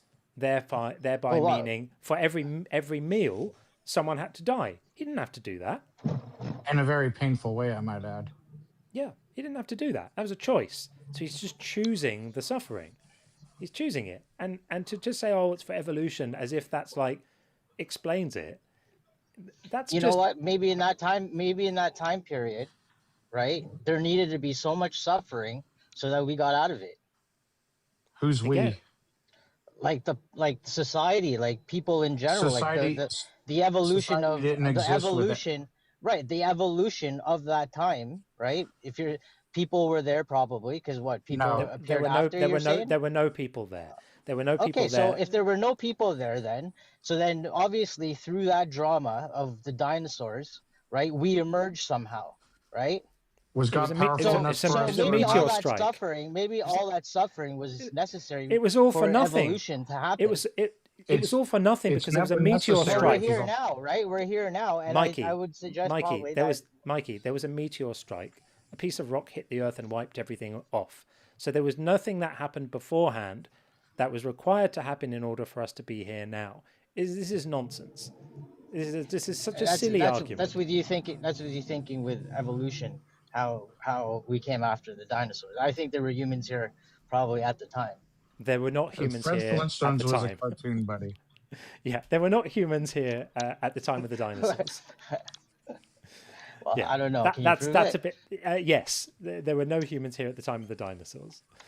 Okay. That's preposterous, and we know that human beings emerged from hominid ancestors in Africa about 200 to 250,000 years ago, which is a blink of an eye compared to 65 or 63 million years ago, which is when the dinosaurs were here. There were no humans at that point.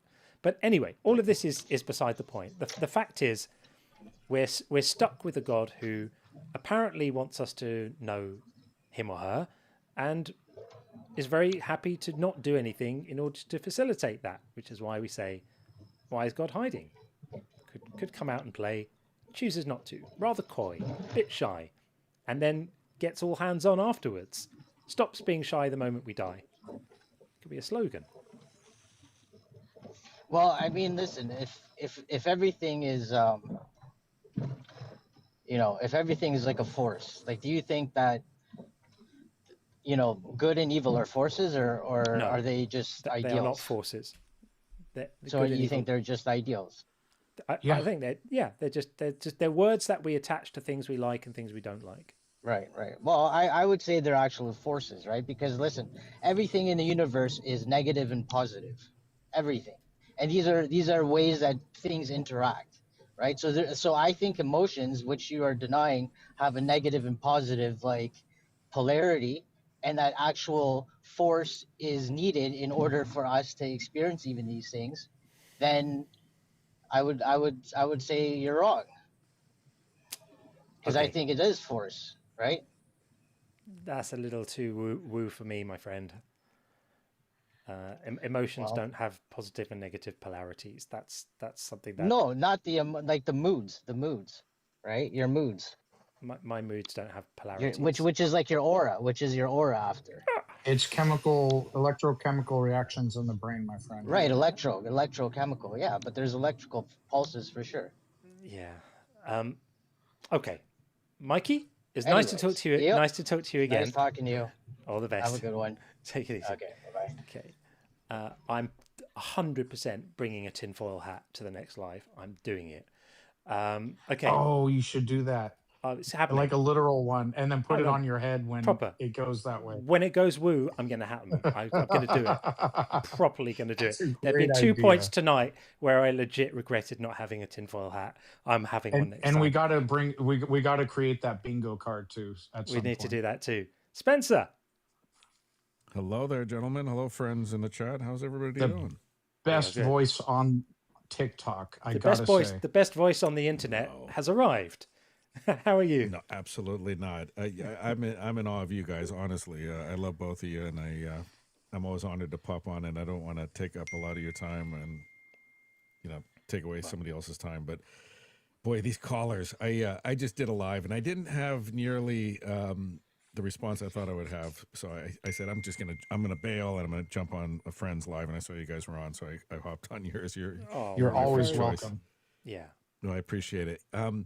To callers like the last caller, and just a little thumbnail for people that don't know me, 40 years as a Christian.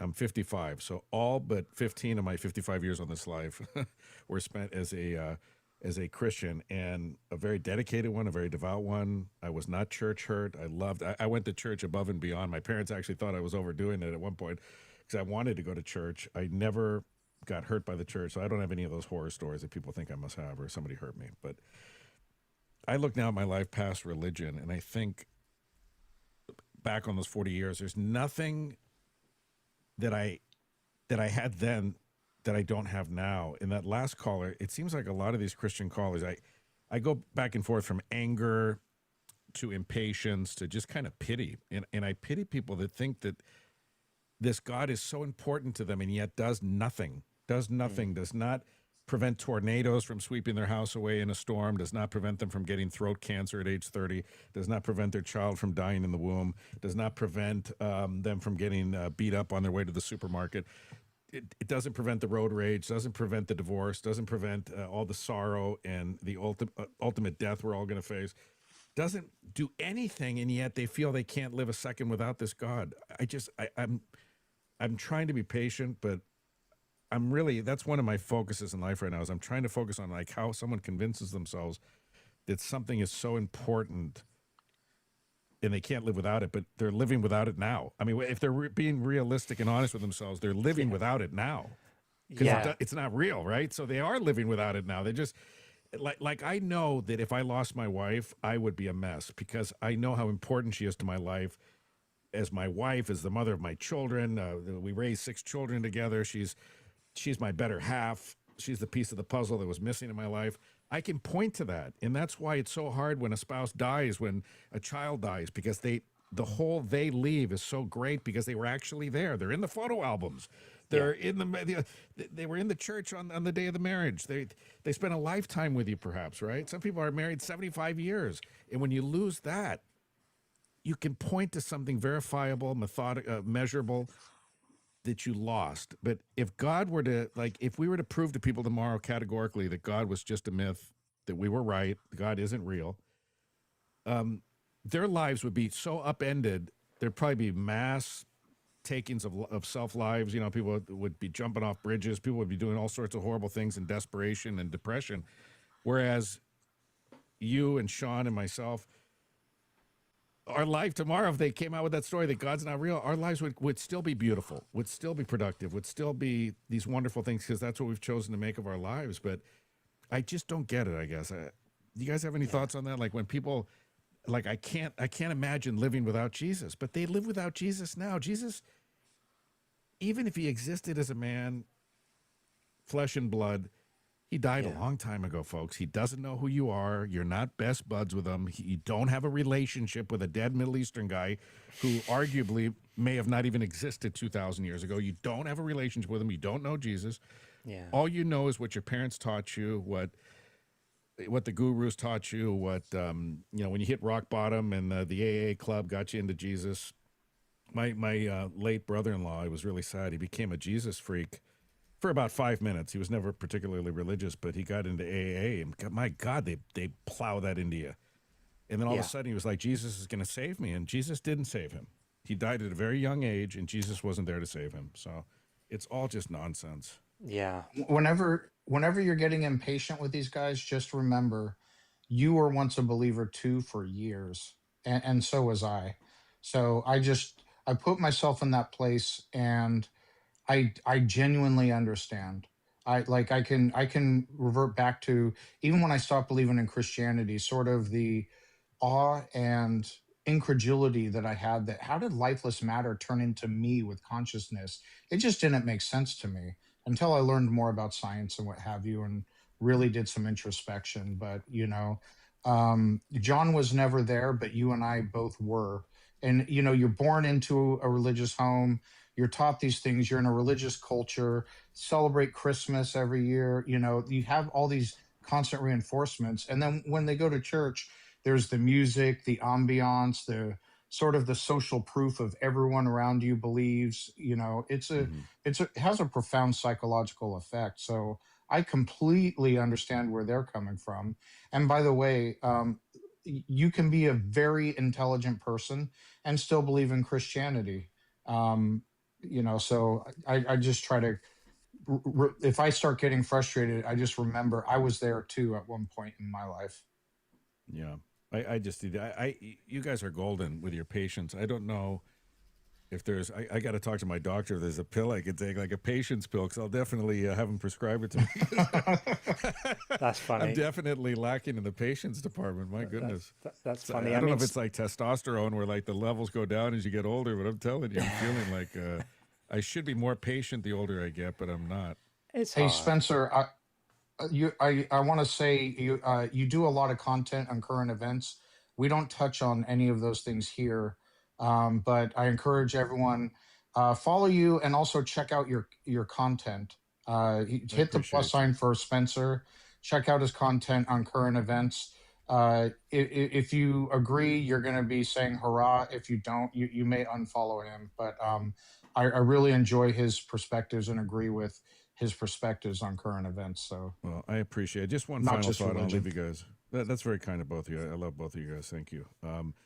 Like one final thought with it's perfect for this topic. Why is God hiding? Not only is he like physically hiding, obviously, but Christians love, and I used to love resorting to, it's God's plan, right? It's always God's plan. Whether the kid survives the cancer or dies from the cancer, it's God's plan. One way or the other, it's God's plan. But we would never accept a nondescript, non-explained, non-seen plan from like our spouse. You know, like, can you imagine being married to somebody and they say, honey, we really need to have a budget. I have a plan here to get us out of our debt. And, you know, they go, cool, let's sit down tomorrow and let's talk about it. And you're like, well, I'm not going to tell you the plan. I mean, I just have a plan to get us out of our misery and everything, but I'm not going to include you in that. I'm not going to tell you what the plan is.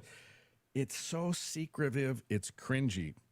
It's so cringy that God has this plan, but he's keeping it secret from everybody. Or it's infantile. Even if it's not about us. Even if it's not about us. Like, give us a big revelation now, like why the Schmolocaust happened. Like, that was God's plan too. But I guess we don't know any of the answers until we're all dead.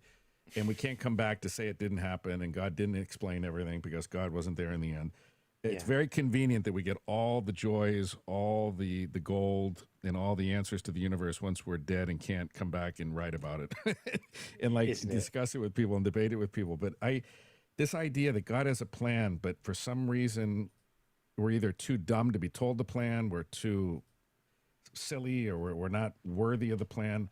That would not stand with any. I would never stay married to somebody who said they had a plan and wouldn't share it.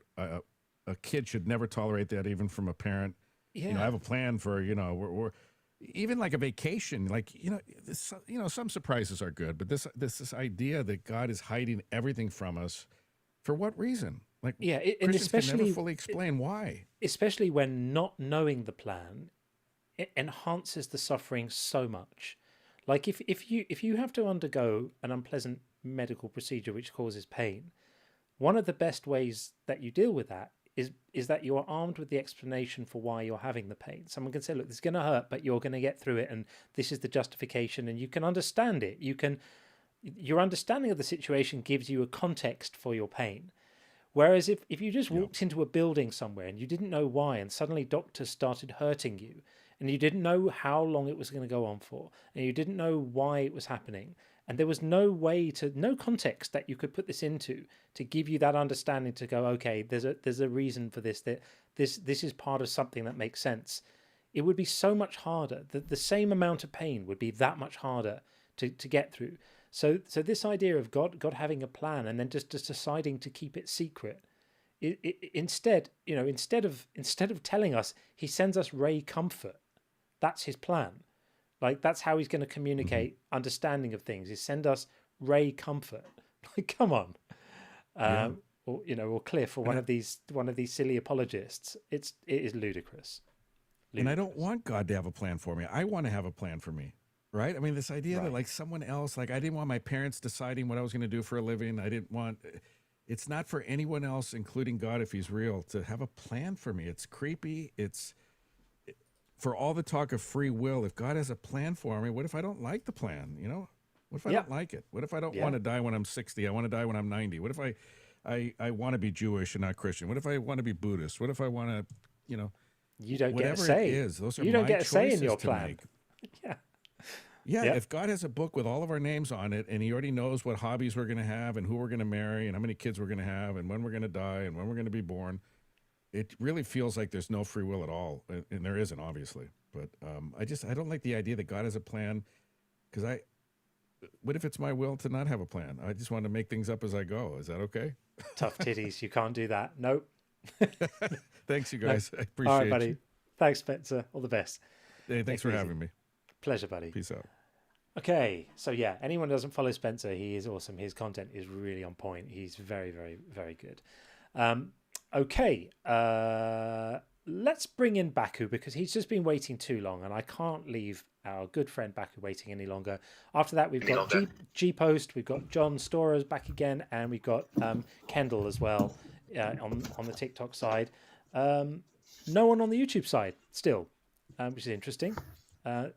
Even though we actually have more concurrent viewers currently on YouTube. So that's interesting. YouTube crowd are... There was someone in the chat saying they couldn't figure out how to guest up. They looked at the YouTube and couldn't figure out how to guest up. So maybe there's a more prominent way to show everyone, you know, instructions you can post or something for next time. Yeah, it's just go to tinyurl.com/JCGuest. and you just put your name in, and then you pop up in my little waiting box, and then we can talk and have by the way, fun. I'm looking at it now. There's a little window on my iPhone that's covering that part of it up. Like I don't know how to explain it. It's where the camera is. The camera lenses are covering the instructions. Well, that's not helpful. Okay, so I can change that and move it.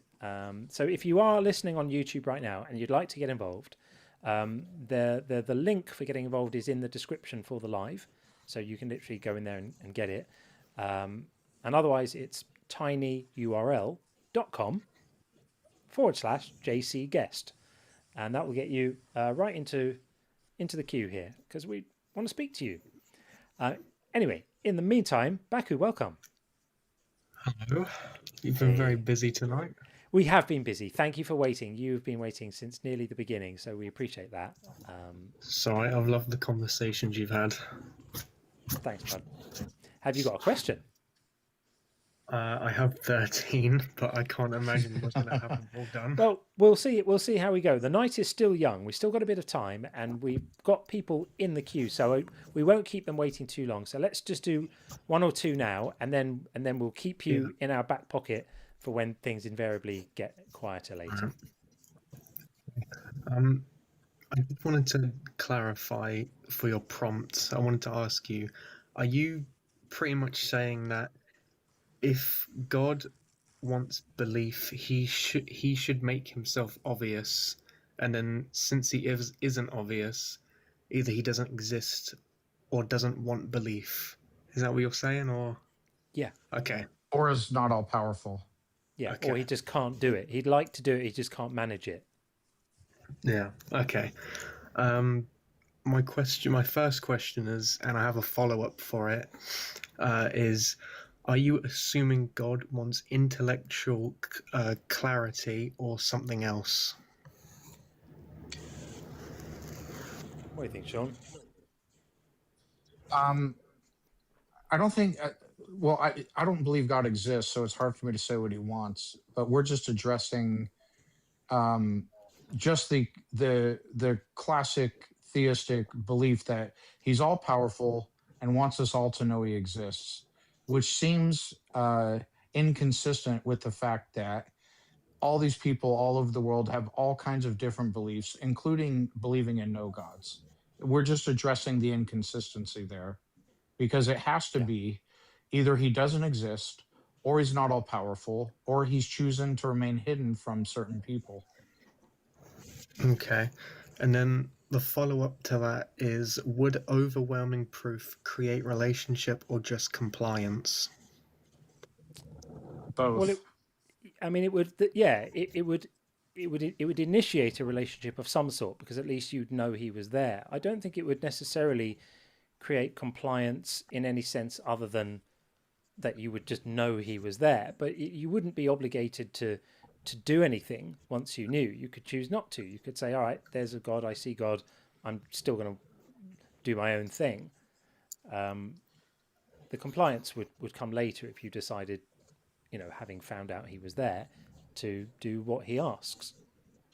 Yeah, and by compliance, when I said both, I meant quite a few people, I think myself included. If there's a fiery pit of hell waiting for me, I'm going to comply with him in the same way I would comply with Kim Jong-un if I lived in North Korea. Yeah. Okay. And then my second question is, what level of evidence to you would be sufficient enough to consider it not hiding? I mean, for me personally, it would just, I don't know what it is. And I always answer this question the same way. I don't know what would make me go, God stopped hiding now. He's stopped being laissez-faire. He's decided to get involved with my project. I don't know what that would look like. But, I haven't decided ahead of time that there's no God. I'm not committed to that position. I'm completely open. God, if you're listening, I'm ready. Come and see me. Let's talk. But I started saying that many years ago, and the silence has been overwhelming. So, God would know what I would need to change my view on whether He's hiding or not, even if I don't. I agree with that. Okay. Yeah. Thanks, Baku. Yep. We appreciate you. You never let us down ever. You always come up with the good questions, and we appreciate you so much for it. Thank you very much. So feel free to hang out in the queue, and then we'll see how things go next. The rest of the live, and then we'll see where we go from there. And if you've got any left over at the end, bank them, and we'll use them next time. All right, man. Take care, Bob. Thanks. Okay, we're going to bring in G Post, and then we have John after that on the TikTok side. No takers on the YouTube side at the moment, but that's okay.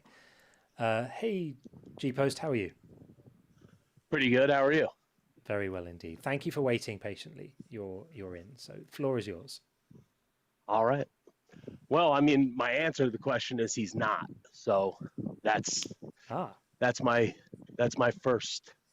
Okay. So you can question me from there. Sure. Sure. Does everyone in the world believe that your God exists?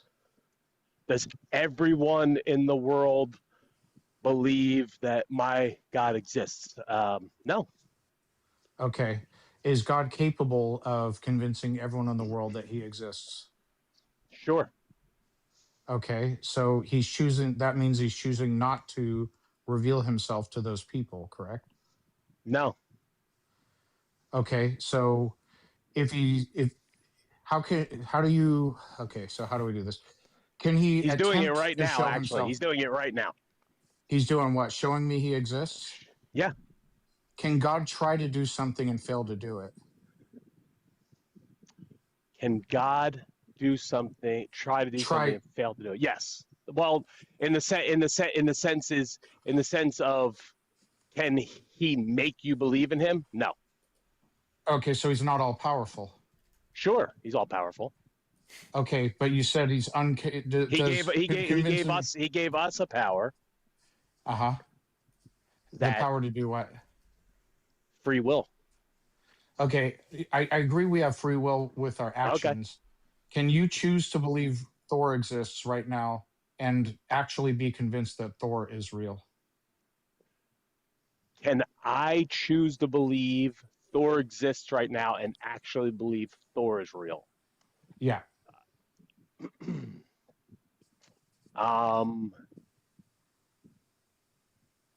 Are you asking objectively or subjectively?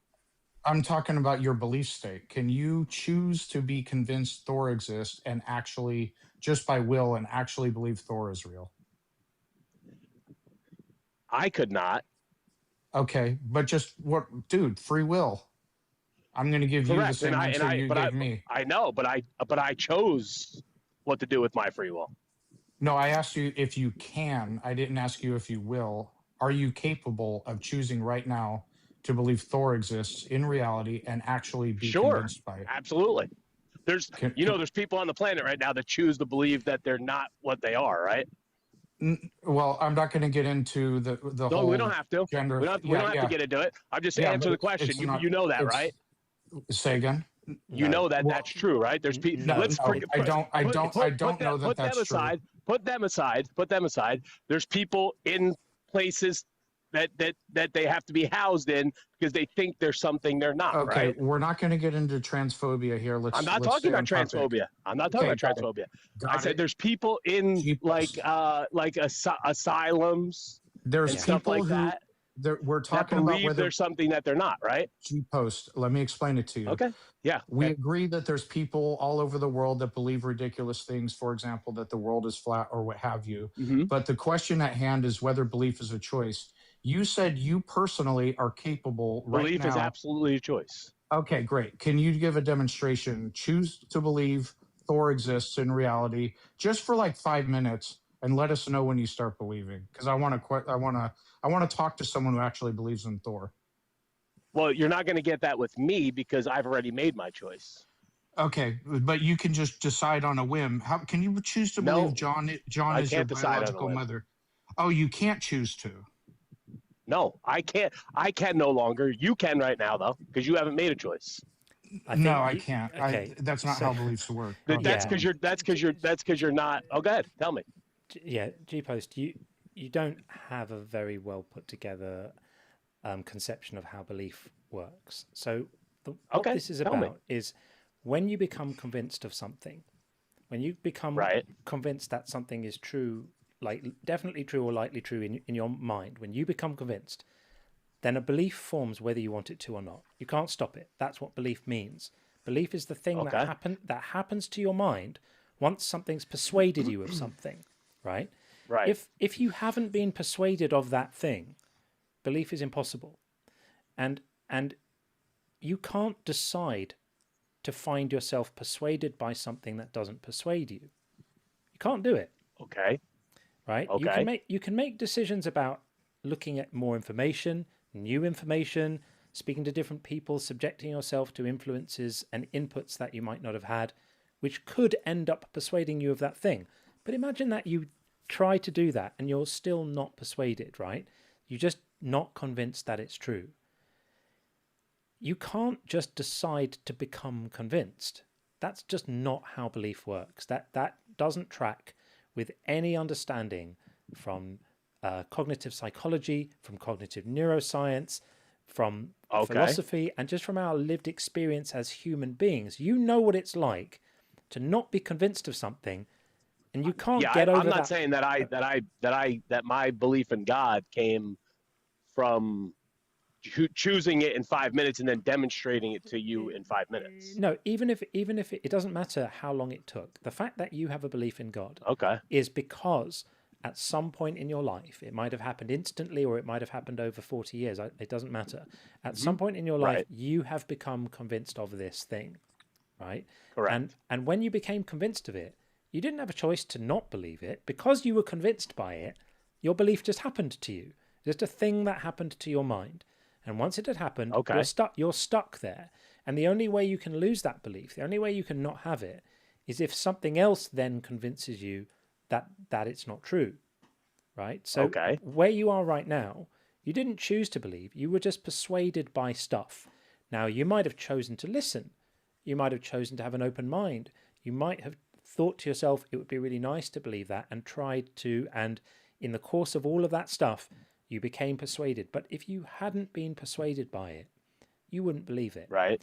So it feels like a choice, because it feels like, subjectively, we feel like we've got the freedom to just kind of float over the landscape of all ideas and think about anything we want. And because of that, we feel like we also have the freedom to land on it anywhere we want in terms of what we believe. But that isn't a freedom that any of us enjoy, because you can only believe something. What freedoms do you enjoy? Being convinced by it. Well, you enjoy the freedom to decide how to use your attention, how to use. So you can decide to use your attention. Yeah, to look into something, for example, to gather new information, right? And that new information may persuade you of something that you previously didn't believe. And when that happens, you still don't have a choice, because you've now been persuaded, and your belief is not a choice. So this is just a different way of thinking. Let's get back to the subject belief. of hiding. Let's get back to the subject of hiding. Yeah, I feel like that's the actual prompt here. Yeah. So let me ask you both a question. Did you guys have good parents? Yeah. Both of you? Yes and no. My dad was iffy. Wow. I should have pulled that one right out of the hat. Wait. Based on what? Based on what? Well, the daddy issue thing. But hold on, dude. You're not going to engage in personal attacks on here. I'm not personal attacking. Yeah, that was low. You didn't need to go there. Okay. Take the slap and move on. I won't go low. Okay. I'll take it. I just meant that quit while you're behind. That I'm not going. Yeah. Okay. Let's just move on. What I want to know is, did your parents love you? Yeah. Yes. How do you know? Because you don't know the evidence for sure. shows it. You don't know for sure, but you can have enough evidence. Right. Listen, you can have enough evidence that eventually the weight of it is so much that even though you don't technically know it 100%, you can use the word "I know it," because the weight of evidence justifies that degree of confidence. That's how we work on everything. And then you can believe that, right? You have no choice but to believe it, because the love from your parents builds up a strong evidential record that they love you, if you're lucky enough to have loving parents. Right. Right. And so you become convinced that your parents love you and there's no choice involved. Something to key in on here is John said, you have no choice but to believe it. And you said exactly, that is our point. Yes. Yeah. No, I gotcha. I don't have a choice but to believe it anymore. Good. Right. Okay. I have to believe that God exists. So what's happening there is that you're kind of agreeing with us, right? You're saying that there's no choice, right? I agree with you that you don't have a choice to believe in God because you have become persuaded. It's what I said to you before. We could have saved a bit of time. Similarly, and like you said before, you're waiting to be persuaded. Yeah, exactly. So I don't have the ability to believe it, right? Got it. Okay. Now, if God wanted to give me that ability, could he do it?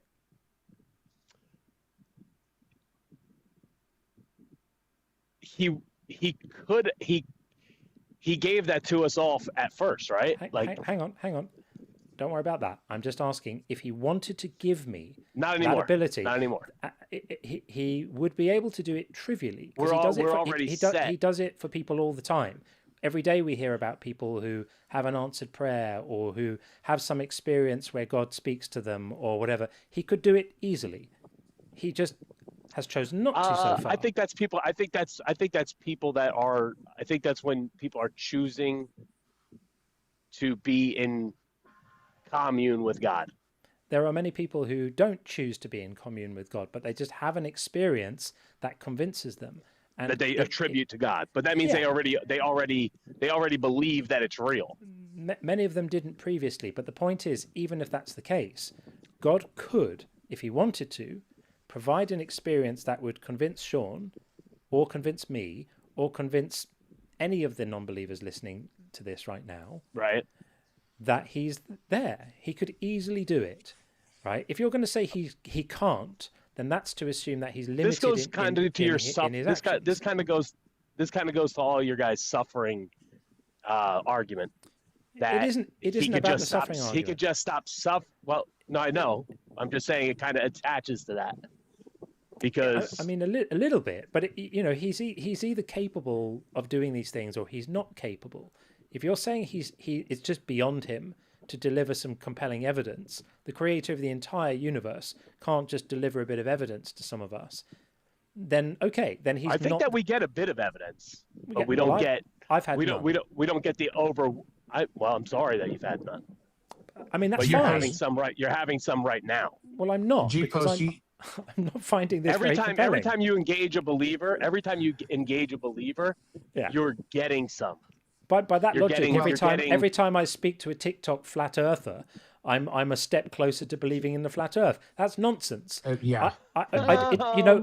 If you hear 150, except hang on, if you hear 150 crappy arguments, they don't all add up to make a good one. It just makes 150 crappy arguments. It doesn't work like that. But here's the thing. Do you guys think that we don't have a soul at all? Yeah, I don't think. I don't believe in a soul. That's a silly just lights idea. out. Yeah. Okay. Yeah. All right. I mean, Einstein, was he silly? Believed in this. No, he believed in the Spinoza God. Yeah. Yeah, which is irrelevant. If he had believed in souls, I would just say he was wrong about that in my view. That's okay. He was a very smart fine. Yeah, guy. no, it is. It is fine. It is fine. Yeah. Yes. Yeah. It is fine. Yeah. That's okay. But so anyway, my point is that God isn't hiding on you guys. He's right here. I would say that what you guys are doing is actually evangelizing with your channel. Yeah, because you're not the first person to tell me that. I'm sure I'm not. But I either the amount of Christian hate you're I get.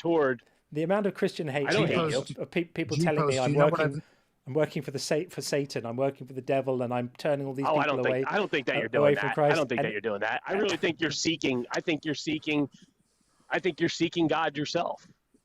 If he exists, I genuinely want to. Yeah, if he exists, because I want to believe as many true things and as few false things as possible. Yeah. So if he exists, I genuinely want to know.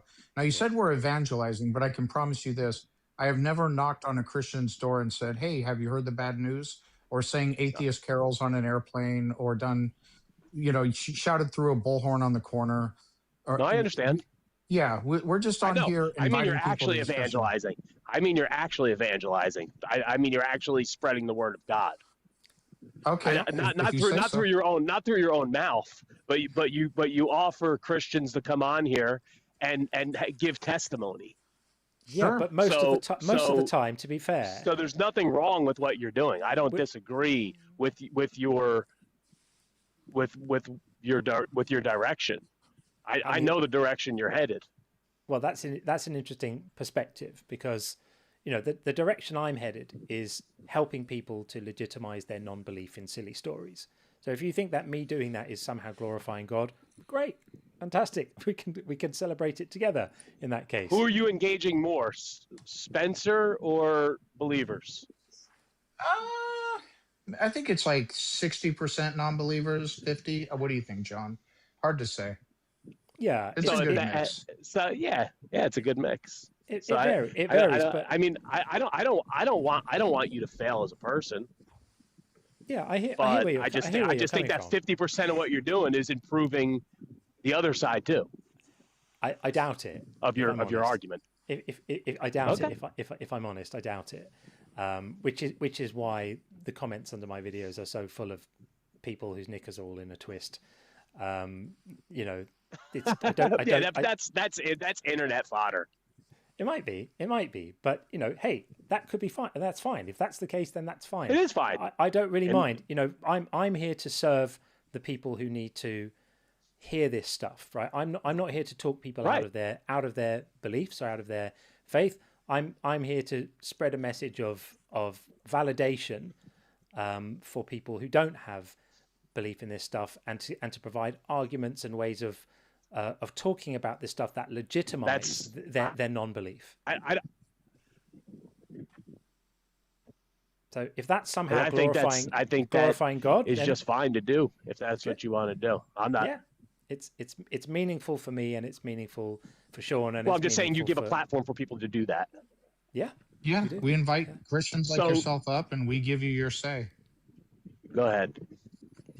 No, that's it. I mean, the logic here is I just want to infallible. say that, like, whatever you're looking at is to yeah. Yeah. So the logic to me, here is everything you're looking at in this world is God. The good. Okay. I mean, that's what you believe, but here's the thing. There are, if you believe in, for example, the Christian God, which I assume, okay, that means most of the planet is either not convinced any gods exist or believe the wrong gods exist. So that's most of the planet. And God can, if he's all powerful, he can let everybody know, I'm the one true God. Here are my rules. Follow me if you choose to. And then everyone has the free will to follow him. But the fact that he chooses not to means that he is definitionally hiding from those people who don't believe. That he chooses not to do what? To let everyone know he exists. Convince everyone. He lets everybody. Hey, he lets everybody. No, it's. Sorry, go ahead. He can't try to convince us and fail if he's all powerful. My point is the Bible, printed book. You're breaking up. You're on the history of the planet. So I mean, he's kind of letting people know. If you say it's so, there for you if you want to know. I genuinely want to know. And he's sent you, and you were unsuccessful. He's all powerful. He can show me the evidence that would convince me. Yeah. It's part of the problem is the suffering argument. And so when you're saying he lets people suffer, if you get down to the nitty gritty, I heard your thing about the dinosaurs. It's interesting. I don't know how much science on the dinosaurs' bone cancer we actually have. I'd like to see that. But sure. But let's talk just about human suffering. And I know that I would say 90% of human suffering comes from human behavior. And most of what we deal with on this planet is just our own, for lack of a better word, debauchery. Even if I granted that, which I don't, that means there's 10% of suffering that is not from human behavior. Not Yeah, that it's but even not necessarily direct. relevant. I mean, not direct. Like most cancers come from choices that other humans made, like That's not true. Well, where do they come from? Our bodies produce cancer on a regular basis. Our body is constantly fighting off cancer. Yeah. Sometimes it wins in some people, and it's not necessarily externally caused. And like a baby with bone cancer, God can prevent that. And now we're on suffering instead of like him hiding. I don't think God can prevent that. Like so he's not all powerful. Yes, he is all powerful, but what I'm saying is a baby with bone cancer, most likely something happened in the line genetically. Generations before that was a free will choice of another family member. Oh, come on. That's ridiculous. You don't. That's nonsense. That doesn't track. No, that's nonsense. And I've just put up just so you can see. This is an article from Science. It's one of the premier science journals in the world on bone tumor is the first confirmation of malignant cancer in a dinosaur. It's here on the screen. You can look it up. So if you just Google Science, if you just Google Science Journal and bone cancer dinosaurs, you can read it. It's interesting. Yeah, it's fascinating. It's interesting. I will read up on it. Yeah. Yeah, it is fascinating. I like it. Millions of years before any human beings were on Earth. And if you say we existed besides dinosaurs, I'm just going to tell you, Fred Flintstones was just a cartoon, my friend.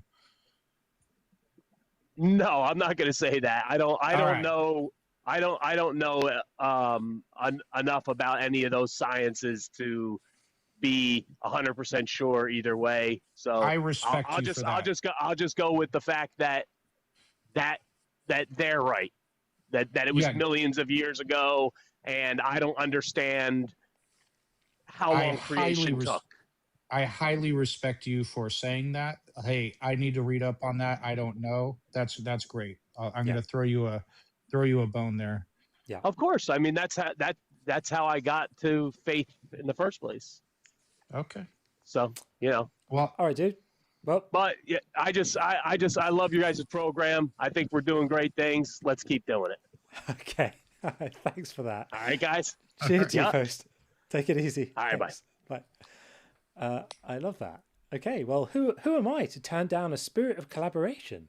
Let's do great things together. I'm totally up for that. So big respect to him.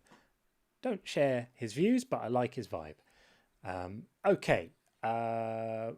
We are going to bring in John, who's been waiting. Then we've got Annabella in the queue as well. All the good people are coming in tonight. Hi, John. How are you? Hi, good evening. And thanks, John and Sean, for your excellent, awesome show. Thank you. Thank you. Look, I belong to a group called Emotions Anonymous, which is a 12-step program, which is similar to AA. And there's millions and millions of us out there. Now, I completed all the 12 steps and had a spiritual awakening, which led me to the Bible, Quran, Hinduism, Buddhism, all good religions, anything that was good. And today, I'm locked up in a psychiatric ward, but I'm out on Tuesday, thank God. You know, and Good. God for me to start with was suggested good, orderly direction, or got off drink, got off drugs, got off depression, because I suffer with depression. And, you know, years ago, I tried to commit suicide because my wife was having an affair and I was 250,000 euros in debt. I have a business in Lanzarote, Costa Teguise called Coffee and Cream Bistro Bar. And my wife wanted me dead because she wanted the insurance money and with the guy she was seeing. But today I forgive her, you know, because I'm a born-again Christian. Now, I go to church every now and again, but Jesus said in the Bible, I am the church. You know, you can go to church, but I am the church. And people don't worship idols, etc., etc. You know, and I'm so glad that I've had this spiritual awakening because I feel like a free man. I've confessed all my sins, you know, and there was some very dark sins, you know, to my sponsor, who's an AA member. And, you know, just for example, you know, the guy that played Hannibal Lecter, Just trying to think of his name. Anthony Hopkins. Anthony Hopkins.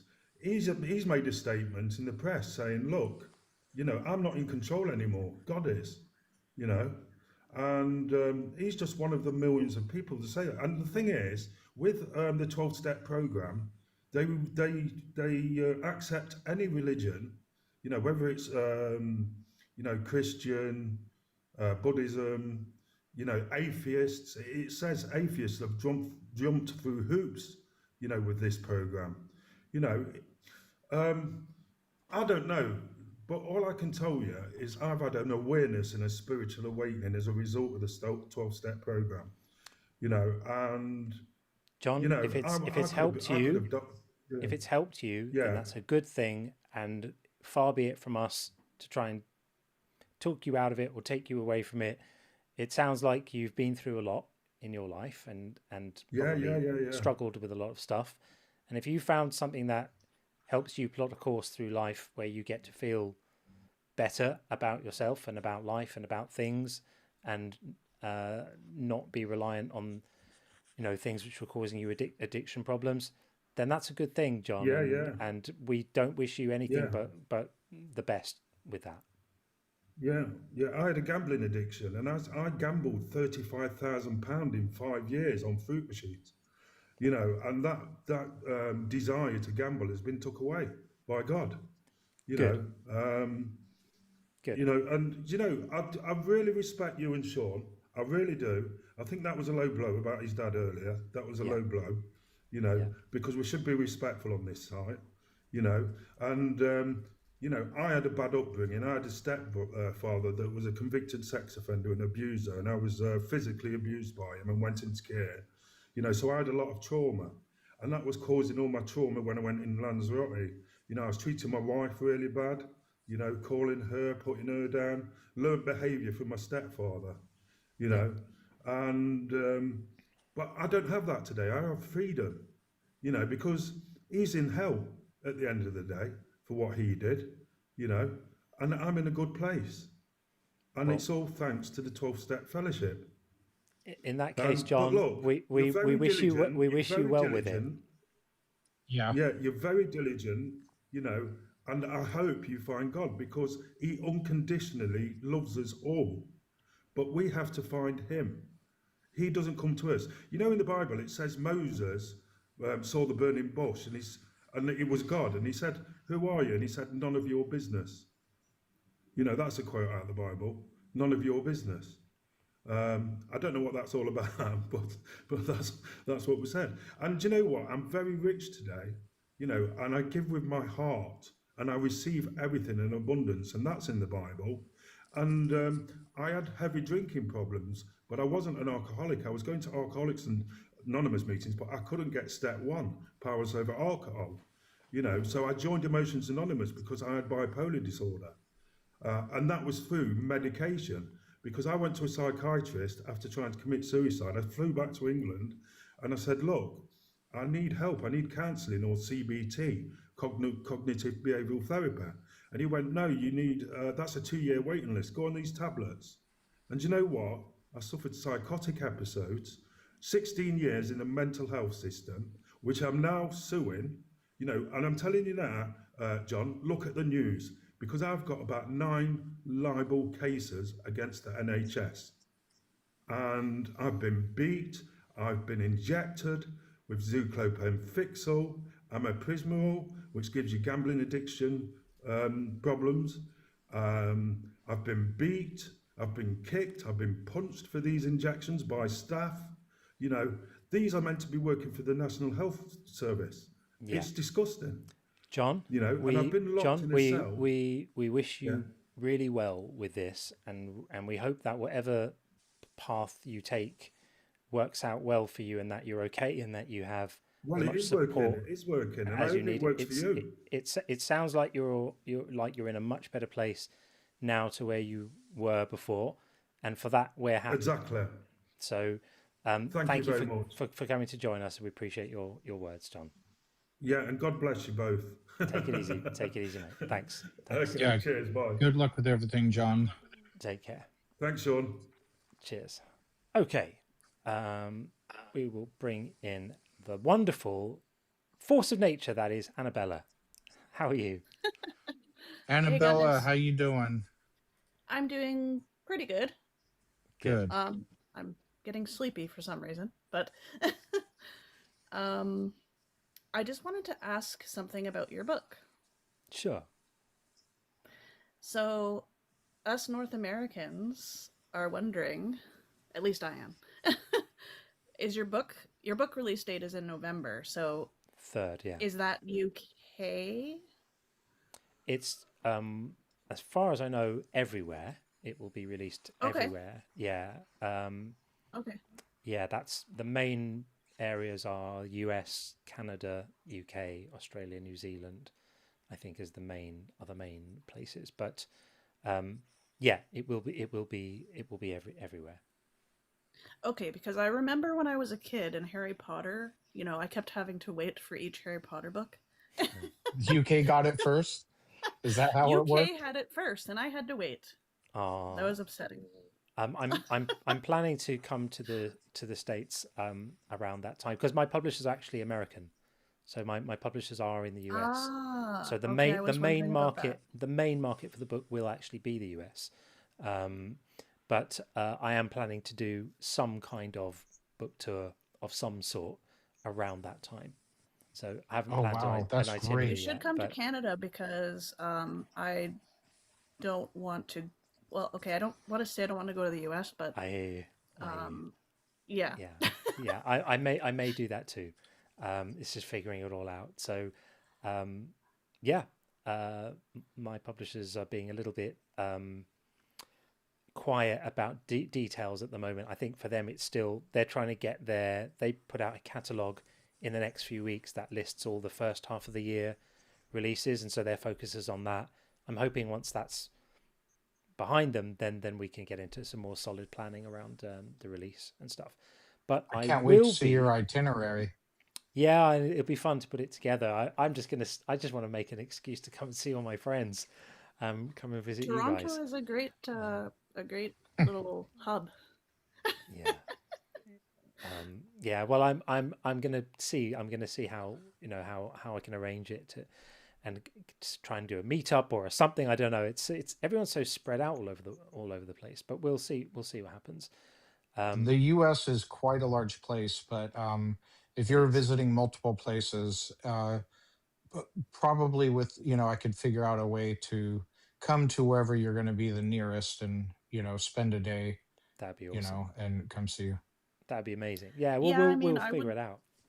I would probably travel too, despite my hesitations. Well, we'll figure it out. We will definitely. It's definitely coming out in Canada as well. So maybe I can wrangle something and visit both places. We'll see what happens. It's still a way off. I will be unveiling the cover, which has now been finalised in the coming days. So I'll share that, guys. I'll share that with you guys first. You lot will be the first to see it. So. And just a side note question, kind of. How's the YouTube chat going? Because I went over there and I saw there you enlisted some mods. Yeah, I had some volunteers. Good people. And it seems to be kind of okay. So you were asked about. There were people saying, "When's Annabella coming?" And then 3 friends stepped up. So yeah, we've got Uncle Charlie and Kilo Whiskey at the moment, and there was someone else who was in earlier but had to go. So it seems to be okay right now. It's okay. So okay, good. Yeah, you are wonderful for riding in the other day and restoring peace and calm to the wild west of the YouTube chat. Yeah, there you go. Well, thank you, Annabella, for everything you do and for your support. You're a massive part of our community here. Mark, I would show you the cover now, actually, but I don't actually have it. I don't have a high-res image of it on the computer here. I will do it in the next live, I promise. I will do a cover unveiling in the next live. I'd kind of meant to do it today, and then I just didn't manage to get it together. And yeah, Baku, I do plan to do some kind of book events in the UK too. Yeah, for sure. So, yeah, we'll see what happens with that. Thank you both as well. I will drop out.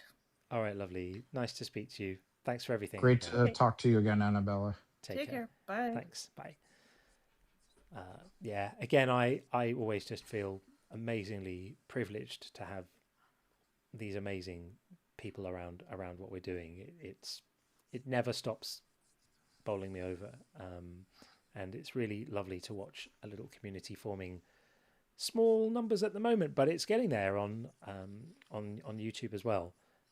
It's fantastic to watch it happening. Okay, well, it's a little bit quiet, so let's get Baku back in. It's so awesome to have Baku in the wings, ready to pounce at a moment's notice with insightful, interesting questions. Welcome back, my friend. What have you got? Oh, I'll just go straight for it. My question is, if God made his existence undeniable, would that preserve freedom to reject him? Yes. Yeah, it would preserve freedom to reject him, like you might reject a lover that you didn't want to have a relationship with anymore. Yeah. But it wouldn't preserve freedom to deny his existence. Yeah. Correct. Yeah. Is lack of evidence the same thing as non-existence? No. No. Yeah, at one point we did not have evidence black holes exist, but they still existed. Okay. Is it possible that some of their hiddenness could be on our side rather than God's? I mean, it could, but if he's sufficiently powerful, he could override that. So, let's imagine we're just extremely myopic and bad at God spotting. Well, he would just have to, up his visibility parameter until he came into focus for us, and he could do that. If he's all powerful, he could take steps to make up for the fact that we've got blinkers on and we can't see him. So yeah, he would be able to do that pretty easily, I think. Dude, we have a guest. We have a guest in the queue. So take that question, put it in your pocket. I'll have a question for Baku, and we'll get you back in once it goes quiet again. What's the time now? Yeah, we still got a bit. We still got an hour or so to go. So we'll probably do that. Thanks, Baku. Good questions. Love it. Thanks, buddy. Okay. We have Chantel. We also have TikTok checking up on us to say, "Are you human?" Yes, we are. Welcome, Chantel. How are you? Hi, I'm fine, thanks, and you? Yeah, we're good. You sound a little far from the mic, though. Any chance you could get nearer so we can hear you better? Can you hear me now? My phone is on a stand. It's on a stand. Okay, well, just get as near to it as you can. That would be great. Thanks. Let me just switch my Wi-Fi off. Maybe it's my Wi-Fi. Just hold on. I don't think it's your Wi-Fi. It's literally just the sound. You can hear a distance between you and the mic. Can you hear me now? It's slightly worse, but that's okay. We'll manage. We'll manage with what we have.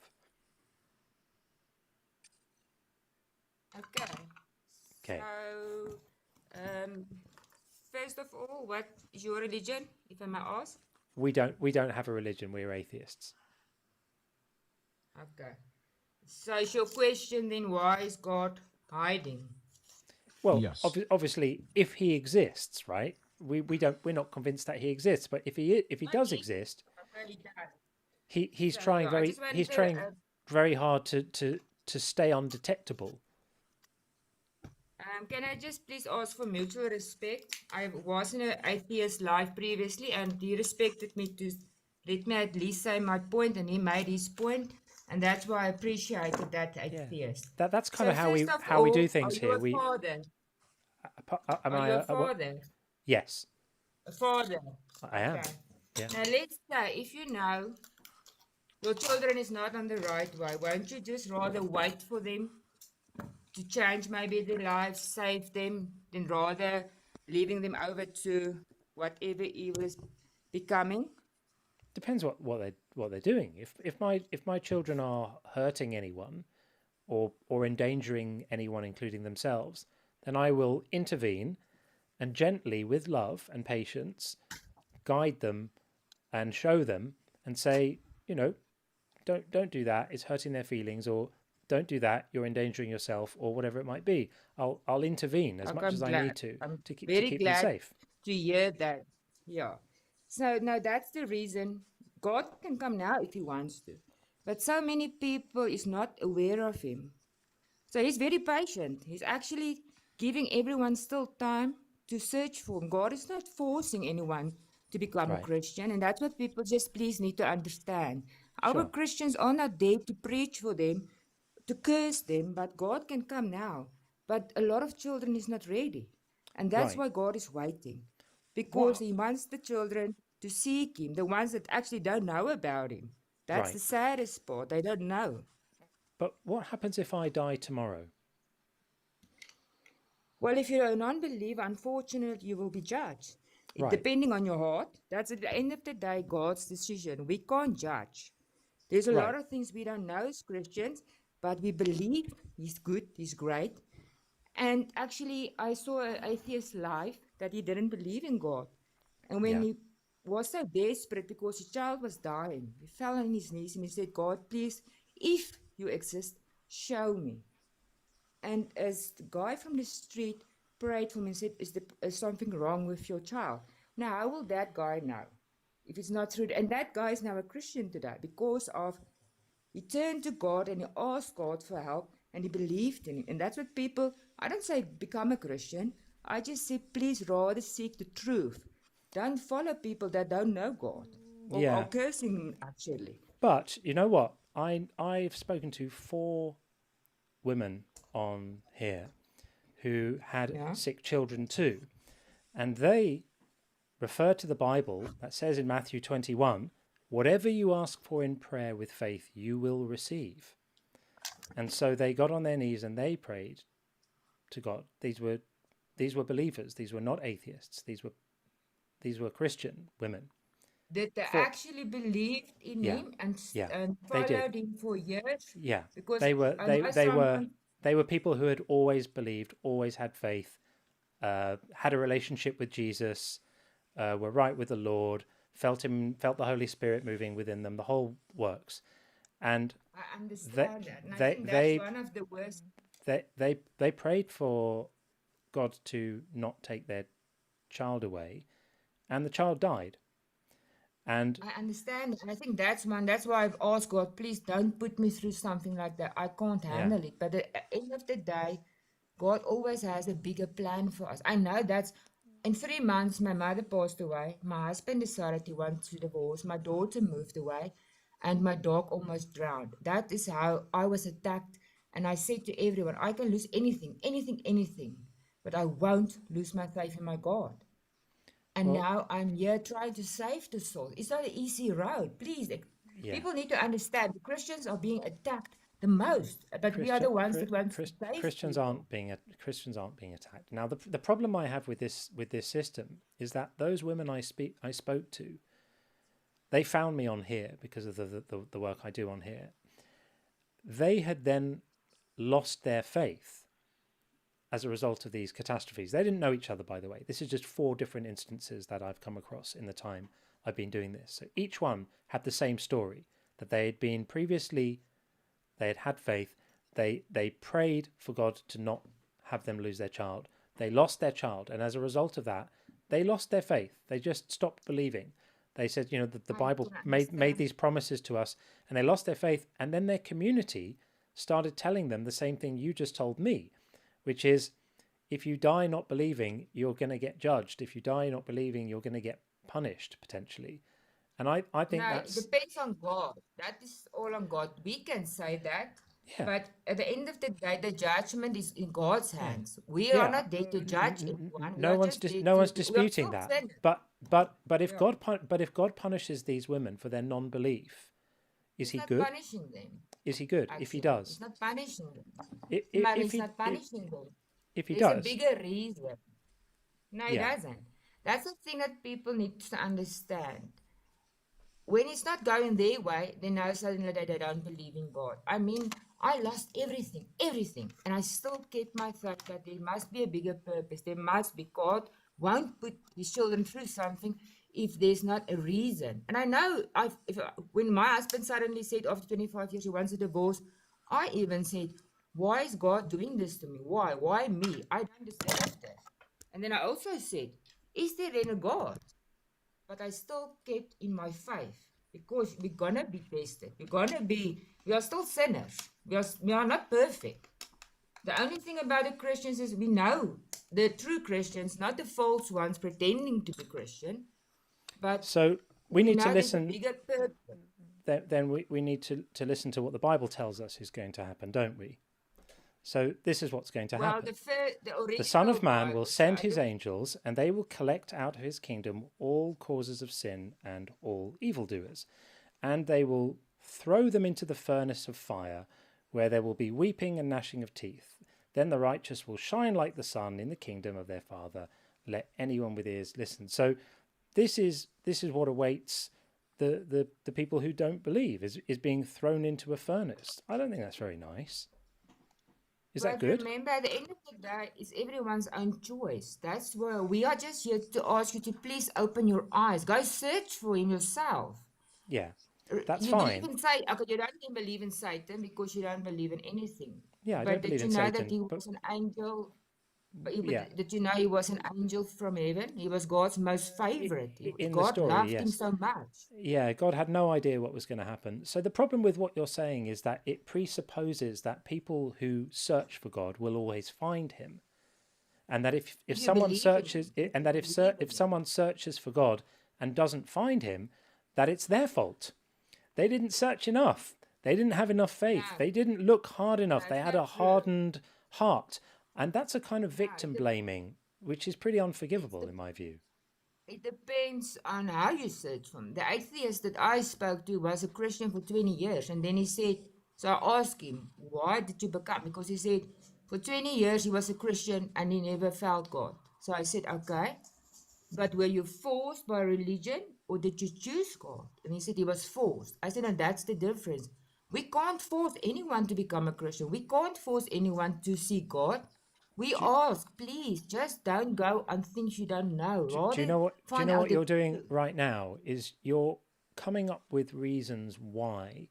The only possible reasons why someone could lose their belief must be because they were forced by the church, or they never really felt it, or they whatever. This is called the no true Scotsman fallacy. You're basically saying that if someone could have lost their faith, they were never really there in the first place, or there was something wrong with them. Definitely not. No, definitely not. But that is kind of what you're saying. That's kind of what you're saying. I'd like to introduce you to Sean, who is my co-host here, and Sean can tell you what happened to him, because I've never been a believer, but Sean has a different story. Go ahead, Sean. Sure. I was a Christian for most of my life. I became a Christian. I was Seventh-day Adventist. Some Christians will know true Scotsman that and say that's not real Christianity. But when I was from age 9 to 11, I was convinced Jesus is Lord and Savior when I lived with the Seventh-day Adventist family. And I remained a Christian once I moved away from them pretty much most of my life. Probably sometime in my it was definitely sometime in my 30s, I began to question. And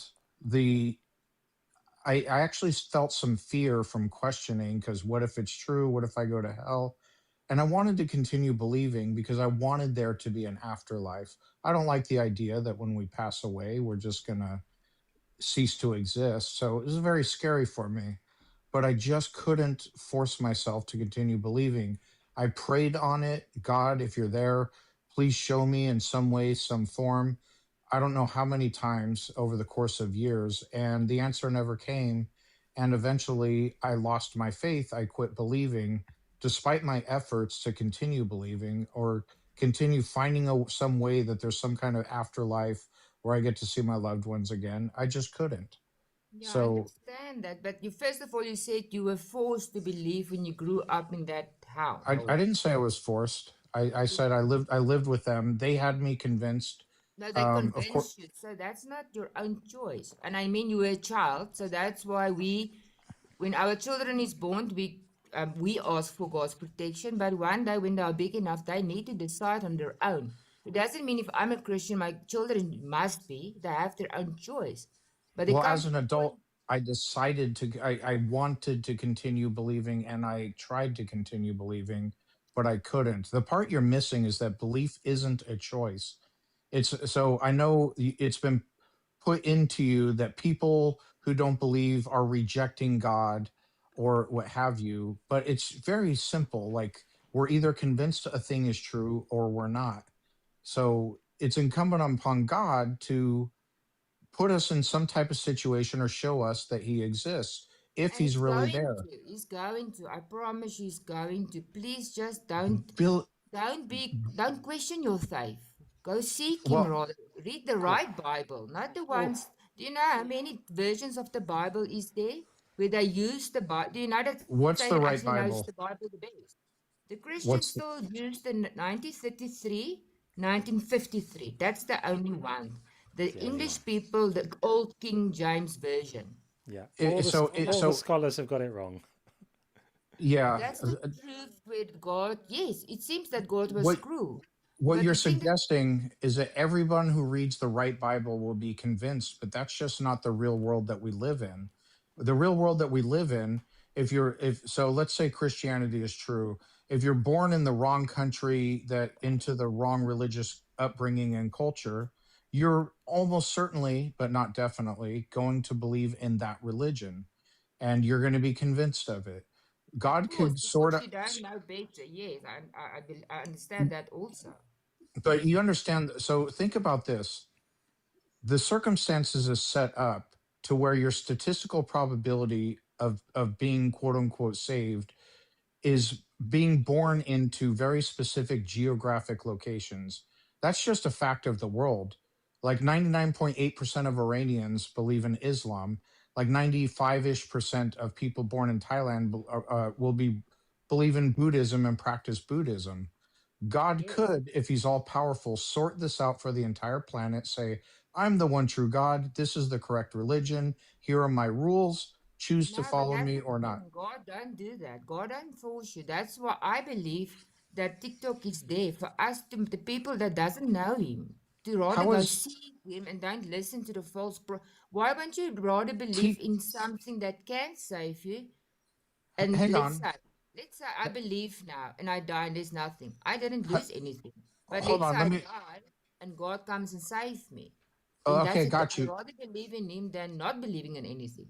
No, And I I understand. felt his Holy Spirit. That's the difference.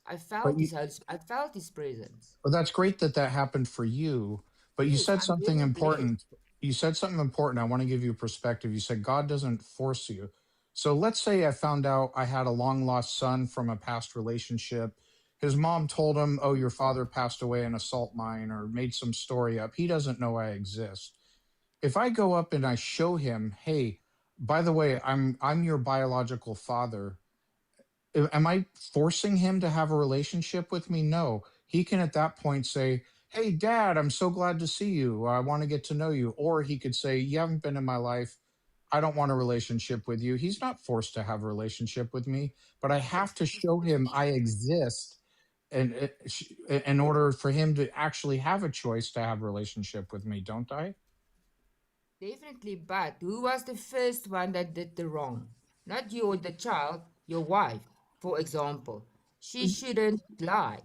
Well, I That's what the agreed. false prophecies are doing now. They are lying. They are using Christians that's not Christians to make us like the bad people. Why Chantel, would, can I just uh, give me yeah, 5 just seconds, please address please? the point though. The point that I was getting at is me showing my long lost son that I exist is not forcing anything on him. It's me simply saying, I exist, I'm your biological father. I would like to have a relationship with you. Then he has the free will to decide if he wants that or not. So God could do the Exactly. same thing. Just show us he exists, and then we have the free will to say, God I want. wants the prophecy to be fulfilled. The things that's going to happen, like the Antichrist that is coming. And that's the scariest part. People don't know this stuff. I don't say I'm a know it all. I just keep believing on God, my faith. And I mean, why would the Christians waste their time trying to tell your people, please just go seek the real truth? Because We're not forcing you. that's how cults work. No. That's how cults work. No, we are not in a They tell cult. people We are that they're in great danger unless they join. You have to do these things, otherwise bad things will happen to you. No, we're not That's telling not you great. anything. We ask you. I Yeah, mean, don't you think me I as a know. Christian will sit here and try to save your soul and rather do something else? So we don't force anyone. We just Yeah, ask, I know. please But go search the but I truth. need you to The acknowledge truth. something, Chantal, which is that there is a core of coercion in these doctrines. In Islam and in Christianity, you say no one's gonna force you, and God won't force you. No one's putting a gun to your head. You're just gonna get chucked in a burning lake if you don't. That is coercion. That's what coercion looks like. Is to say, At the end of the real day, nice God's eternal soul decision. you've got there. Shame if anything were to happen to it. Your choice, completely, totally free choice, but you're going to get set on fire forever if you make the wrong one. This is not okay. This is a terribly immoral thing to tell people, especially children. I have a real problem. No, but that's not the truth. Then that's not real Christians. At the end of the day, God is not going to send you to hell if you didn't know Him. That's why I say. I do, but if you judge. say, We but don't that's not what the know. Bible says. The Bible doesn't say that. The Bible says that you get punished if you don't believe. Right? I'm But not talking because about you people. know He's there and you know His law. Well, and it is, well, that's what it Wait, says in did you say you know Romans. he's there? Yeah, that's Romans 1:18. But you don't get to tell me what I know. I don't know He's there. I've heard about Him. To me, this is just a story. This is like a bedtime story, right? And I'm not convinced it's true, right? So I do know what the story says. I just don't believe it. So I'm right in the bullseye target, right? For John 3:18, for Revelations 21:8. I'm the guy who's getting chucked in the lake, in the burning lake, along with the murderers. I don't think that's okay. I don't think it's okay to tell people No, like I that. think God wants us to give you the message. We are listen. I've been on lives that they curse at God. That is not right. We don't curse anyone's God. We just lift them. But then I say to them, you know what? According to me, you don't deserve God's grace and mercy. You deserve to go to hell. But it's not my place to question that. That's I'm because obedient that's to because God. you're Because slightly morally broken by this doctrine that you would say something like that No, to someone. because I get furious that people can curse somebody that I don't believe in. Then why did I spend all this time questioning the Bible, reading I'll the tell Bible you why if you they don't believe in it? tell you why they do that. So the cursing is a way of externalizing the frustration they have with an ideology that is abhorrent to them. And I understand why. Now, my personal way of doing it is not to curse at God, because I just think there are better ways of making an argument. I prefer to just use reason to tell people how ridiculous their beliefs are rather than curse. Yeah, and that's what I appreciate about the atheists. At least we're they agreed on listen. that. You can have a conversation with them. And I want to listen why they believe what they do. But in some lives, that they say they want to ask the Christians something, and as soon as you join, they attack you, they curse you, your God is this, and that's not the way. Then I don't have to be there. But you know what? The problem is, I don't think that you have heard me at all when I've spoken about the damage that this idea causes. I think you're so fixated on what you consider to be your sort of religious mission that it's made you tone deaf to what I've told you about. I'm telling you now that there are tens of millions of people living in the world right now who are harmed by the ideas that you're propagating. They're harmed by being told that if they don't believe the right things, that they're going to be in for circumstances and punishment. They're harmed by being told that their inability to believe that occasionally donkeys speak Hebrew is a capital crime. They're harmed by being told that their belief state is a falling away from what's good, that they're bad because they're not convinced of this stuff, and time is running out. These are harmful ideas. And as long as people of faith don't take ownership of the harms done by this, I haven't heard you say a single word in this conversation that even acknowledges what I'm saying to you. To say, yes, I can understand. I said I can understand. If I wasn't maybe born in a religion and had the opportunity to decide, it's impossible to explain to somebody something that you didn't see. Like, I know there's a wind, but I can't see it, but I believe in it.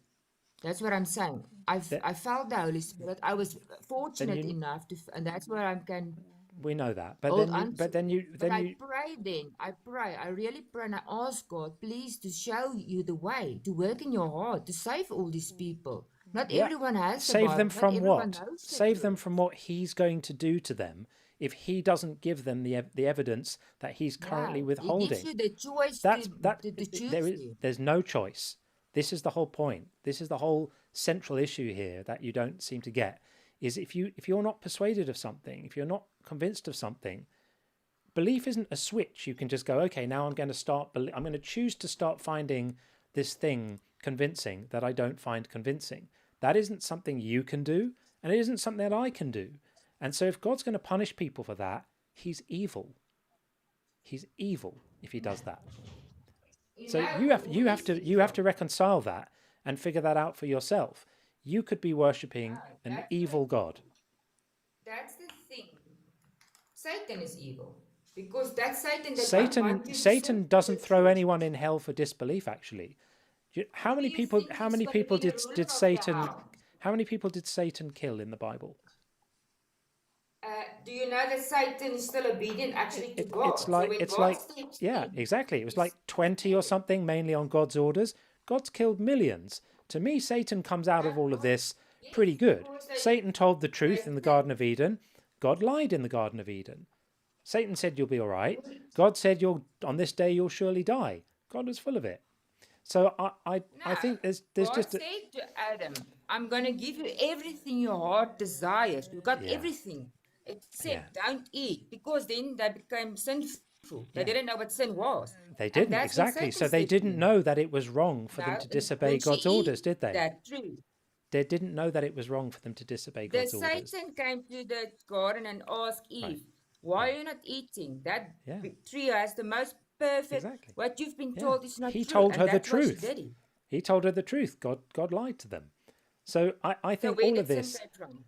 Well, I don't think sin exists, but I think that God got his knickers so in a twist that he decided to lash out and do collective punishment, which is not something I believe in at all. It's like the law. If the law says he had no choice, right? Because you will get death penalty. And you still think you can go and kill someone? Isn't that the same thing? If Chantal, could God have imposed a different penalty because Adam and Eve ate the fruit? Could he have chosen a different punishment that didn't fuck everyone else over? Because that's how the disobedient, the sinful people like he Noah. Had to. He had no choice. Is that what you're saying? And those people were warned. Hang on. Can I just finish? I asked you a question. I'd love you to answer it. I'd love you to answer this. Can I just finish my not yet. No, not yet. Answer. No. I want you to answer my question. So I asked you, was God free to have imposed a different penalty in response to Adam and Eve eating the fruit than screwing over everyone else who is ever going to live in the future who had nothing to do with that? Could he have done that if he wanted to? Okay, what should have he done? What would you have done if you were God? No, this is a question that has a yes or no answer. Could he have imposed a different penalty? Was he? No, he's got a reason why he's doing that. He had no freedom to do that. Would he have got to understand about? Remember, God created in trouble with his boss. So it's his decision. It's his decision to take it away. It was his decision. So he could have imposed a different penalty, couldn't he, if he wanted to? If we're being honest, God isn't like a middle manager with a boss above him that he reports to.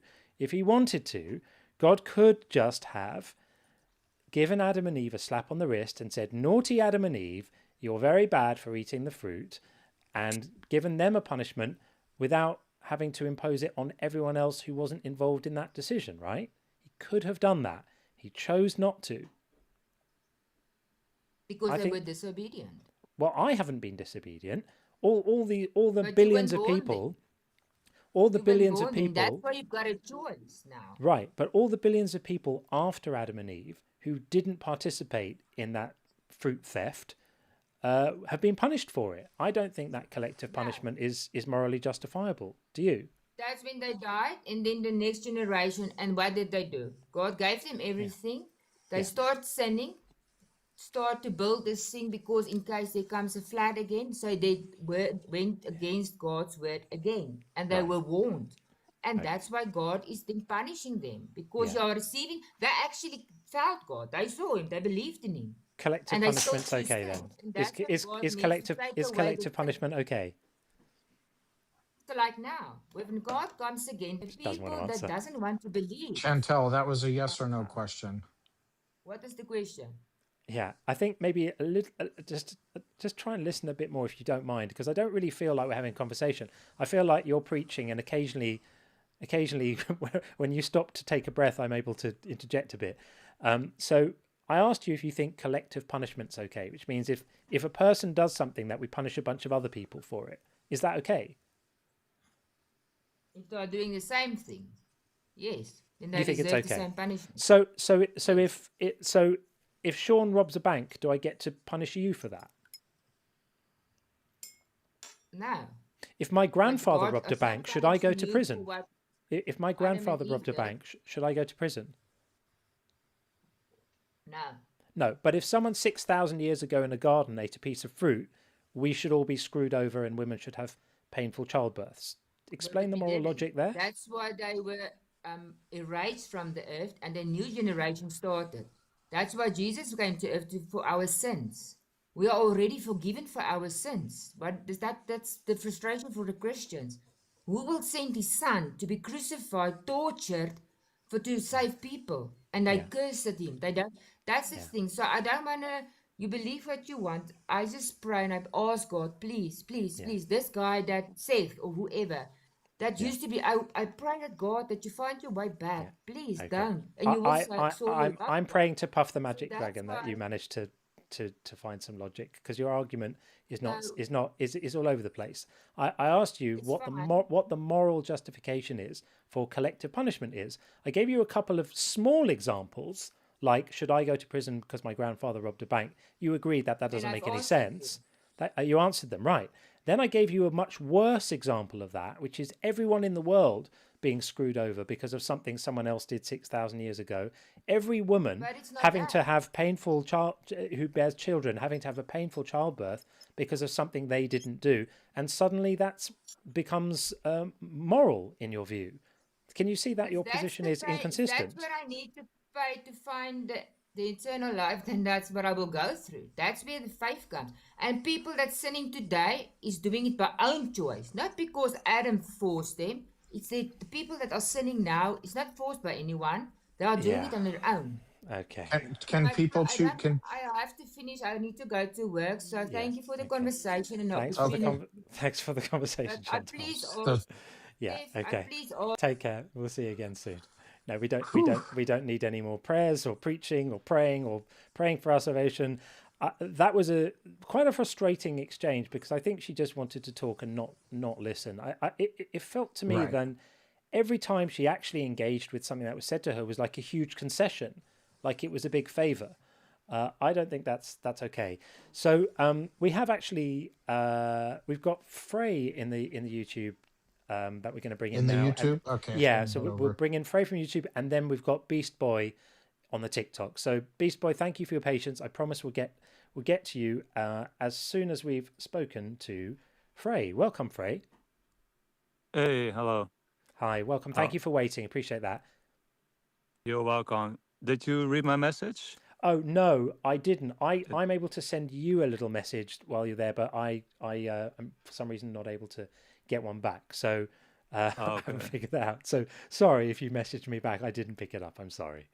Oh, no worries. I said that I hear my own echo. It's really annoying.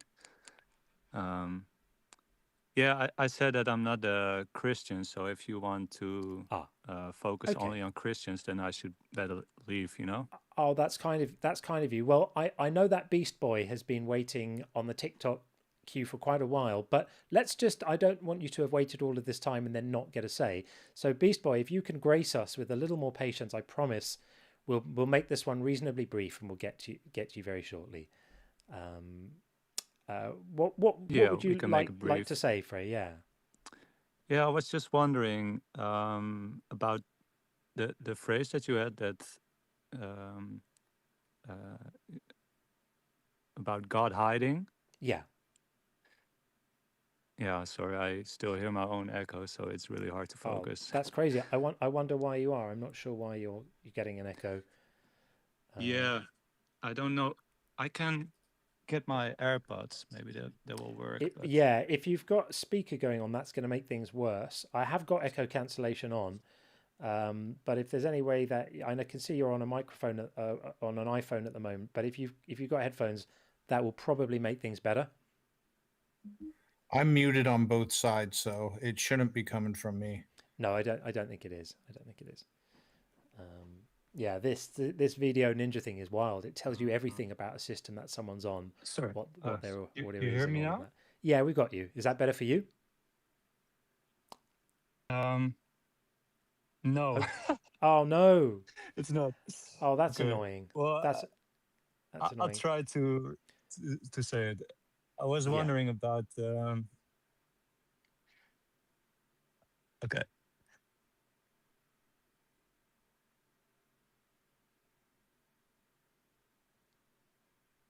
We've lost you. We've lost you there, Frey.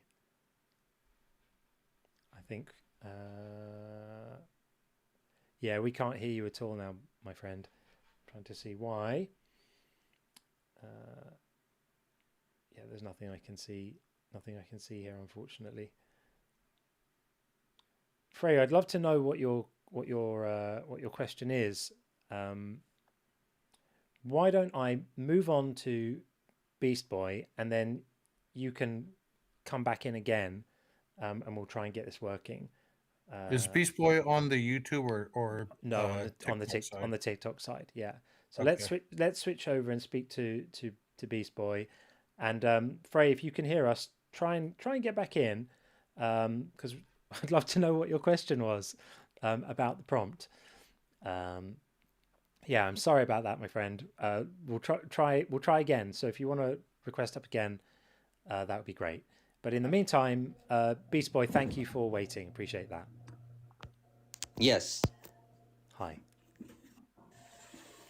Okay. Host. It's looking like you have not grown in the grace or knowledge since the last time I've spoken to you. Apparently Your not. your mindset is still fixated on a whole bunch of hellfire. Like, why are you so caught up on hellfire? People who are so caught up on hellfire. Yeah, you're showing right now you don't want to face your sin because you keep talking about hellfire like if that's all the Bible is. Well, I'm not saying it's all the Bible is. I'm saying that the threat that people have of being punished for things that they can't control is very immoral. It's very immoral to threaten to punish people for things that they can't control. And you can't control whether you find something convincing or not. So, I don't spend a moment worrying about hell because I don't suffer from religious trauma. But a lot of people do. And a lot of my friends have been really scarred by these kind of ideas and by this notion that they are unworthy because of a lack of belief on their part, that makes them in some ways deserving of, judgment. And I think that's a disgusting, immoral preachment. So that's why I speak out against it. I think it's very, very cruel to tell people that and to promote So, that like, message. you think that criminals shouldn't be prosecuted because they just can't control themselves? Is that what you're trying to say? No, that's not what I'm trying to say. In fact, it's almost a million miles away from what I'm saying. Listen, criminals That's pretty are much what you're saying, because God is a just God. He has to judge righteously. It's pretty much not at all what I'm saying, because criminals are choosing their actions and are therefore accountable for their actions. Yeah, how do you know that? How do you know if they can't control themselves? Like, Please how don't do you talk say? over John. Wait till he's done speaking. It's a back and forth. So criminals are in charge of their actions, and we hold people accountable for the things they do that impact other people. If people start doing things that impact and hurt other people, then there's a moral accountability there. Somebody not believing a claim doesn't hurt anyone else. Me not believing Jesus doesn't hurt anyone else. It doesn't make any kind of sense for me to be punished for it. And furthermore, even if me not believing Jesus did hurt someone else, I can't help it. There's nothing I can do about not believing in Jesus because I'm not convinced that Jesus is God. I'm not convinced that anyone is God. I'm not convinced that there is a God. and there's literally nothing I can do about that, right? So the idea that I would be punished for that, or that anyone would be punished for that, and then your justification for that is, well, what about criminals? I suppose you don't think they should be punished, suggests that you're seeing an equivalence between someone lacking a belief in a God and a criminal who's hurt someone. Is that how you think about this? There's no reason for you to be scared and fixated on eternal punishment through hellfire. For you, that's like I said in the beginning, you have not grown in the grace or knowledge of God, because you're still trying to make God out to be the bad guy just because no one's threatening you. No one's threatening you with hellfire. He gave you the plan of salvation. Why is God hiding? You are very ignorant to say something that God is hiding when he clearly came in the flesh as Jesus Christ. Yeah, I know. But the problem is that you can say all of this, he gave his son and all of that stuff. The fact is he is hiding because he hasn't made himself evident to me. And at the same time as hiding, he's also saying through this book and through people like you that I'm going to get punished because he's hiding.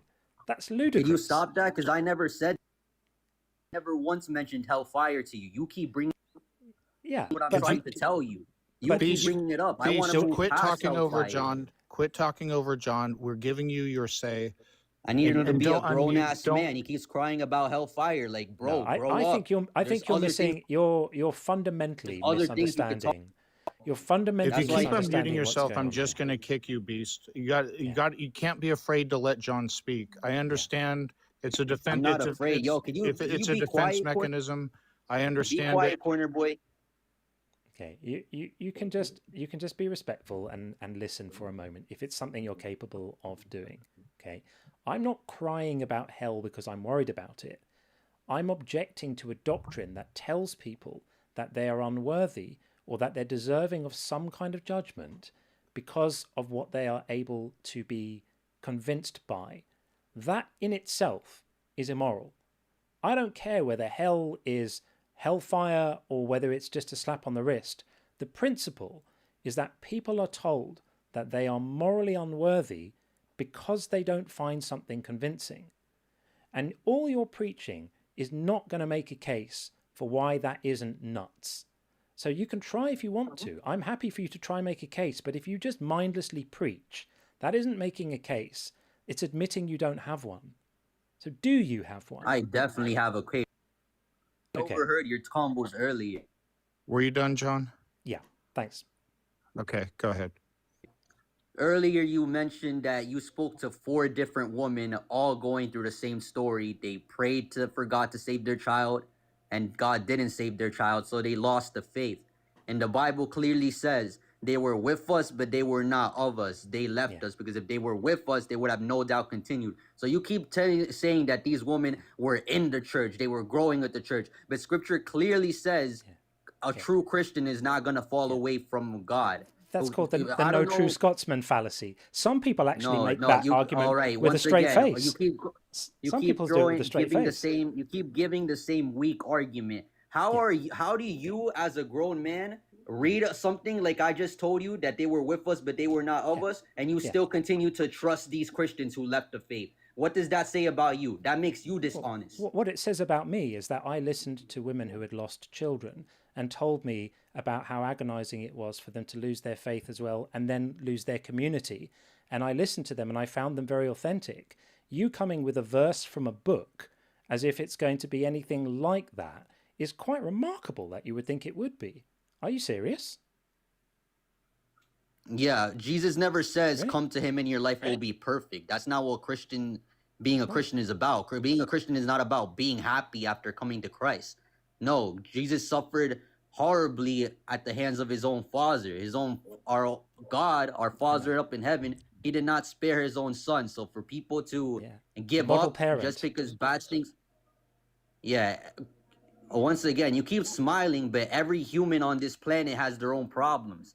If you're going to grow cold, if the love inside of you is going to grow cold just because God is hiding, or you think you have so much problems in the world compared to everybody else that you just think there's no hope, that you should grow cold, for the love of people should grow cold, you're just proving yourself that you're not capable of being a good father. Just like how you say to your try to correct your son, you're not capable of being a good father. You're an unholy father. It's remarkable to me that you would take There's that Christian love from the things that I say, that I'm cold-hearted towards other I didn't human condemn beings. him, Sean, so shut up. That I'm cold-hearted towards other human beings, and that I would consequently incapable of being a good father. I think that's quite an interesting takeaway. So what I've said to you is that the reason you're dishonest. You can now listen for a moment. So I've already said that the reason why I do all of this is because I feel such a strong sense of empathy and compassion for the people who are hurt by this doctrine, even though I personally never have been. I just really resonate with the people who have, and it makes me want to not stay silent about it. And as regards being a good parent, I don't think that good parents should insist that their own children are murdered to appease themselves. I think that's craziness, absolute craziness. And so the model of a parent that you're comparing me to is one who would have himself stroke his own son, killed in order to make up for loopholes in rules that he created. I mean, the whole thing is completely mad, totally mad. You just don't want to be holy, man. You're not perfect. You have. I'm not perfect. I'm very far from perfect. Absolutely right. But so why do you think you would get into heaven? Well, you don't want to go to heaven. That's on. Yeah. You don't want to go to heaven. That's on. He can talk. It's okay. It's all right. Okay. It isn't that I don't want to go there. Although, to be honest, if people like you are going to be there, I think I'd probably choose the other place. It's more the idea. Yeah, this isn't I would be about happy with that. I would be happy with that. I know you would. This isn't about me and what I think I deserve for myself. It's about a philosophical principle, which is that people should not be condemned for things that they can't change. And I'm wondering whether you agree with that or not. I told you in the first time we talked, I don't know if you forgot already, I told you that everybody has to give an account of their life before God. So for you to be fixated so much... That's not answering the question I asked you. No, I'm answering you. No, you're not. No, I want an answer. You're pausing me from answering you right now. Yeah, because you're pausing me from answering you right now. I'm going to pause you for a moment. I'm just going to clarify the question that I want answered, because I don't need to go off on another rant. I want you to answer yes or no, whether you think it's okay for people to be punished for things they couldn't change. That's a simple question. It doesn't require a lecture. It requires a yes or a no. Please answer it now. Unless they're disabled, they could always change. Only disabled people cannot change. Right. So can you just choose what you believe to be true, Beast? Yes. Okay. All right, cool. To show us, choose to believe Superman actually exists in reality, and let us know when you start believing. Let's see a demonstration. What are we here in kindergarten that I have to convince you that I believe in Superman? Superman was not a real life human being. Jesus Christ actually walked this earth. To believe. You said belief is a choice, so anything else is irrelevant. If belief is a choice, you can choose to believe Superman actually exists in reality. Yeah. Can you do it? Right, yes or all no? Right. You want to go through that? You want me to walk you through that just because of how slow No, I you just are? want you to answer a yes or no question. Can you choose to believe Superman actually exists in reality and actually believe it? No, yes because or no? I'm not stupid. No. Okay, so then that goes against your claim that belief is a choice, right? There's evidence for Jesus. There's no evidence for Superman. Do you Stop want being to a dickhead? Stop being a.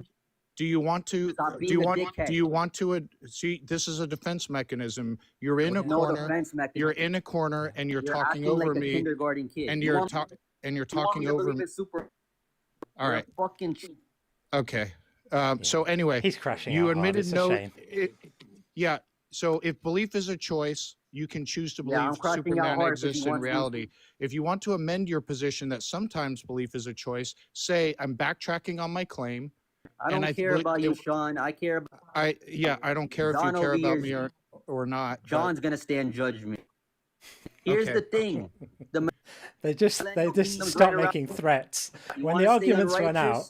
When the arguments run out, they just start making threats. Oh, he's going to pay a big price. Yeah. It's amazing. We're just trying to have a conversation about the nature of belief. You know you're guilty, right? Are you capable of having an adult conversation? He's gone into full-on Ray Comfort mode now, We're all criminals. Yeah. We're all deserving of this. Are you capable of talking like an adult? So back and forth. So fixated on me.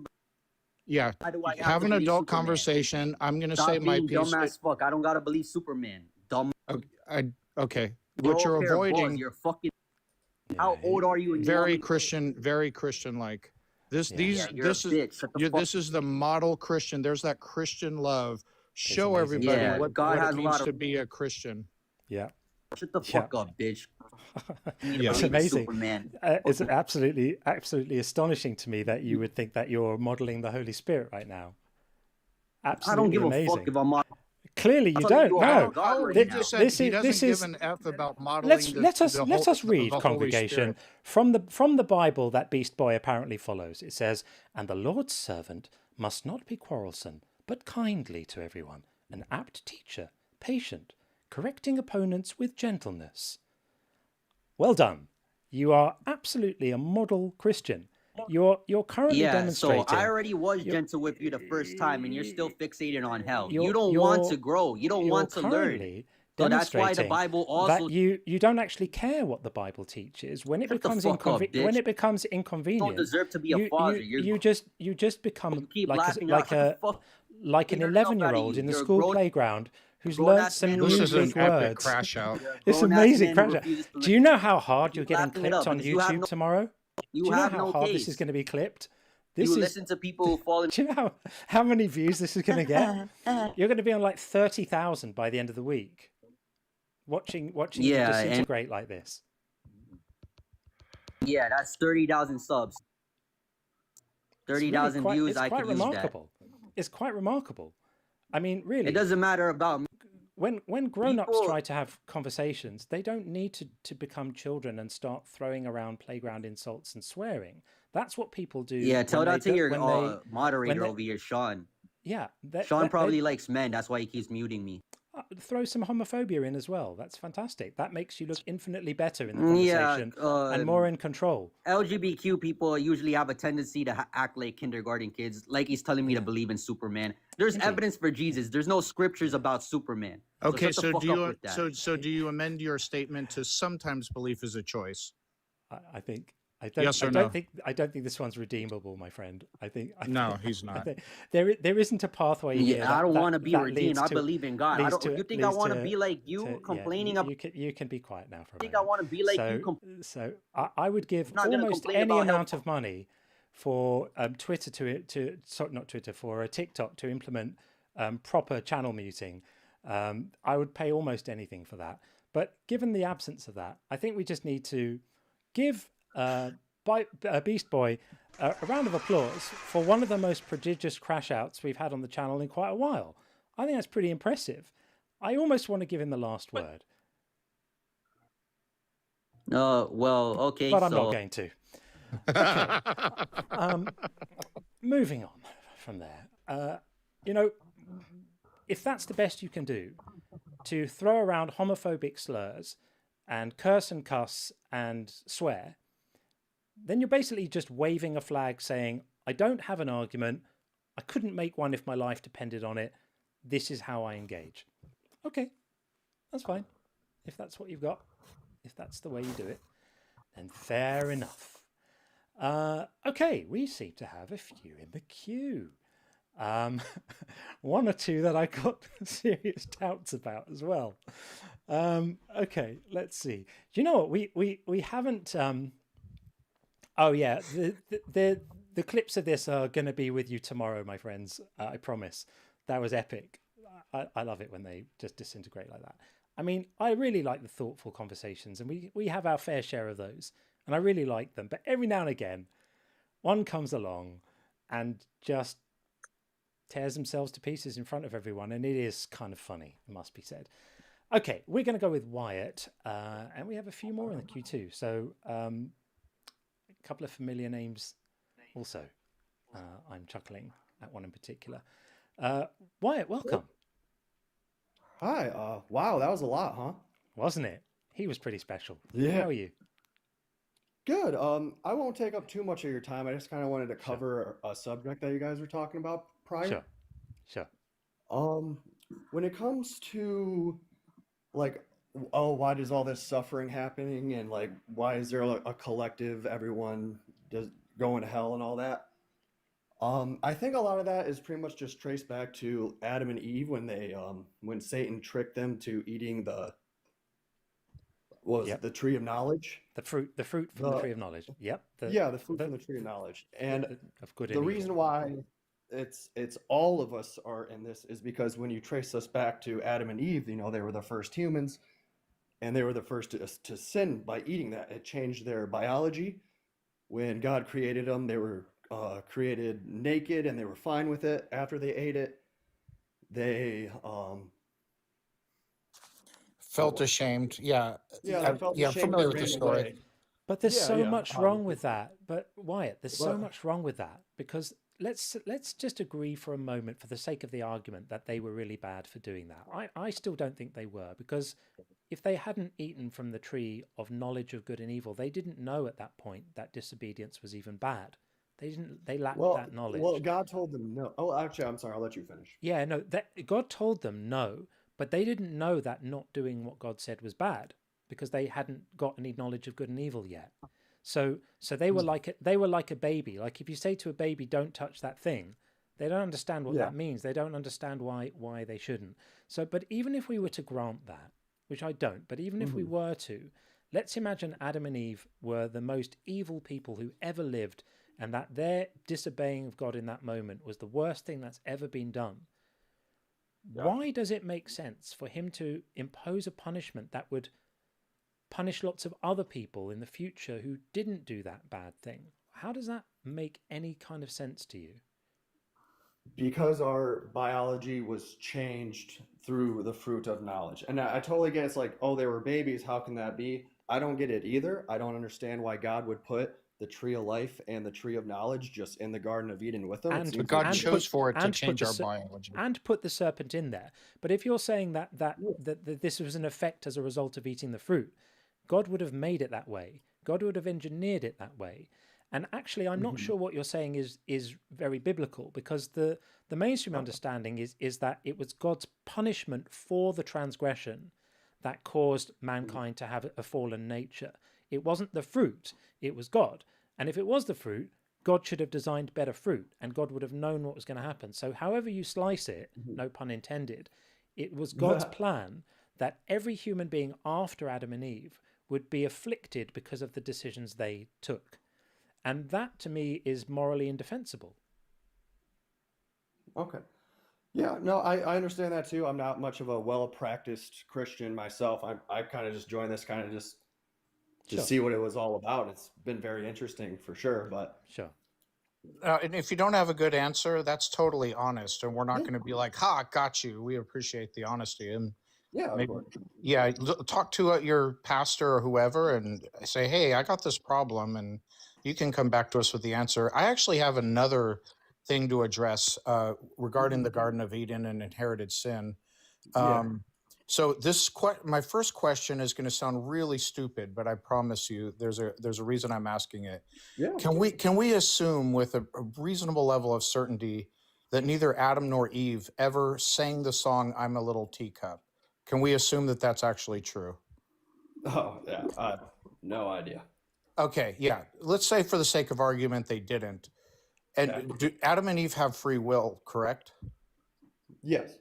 Okay, so he could have created a world where Adam and Eve have free will, and they never sang "I'm a Little Teacup," which also means God could have created a world where Adam and Eve have free will, and they never chose to use that free will to eat the apple, correct? Correct. Okay, so why did God, who's all-knowing and all-powerful, knew the outcome of whatever he created, choose to create a world where he knows Adam and Eve are going to eat the apple, and then he's going to end up punishing all future generations? Why would he do that? Yeah, see, I struggle with that too, because like in the Bible, like after they eat and they hide away, God says to them, he goes like, where are you? Like, where are you guys at? He didn't know they immediately ate it. I don't know if he's like completely omnipotent like that, or it seems like he would just know immediately. Yeah, if he's all powerful. I have a lot of like questions with it myself, and that's why it's just been interesting like listening into you guys' conversations.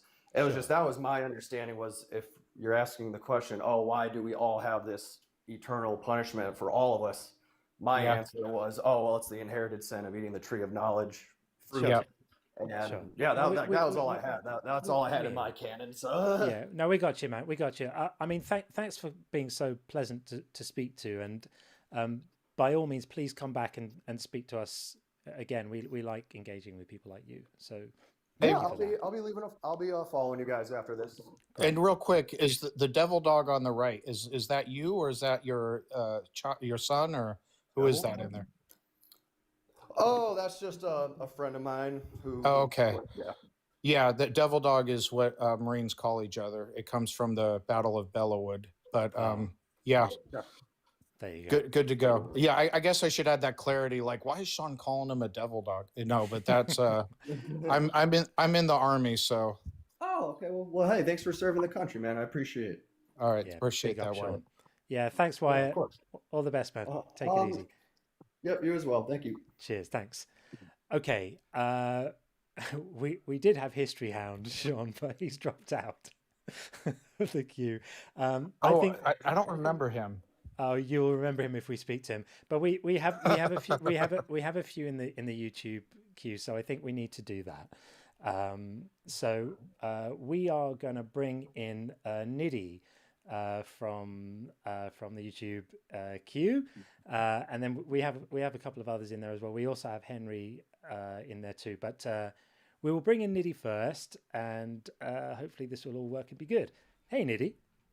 Hey, what's happening? How are you? I'm doing great. I'm glad to see that you got YouTube working. Yeah, like that. It needed to be done. We got there in the end. Absolutely. I mean, this show has just quality. I've been listening to you for the last couple weeks now. I'm really, really enjoying it. Thanks, man. I'm a rabid, terminally online atheist. I'll just preface this now. We're all one of those. We're similarly afflicted. Right. Yes. Yeah. I do love Legos and Marvel. This is my my channel's background, my background. Awesome. No CG here. We go all in. Nice. It's good stuff. So yeah, I just wanted to thank you for your show. It's definitely a nice break from the more angry, more often dumpster fire shows. And it reminds me a lot of before Pine Creek really went south. Do you ever hear about Pine Creek? Yeah. Before that one, and the other street epistemology channels. And I think you're doing great. I just really love listening to this. Yeah, and you got incredible stamina to hold the stage for like 6 hours or something like that. It's what was the phrase you used? An addicted online atheist or something like that? Yeah. Terminally online. Terminally online. I got it bad. I mean, it's just past 4 a.m. where I am right now, and I have to kind of function in some kind of way in the morning. But when you love something, you do it. When it's in your heart, you do it. So yeah. Well, that's what I just wanted to come on and do. I love having these conversations too, but it's even better when more people are doing it. So thank you, friend. Yeah, and I really appreciate it. And I always remember the people who were there at the beginning when I started on TikTok. Many of them are my friends now, and I similarly will remember the people who have been, there in the early stages on the YouTube journey too. So I really appreciate you. Thank you for coming up to say nice things and show us your incredible Lego. Yeah. You said you liked my anti-precept argument. Like, were you convinced that logic had preconditions? And can you believe now that logic doesn't have a precondition to it? Right. Yeah. Yeah. Choose to believe logic doesn't have preconditions now. I dare you. Precept is where logic goes to die. My response to the whole God is the necessary precondition for whatever, I find that when they do that, they're always burden shifting. Well, prove that naturalism has something to do with logic. And my position is the laws of logic seem to be, at outward appearance, they appear to be just a brute fact of reality. However, I'm open-minded if it's not. If you think it requires a grounding, and that grounding is God, please prove both. That's Yeah. your burden of proof. And that's it. It just puts them, because they can't do it. They're basically, what they're trying to do is force upon you having to prove that it exists naturally. We can't possibly do that. There's actually a known kind of, I don't know if you would call it a paradox, but problem in philosophy where you can't prove logic, because in order to do so, you have to use logic, which is circular. Right. So it's just an axiom that they work, and that's fine. But I see no evidence that it even requires a grounding, let alone that grounding is a conscious agent. It is incumbent upon the opponent to prove their claim that it requires a grounding, and the grounding is God. So go for it. I'm wondering if Darth's in the room again, listening in, like he was the other day. Well, every worldview boils down to circularity. Yeah. You. Cheers, Nidhi. Thanks, man. Really appreciate you coming up to say hi. Really appreciate I'll you. see you Thanks, around. buddy. Of All the best, course. man. Thanks. Right. Take care. Thanks. Okay, we're going to stay in the YouTube world for a moment and bring in Henry, who's been waiting, and then we've got a few over on the TikTok side. Is this our Henry or a new Henry? This is a new Henry. We have a Henry in the TikTok world, but I'm assuming this is not him because he would be joining on the TikTok side. Welcome, Henry. Are you there, Henry? It's definitely not our Henry. This doesn't look like Kansas at all. Henry, I don't know if you can hear us, but you're in now with Sean and John. Okay, I guess Earth not. to Henry. Okay.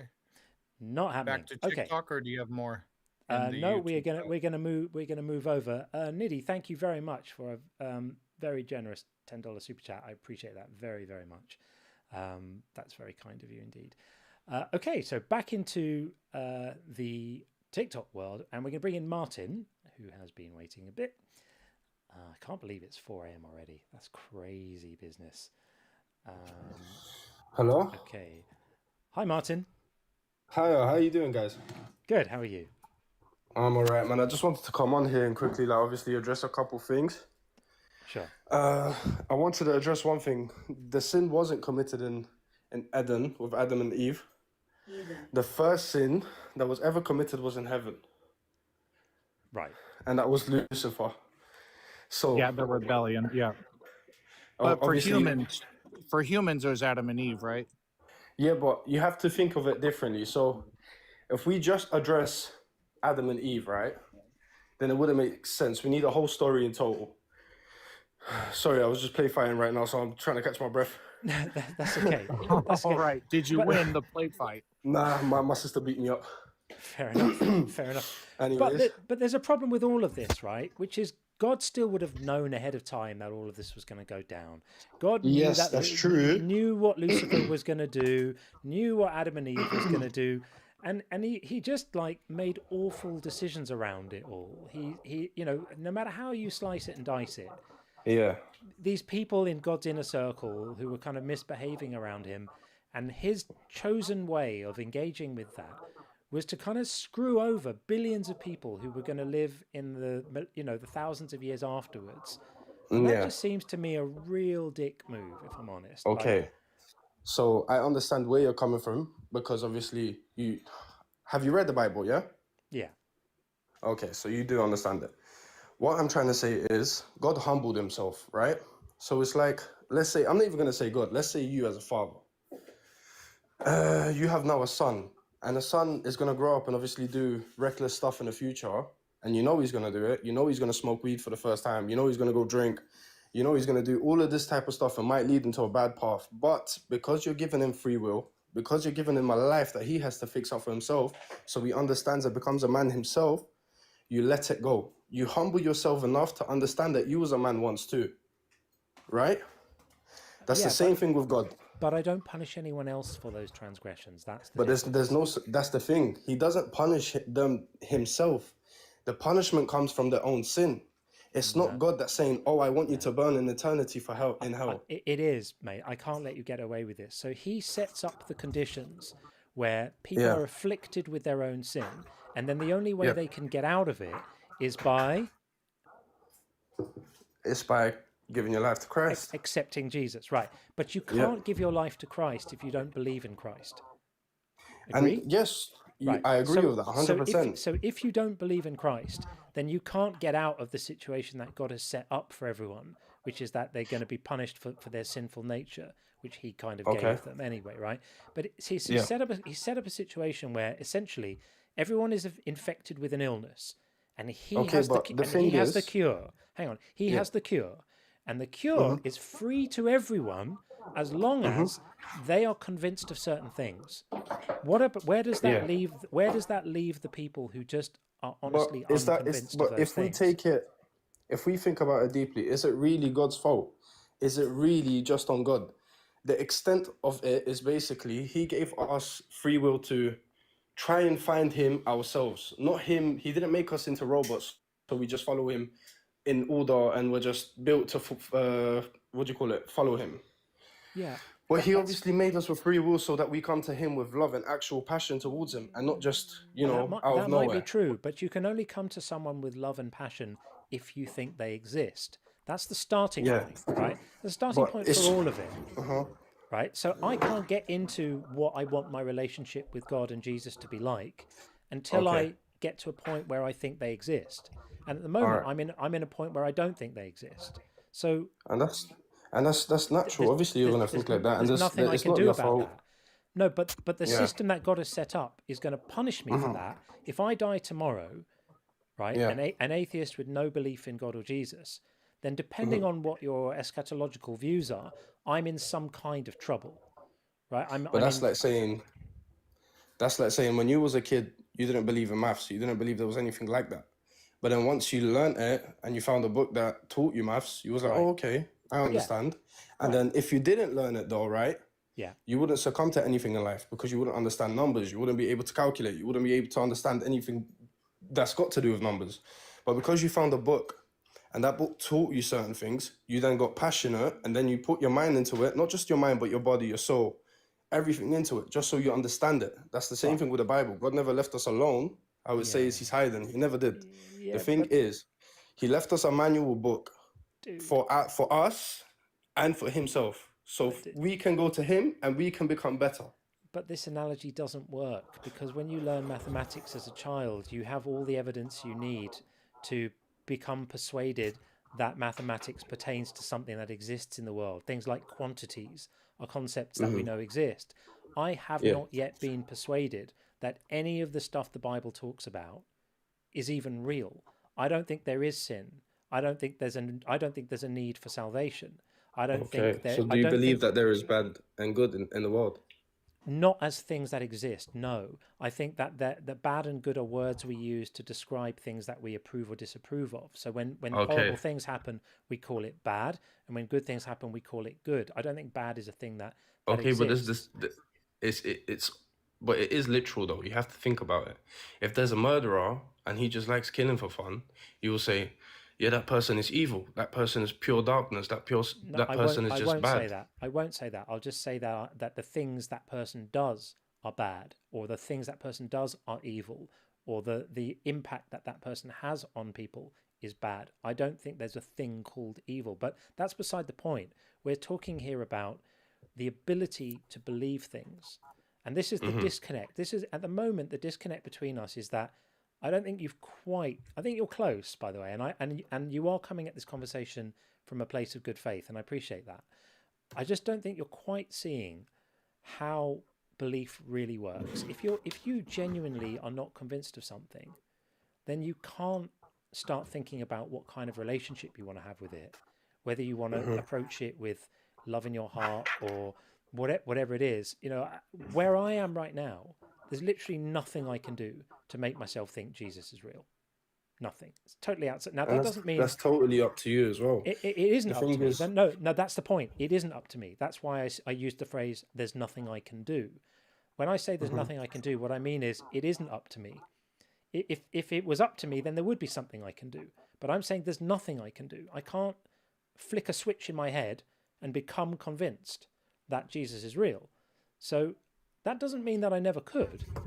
Of course you can't flick and just believe something. You can't, right? Obviously, you have to educate yourself into it. Well, no, it's not about education, because that's making the assumption that if you look for long enough and read enough, that belief will come.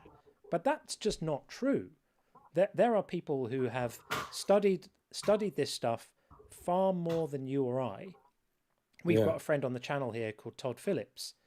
He's got multiple degrees at master's and PhD level in theology and divinity, right? And he's been to seminary, and he was a pastor in a Texas megachurch with a 16,000 congregation, right? For years.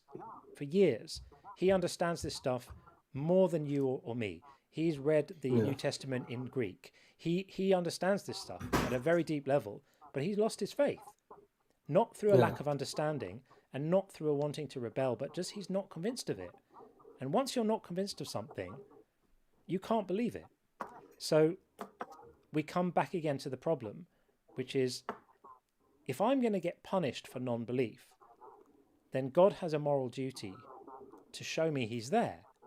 And if he chooses not to, which he's currently doing, because if he exists, he's hiding hard from me right now, then it would be very immoral for him to punish me for him not making an appearance. But see, this is where we're now in a pickle, because it's just like, how do I explain this to you? There's not enough words for me to put it into.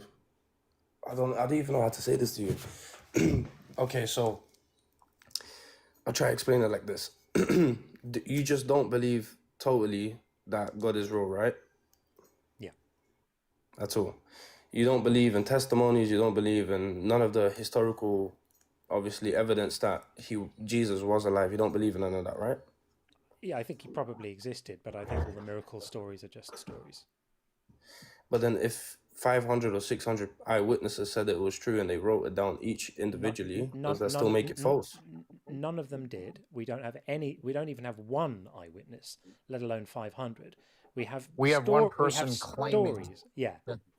One person claiming he was told that there were 500 eyewitnesses. That is so far away from we have 500 eyewitnesses. There are zero eyewitnesses to any of this. You know what? I'll just be so totally honest with you. I am obviously I'm not really educated in the Bible myself. I just got into this maybe not too long ago, but my belief in it is so tough that I just can't uncrack it. And I understand where you're coming from, but if my brother was here, he would explain this perfectly to you. And I feel like you and him would have a proper conversation. What I am trying to say though is, just like educating yourself in anything, you would understand it. Just like learning about the Bible and about life. Like, listen, even the world itself, it would not just come out of a big bang and then boom, everything appeared. It's like saying I could make my light, or I don't know, make a whole nother world. I just put the light on, switch on, boom, everything's here. No, that just doesn't make sense. Yeah, that's called an argument from personal incredulity. It means that you personally can't imagine how it could be done another way, therefore that's evidence for a God. That's just a fallacy. Yeah. So I hear where you're coming from, man. You're a nice guy, and I like talking to you. And come back again, and come back with your brother if you want to. We'd be really happy to speak to you and your brother, and deal with these issues. I want you to realize something. If you take one thing away from this conversation, it's that the reason I hold this view and the reason Sean holds his view isn't because we haven't looked into it. It's because we have. Mm-hmm.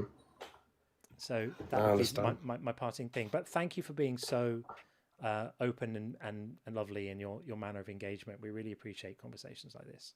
So you're welcome here. No worries. Thank you as well. All right, Martin. Thanks. Thank you so much. Take care. Take care. Thanks. Take care. Oh, nice guy. Really nice guy. Okay. Henry version 2 back on the YouTube side has reappeared again, Sean. So we're going to give him another try. Hopefully we can get him in, because he was waiting a long time.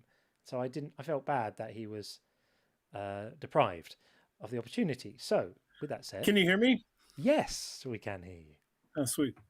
Great. So welcome. Okay. So we're live? Yeah, you were live. Okay, awesome. Yeah, so one thing you mentioned is the whole concept of hell. Yeah. Being God torturing people forever. I think that's the commonly taught belief, right? It doesn't have to be that, by the way. My position on this morally is, if you reduced hell down from eternal torture to minor inconvenience, everything I say here would still hold. Sure. And understand, I'm not I don't think it's possible for me to sway you one way or the other, so I'm not even going to attempt it, but I want to, I agree with you that the current or popular teaching on hell is basically a slander of God's character, because the Bible doesn't say that people roast in hell forever and ever and ever and ever. God actually destroys sin and the sinner. So basically there's a separation that's caused, and they are cast into the lake of fire, and some will burn quicker, some will burn longer, Satan the longest, but they're going to ultimately be gone, and sin will be entirely removed from the universe. Now, you talked a little bit about free will, and going back, I don't want to go back and rehash the whole Adam eating the apple and being deceived by Satan, but the whole thing behind free will is, if you have kids, and I don't know if you do, but yeah, you can't force your kids to love. Yeah. I'm just putting this on the screen so we can consider whether it's biblical that hell is an eternal punishment or a short-term one. This says in Book of Matthew, they will go away into eternal punishment, but the righteous ones into eternal life. Are you still there? We might. Oh yeah, you're still there. Yeah, the consequence I of can hear sin him. is eternal separation from God. God is a God of love. He's not going to torture people forever and ever. Imagine if you were in heaven thinking just for a little your while. loved ones, then you're executed. Yeah. Just So why doesn't he show us he exists? Like, because then we can make the choice to follow him or not. Yeah, and I think it even says in the Bible that the evidence of his creation is all around us, Evidence that would convince everyone, or just some people? Not every. It says he stands at the door and knocks, and whether or not you choose to respond is entirely up to you. It's called free will. Going back to, you can't force your created beings to love you. No, not force us to love him. So basically, God is capable. So this is more analogous when we don't believe, of us not hearing the knock. I see what's going on there. We would not be able to hear him knocking. So he can't try to get our attention or try to show us he exists and fail if he's all powerful. But so the fact that some of us don't believe he exists means he has chosen not to show us he exists. Or you could just simply say that you haven't, paid attention. It says, be still and know that I am God. Look at all the distractions around the world. There's so many things on TV and movies. So do you think everyone that doesn't believe God exists has that all of us just have not paid attention or don't care to look or what have you? Is that what you think? I think he pleads with everyone, and now we can spurn that pleading away. I mean, if we choose to do things contrary to his will. So if you're watching porn and, doing things that, are not, is going to separate you from God. Yeah, absolutely. You can, it's like, he wants you to be with him eternally, but you can choose not to be. So we have to, in order to choose to follow him, we have to start with believing he exists. That's the first thing. And if the God you're referring to is the Christian God, you have all kinds of people in Iran, presumably who aren't watching porn. We have to say that for TikTok purposes. Oh, sorry. No, that's fine. That's quite all right. You're on the other side. They're just born and raised into a completely different religious culture and religious family. you're sort of putting it on the non-believers in Jesus. I think without taking a real objective as to like how the real world works, we have tons of us in this chat that wanted to continue believing in Jesus and wanted to continue believing in God and prayed and just could not continue believing. And I'll tell you this, if Jesus, Shiva, or any God exists, I genuinely want to know, and he's free to let me know he exists anytime, but it's impossible to choose Jesus or follow him if we're not convinced he exists. So it's incumbent upon him to at least go that far. Like if I have a long lost son, I used this analogy earlier, a long lost son that doesn't know about me, it's incumbent upon me to let him know I exist. Then he can choose whether he wants to have a relationship with me or not, right? So I think part of it is obedience to scripture, consistently praying, and then asking, you can be a skeptic, that's fine. A lot of people, are skeptics. Obviously, it says the path is narrow, but are you seeking him first in everything that you do and praying that he reveals himself to you? I did that. Lots of people have done that. Are you the gentleman that had the mega church? No, that's Dr. Todd. Great guy, great story, but no, that's not me. My deconversion wasn't so dramatic. It just involved a lot of introspection and wanting to continue believing, and I just couldn't. Not that I wanted to stop. I literally wanted to continue, but I just couldn't because beliefs don't work that way. Belief is something that happens to us, and something that might be convincing to you isn't necessarily convincing to me. So the question remains, why doesn't he just let everyone on the planet knows he exists? Learning things doesn't violate free will. Like if you convince me God exists, you didn't violate my free will. It's the same if God convinces me God exists. It doesn't violate my free will. It's interesting. So when you see the world around you, all the many species, the fact that you're thinking, breathing human being, your body heals itself. If you get hurt, you don't think that there's intelligence behind the design of the way things work on the planet?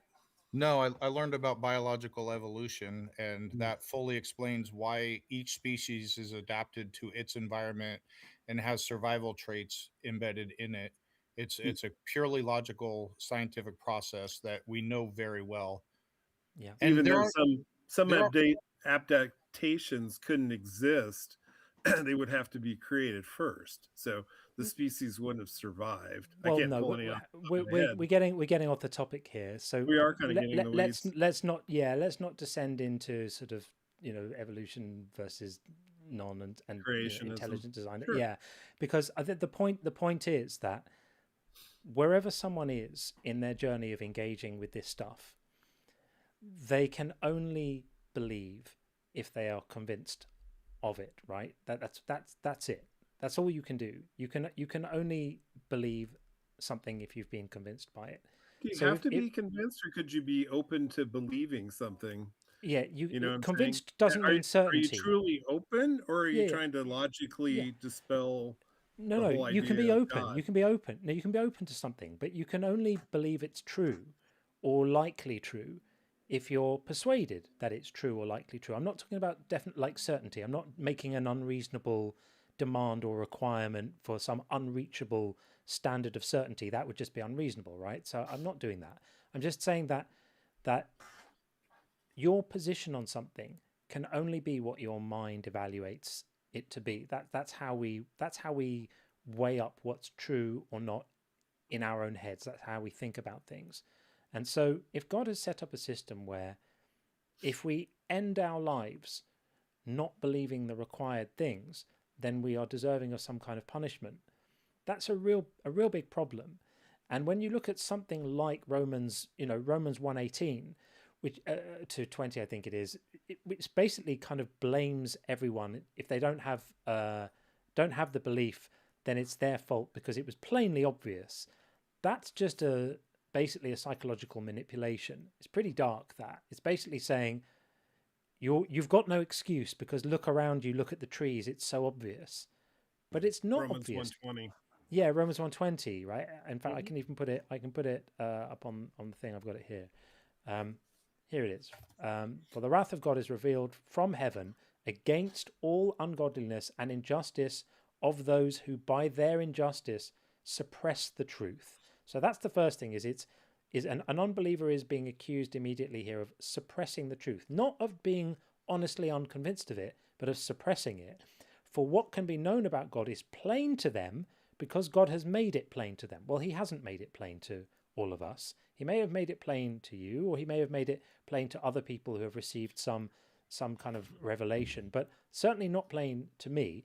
Ever since the creation of the world, God's eternal power and divine nature, invisible though they are, have been seen and understood through the things God has made, so they are without excuse. Now that last line there, so they are without excuse, sorry, I missed me turning my lights off, is horrendous. Because that's basically saying, you have no excuse about not being convinced. You have to be convinced by this. And if you're not, you have no excuse.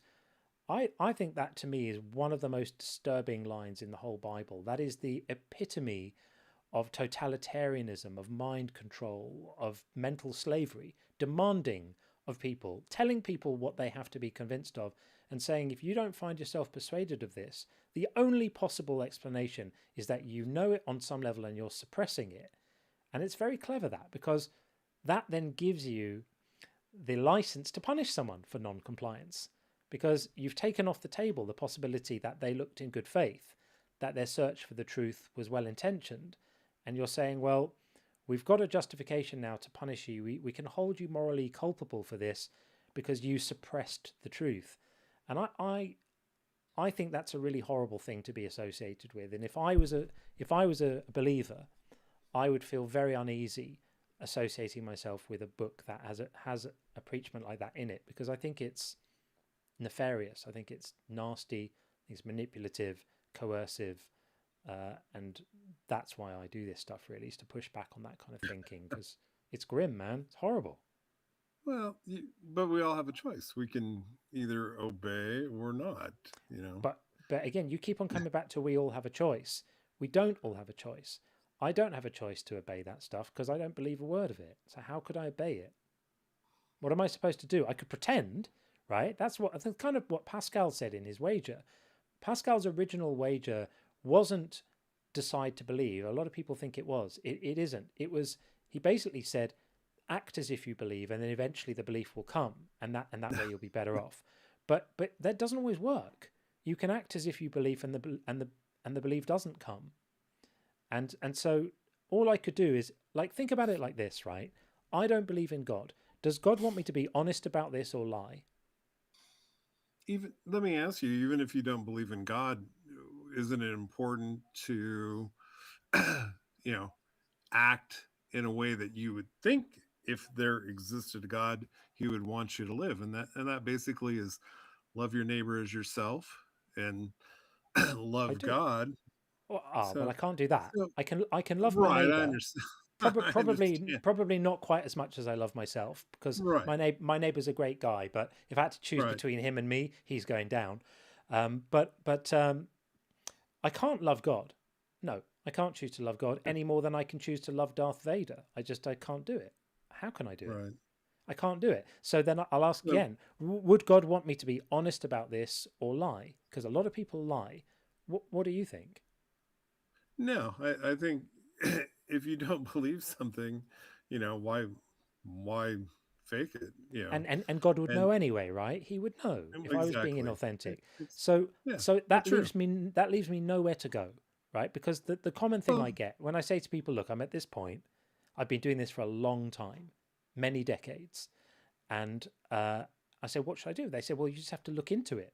Like, I started looking into it before Bill Clinton became president, right?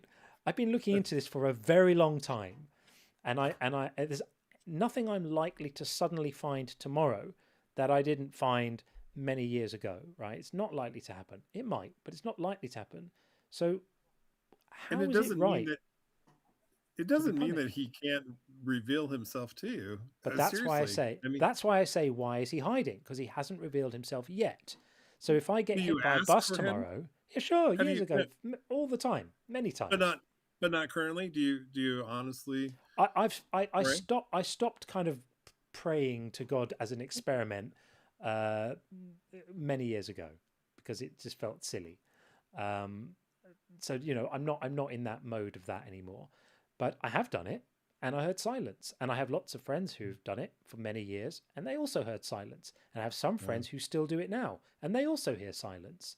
So, if I get hit by a bus tomorrow, God's kind of screwed me over, hasn't he? Because he could have provided the evidence that would have convinced me he was there and unlocked the key to belief, and then I would have had that belief, and I would have satisfied the conditions of John 3:18. And I'd be on my merry way up to heaven. But as it stands, if I get hit by a bus tomorrow, I'm screwed, and it's kind of his fault because he didn't give me. You're not a believer of prophecy at all. You don't. No. Okay. Because there's a lot of prophecy that I know. Has been fulfilled throughout the Bible. There are zero. But I mean, people think they are, but you have to squint at them so hard to make them make sense. Or it turns out that they were fulfilled because people had read the prophecies and they were trying to make them come true. Or it turns out they were written after the events they talked about, not before, as in the case of Daniel. And they aren't. They're not. Okay. But anyway, Henry, lovely talking to you. Thank you for being. Yeah, you seem like a really nice guy, and I hope that we'll see you in the future, here, there, or in the air, and know that I'll definitely pray for you, and maybe God will reveal Himself to you, and I mean, that would make me really happy to. Thank you. What I would say to you is, if you get to heaven and I'm not there, assume that the God that you love is burning me or has burnt me to a crisp already and annihilated me to nothing. And then you just bear that in mind while you're up in heaven singing "How Great Thou Art." It's gonna be sad though. I know, man. It's gonna mess up your heaven. Don't worry, He'll fix you. He'll make you not care. It says we'll have 1,000 years, and He'll dry every tear. So when we don't see our loved ones there, it's going to be really sad. I know, it's fucking grim, that. Anyway, take care, my friend. All the best. Well, yeah, take care. Yeah, that's one of the most disturbing bits. Like, you go to heaven, and all the people you knew in your life who didn't convert and didn't have the right belief are currently either in hell continually being tortured, or they don't exist anymore because they got burnt to a crisp and then annihilated. But don't worry, you won't mind. You'll be fine with it. God will fix you and sort you out. No, He'll dry every tear, and you either will forget about your loved ones or you won't care. It's like a kind of mind zap is going to happen to you. I can barely wait. It's going to be great.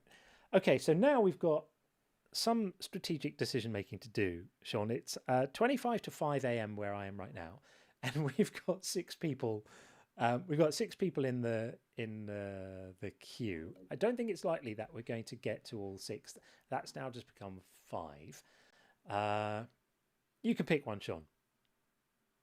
Oh, which one's most likely to crash out? I'm kidding.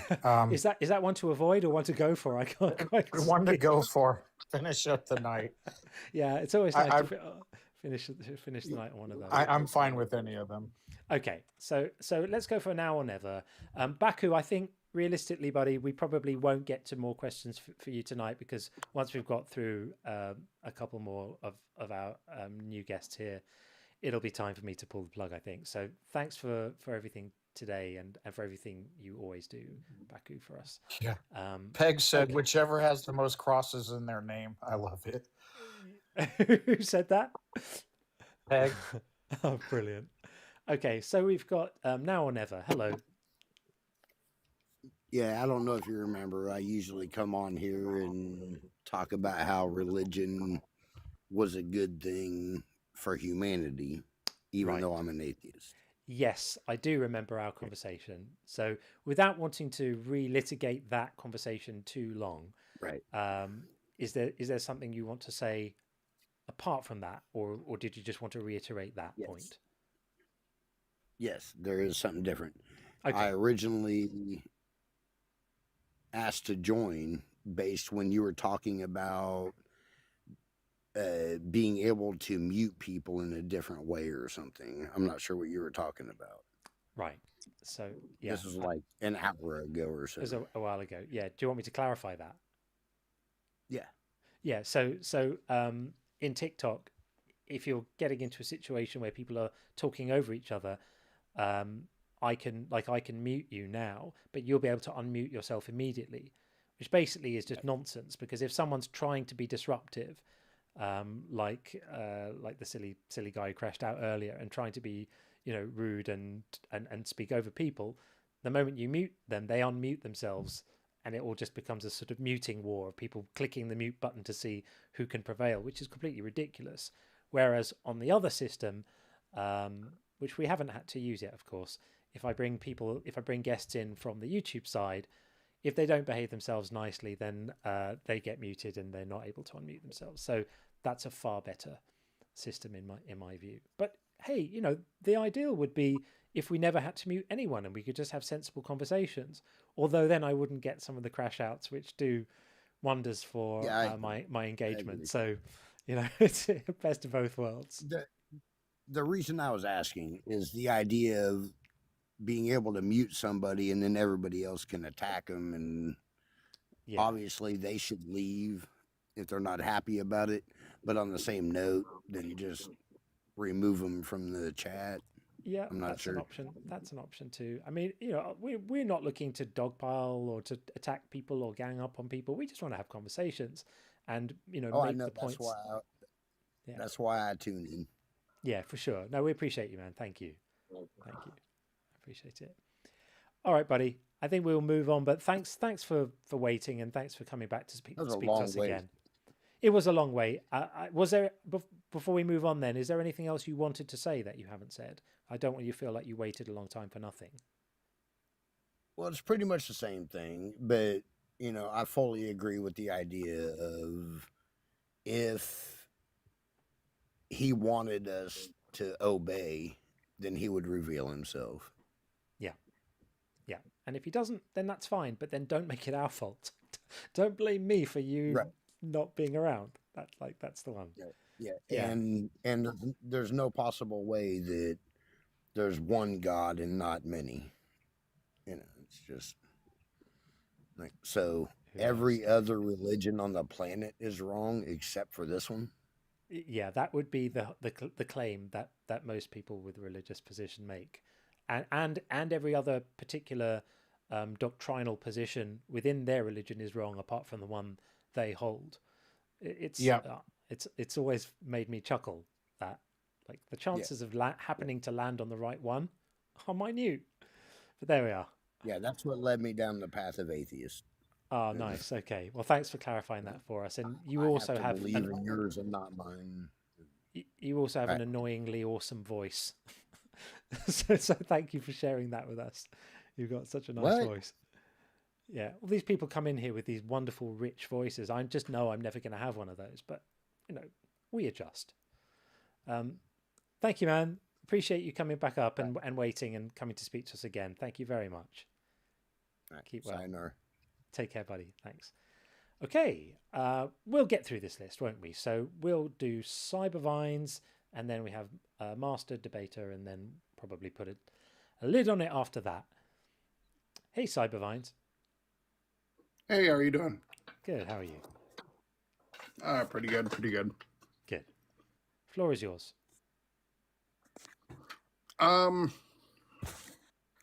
So the question that you're proposing up there is kind of interesting.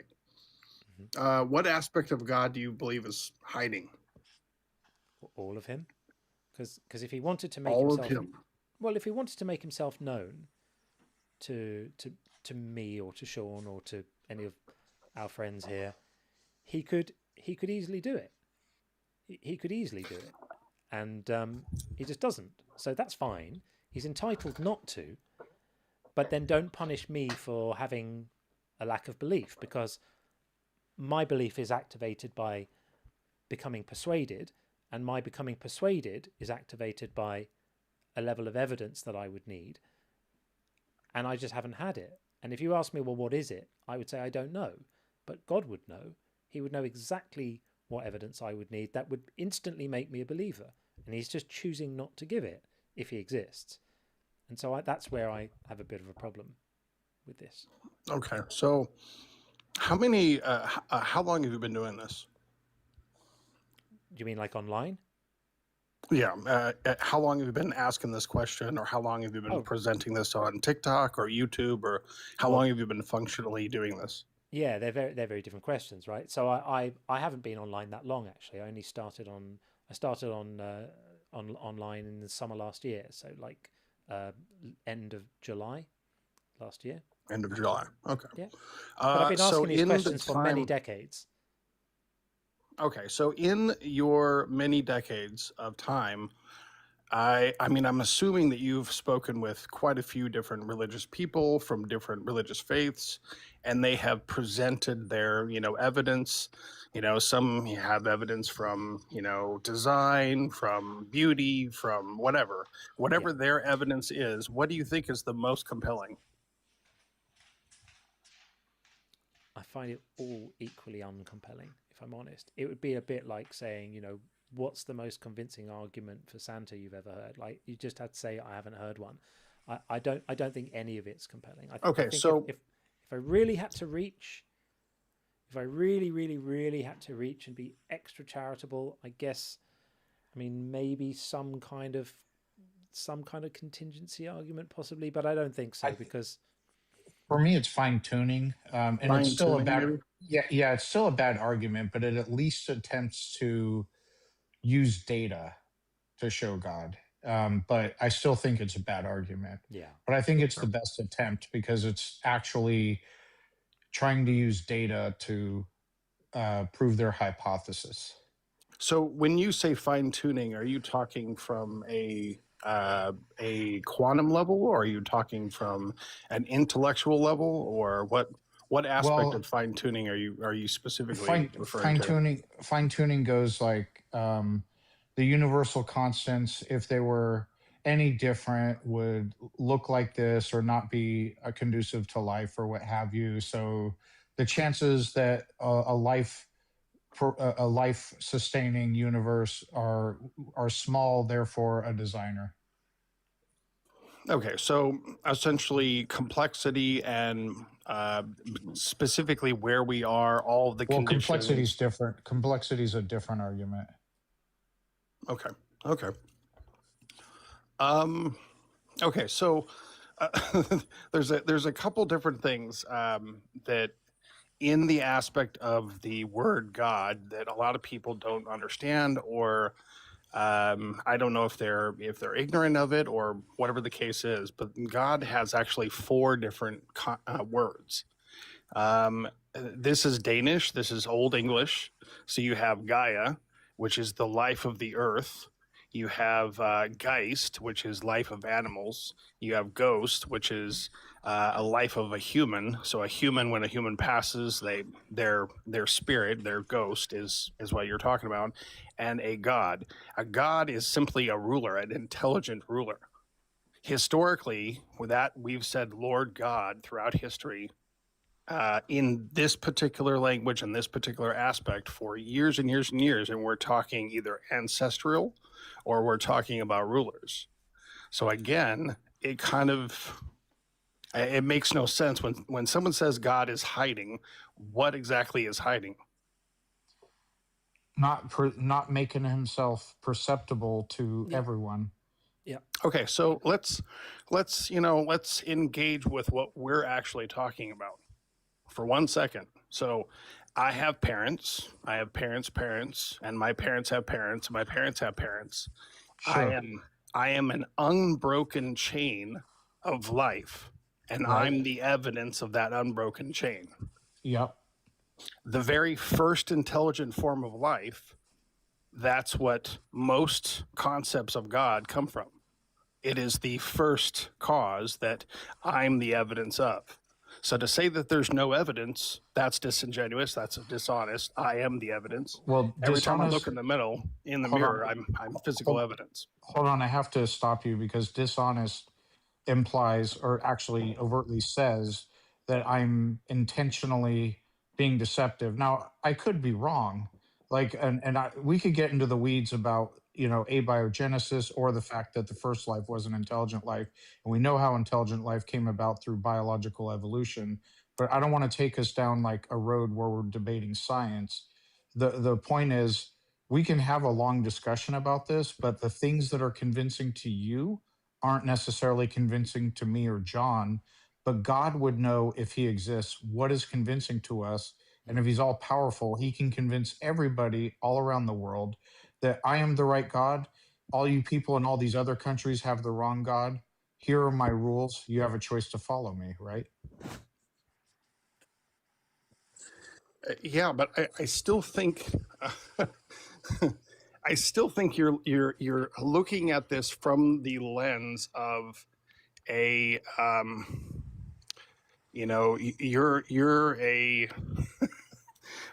a lack of a better term, you are a talking monkey. You're looking at this from the lens of a talking monkey. And we're not talking about a talking monkey. We're talking about consciousness. This is something that is, in the Higgs field. This is something that's in every single aspect of life. We're not talking about something as simple as the perspective of a talking monkey. I'm not following where you're going with that. Are you calling me a talking monkey? That's what we are. Okay. Well, monkeys have tails, but let's be honest. We're all piezoelectric talking monkeys. That's what we are. We're biological. I think what's happening here is you're basically, in a roundabout way, making an argument for God from the existence of consciousness. Am I right? No. So my concept of God is the unbroken chain of life, and that's when I say the word God, I'm talking about the unbroken chain of life, and I'm a part of that process. Well, if we're going to redefine, that's my definition. Okay, so if we're going biblical to take, well, it's not biblical, but if we're going to redefine the word God to mean other things, then we might be into a different kind of conversation, because God is one of those words which gets thrown around quite often without definition. So if you're just saying the thing you call God and the thing that you're asserting evidence for is just that there's a long chain of living organisms that reproduced and had progeny, well, I would agree that there's a long chain of living organisms that reproduced and had progeny. No, I mean, consciousness is embedded in the field. That's the Higgs field. Everything from that level all the way up to your ability to think inside your mind, that's in the field. You can't take that out. You can't remove that from the universe. Consciousness embedded in the Higgs field. You don't have that. Sounds a little bit like woo-woo to me, I have to say. No, that's the basis. I'm no physicist, the current but basis of science. I don't think it is. You're talking to a physicist. Okay, but I don't. That's the basis of science. I don't think that consciousness is embedded in fields. I don't think that's correct. Consciousness is something that happens as the result of the correct operation of a brain, as far as I'm aware. Am I incorrect about that? No, that is incorrect. So the brain is a memory bank. The brain is the hard drive. What we're talking about is the actual life energy that is the difference between, if I go to a morgue and I see a person laying on a slab and they have a zero energy field. So if I do a biofeedback, research on that, person, in the morgue on the slab, there's no field. There's no radiation coming from them. There's no isotropic field of any kind. They have a null energy. However, everything else does. Cyber, have you heard of Dr. Blitz, B-L-I-T-S? Or is it Z? I can't remember. Yeah, I think it's B-L-I-T-Z. Oh, okay, Z. Okay, have you heard of Dr. Blitz? He's I don't think so. Okay, so search him on TikTok. He's a PhD physicist, and if you're a physicist, I think it would be beneficial if you talk to him between you and a fellow physicist, and I'd love to hear you two hash that out, and then hear what he has to say to your proposal. And I think it would make for a really interesting conversation. I follow him, but I'm not a physicist. You're saying a lot of things that seem far-fetched to me, but it's out of my realm of expertise. So that would be something to go over with him. I'd love to hear that conversation. I'm pretty confident. I'm pretty confident that there's no evidence that consciousness can exist without a brain. That's a claim I'm going to stick in the ground and say I'm pinning my flag to this one. I agree. I think there's a Nobel Prize waiting for anyone who can demonstrate consciousness existing in a field without a brain involved. So that's already been done time and time again. The whole entire concept behind artificial intelligence literally came from the process of investigating the field, the radioactive field, the isotropic field that is in the entire Earth. The entire Earth radiates this field, and it's been proven time and time again. It's not even something that you can really debate. In that case, this is out of my understanding, because it was my impression that consciousness requires a brain. What do I know? If you're telling me it doesn't, fine, okay. Well, so the brain. Think of what you're saying. The brain is it's the vehicle. So if I get into a car, and I, am driving the car, I'm the consciousness that's driving the car. The car is technically not, it's a part of me while I'm in the car, but the car is something different than the consciousness within. The consciousness within you is something different than the vehicle that you're in. You're driving. This is woo-woo, dude. My wife's a neuropsychologist. She would slap me if I told her irrefutable science. It's not woo-woo in any way, shape, or form. The fact that people even say that that's woo-woo today just is baffling. Yeah. Cyber, do you have any published work we can check out, like a DOI number or anything? You don't. Jeez. No, I'm just asking. You don't. A physicist. You literally do not need. So I do things, in terms of aid to the government of the United States. I do a lot of different other works. I don't have to provide any public work. No, I just was trying to check out your work. My work has nothing to do with this conversation. I think the thing is disingenuous is you're not having an intellectual conversation with religious people about what they're talking about. No, I'm saying I'm not a physicist. I'm not a physicist. You're making a lot of claims about physics. We don't have to talk. We don't have to talk about that specific. Hang on. Did you just say we're not having conversations with religious people about what they're talking about or what they believe? Yeah, we've been on here for nearly 7 hours doing almost exactly that, and we do it 4 times a week. Oh, okay. So how is every day? So the origin of wireless communication literally came from the concept of prayer. So there's a topic that we can talk about. Wireless communication, we radiate our thoughts. Wireless communication, that's literally where wireless communication started. Dude, you are holding a device right now that is on the basis of prayer. So let's talk about that. We're not going to talk about this now because we're approaching the 7-hour mark, and this is more than I can manage to get my head around with a straight face at this point. So I appreciate that you're presenting a fairly idiosyncratic approach to the notion of divine hiddenness, which presents nothing's hidden. Nothing about God is hidden. You have only evidence. That's what you have. That's what you're saying, and I hear you. But I think meanwhile, back on planet Earth, I'm going to say thank you very much for coming in to speak to us, Cybervines. Appreciate that. Take it easy. I'm properly bringing my tinfoil hat next time. I mean it, because I've now had 3 times tonight that I regret not having one. I really hope he calls Dr. Blitz. Blitz will eat him alive. But hey, no, I want to hear the 2 physicists have an intellectual conversation about the consciousness existing in the Higgs field or something. I mean, I'm not a physicist, but that's pseudoscience right there. You can spot it from a mile off. In my view, I stand to be corrected. I stand to be corrected. I know. I know you right? do, and I know you do. Okay. I'm Okay. publicly stating right now that if I'm wrong about this, I will admit it. I will say I discounted this consciousness existing in fields without brains, and it was my error. I will admit that. It won't be the first time that I've made a correction to something I've said, where I've said I can be wrong sometimes. This could be one of those times, but I don't think it is. Okay, just before we sign off, just some guy has popped up, so we'll bring him in just for a moment to lead us out of today's service.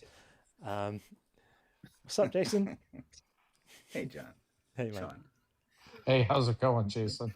I just woke up because I gotta get up at 4 o'clock in the morning Eastern time to drive a lot.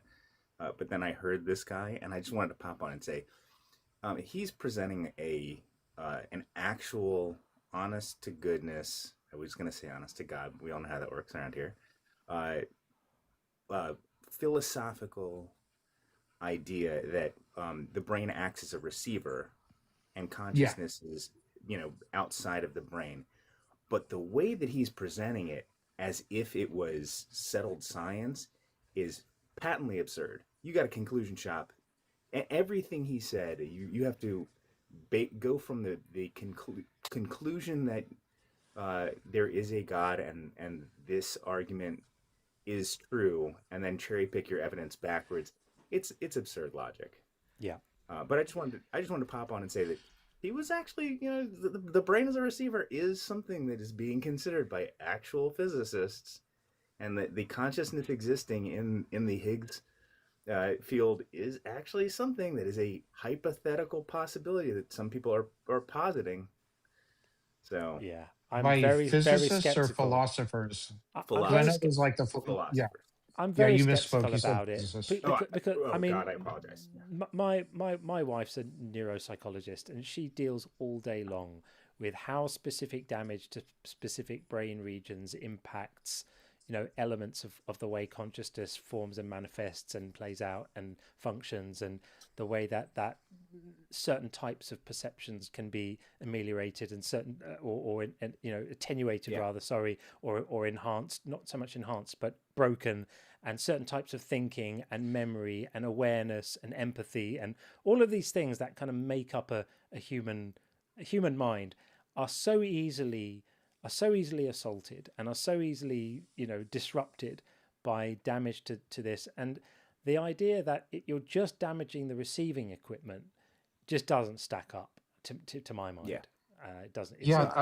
I agree. Dualism is a popular claim, but I'm always sitting here saying I'm open to the idea. Show me the evidence. Right. And it's always, well, we can't explain this one aspect of consciousness or what have you. Okay, then we can't explain it. When you have an explanation and can demonstrate it, show me. Yeah, and I agree that brain damage to specific areas leads you to profound and dramatic changes in the state of consciousness for the person that has the brain damage, and the exact kind of things that you would predict based on prior evidence. But they'll just say you're damaging the receiver. Yeah, my stepson was born with brain damage to Broca and Wernicke's area, and his speech and language, expression and comprehension are damaged exactly how you would expect. And I was a special educator for 2.5 years, and I saw kids that had things like lead poisoning and had the exact kind of damage to the brain and the exact kind of behavior that you would expect. And I think that changes the nature of their consciousness in ways that you exist. I agree. I don't think that it is just damaging the radio, as they say. It damages the state of consciousness itself and the nature of the consciousness itself. But I just want to jump on and say that is something that's floated around as a theory of consciousness. Yeah. Even if this I've guy's heard take on it was woo woo. Yeah, I've heard it. It's a common claim people make. There's a whole debate. Do you believe in dualism or not? And people have these debates about it. And yeah. And to the I just say point, prove you can it. be sure the people who are floating that around or who are presenting that at conferences aren't presenting it as evidence of God. I think. Yeah. But anyway, there we are. I'm going to put a lid on it now because we've just gone over this 7-hour mark. So that's a pretty epic stream. I'm absolutely delighted to have been able to take guests from the YouTube side. That's a really big milestone for me and for the show.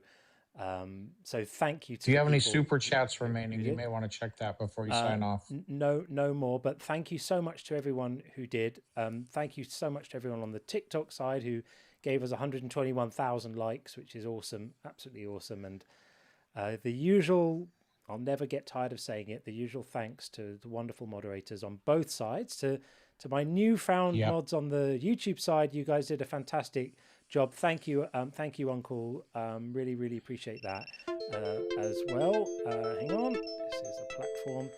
See, YouTube doesn't make me jump through hoops to make sure I'm not an AI or something. Thanks to new mods. Really, really appreciate that, and to all the regular people.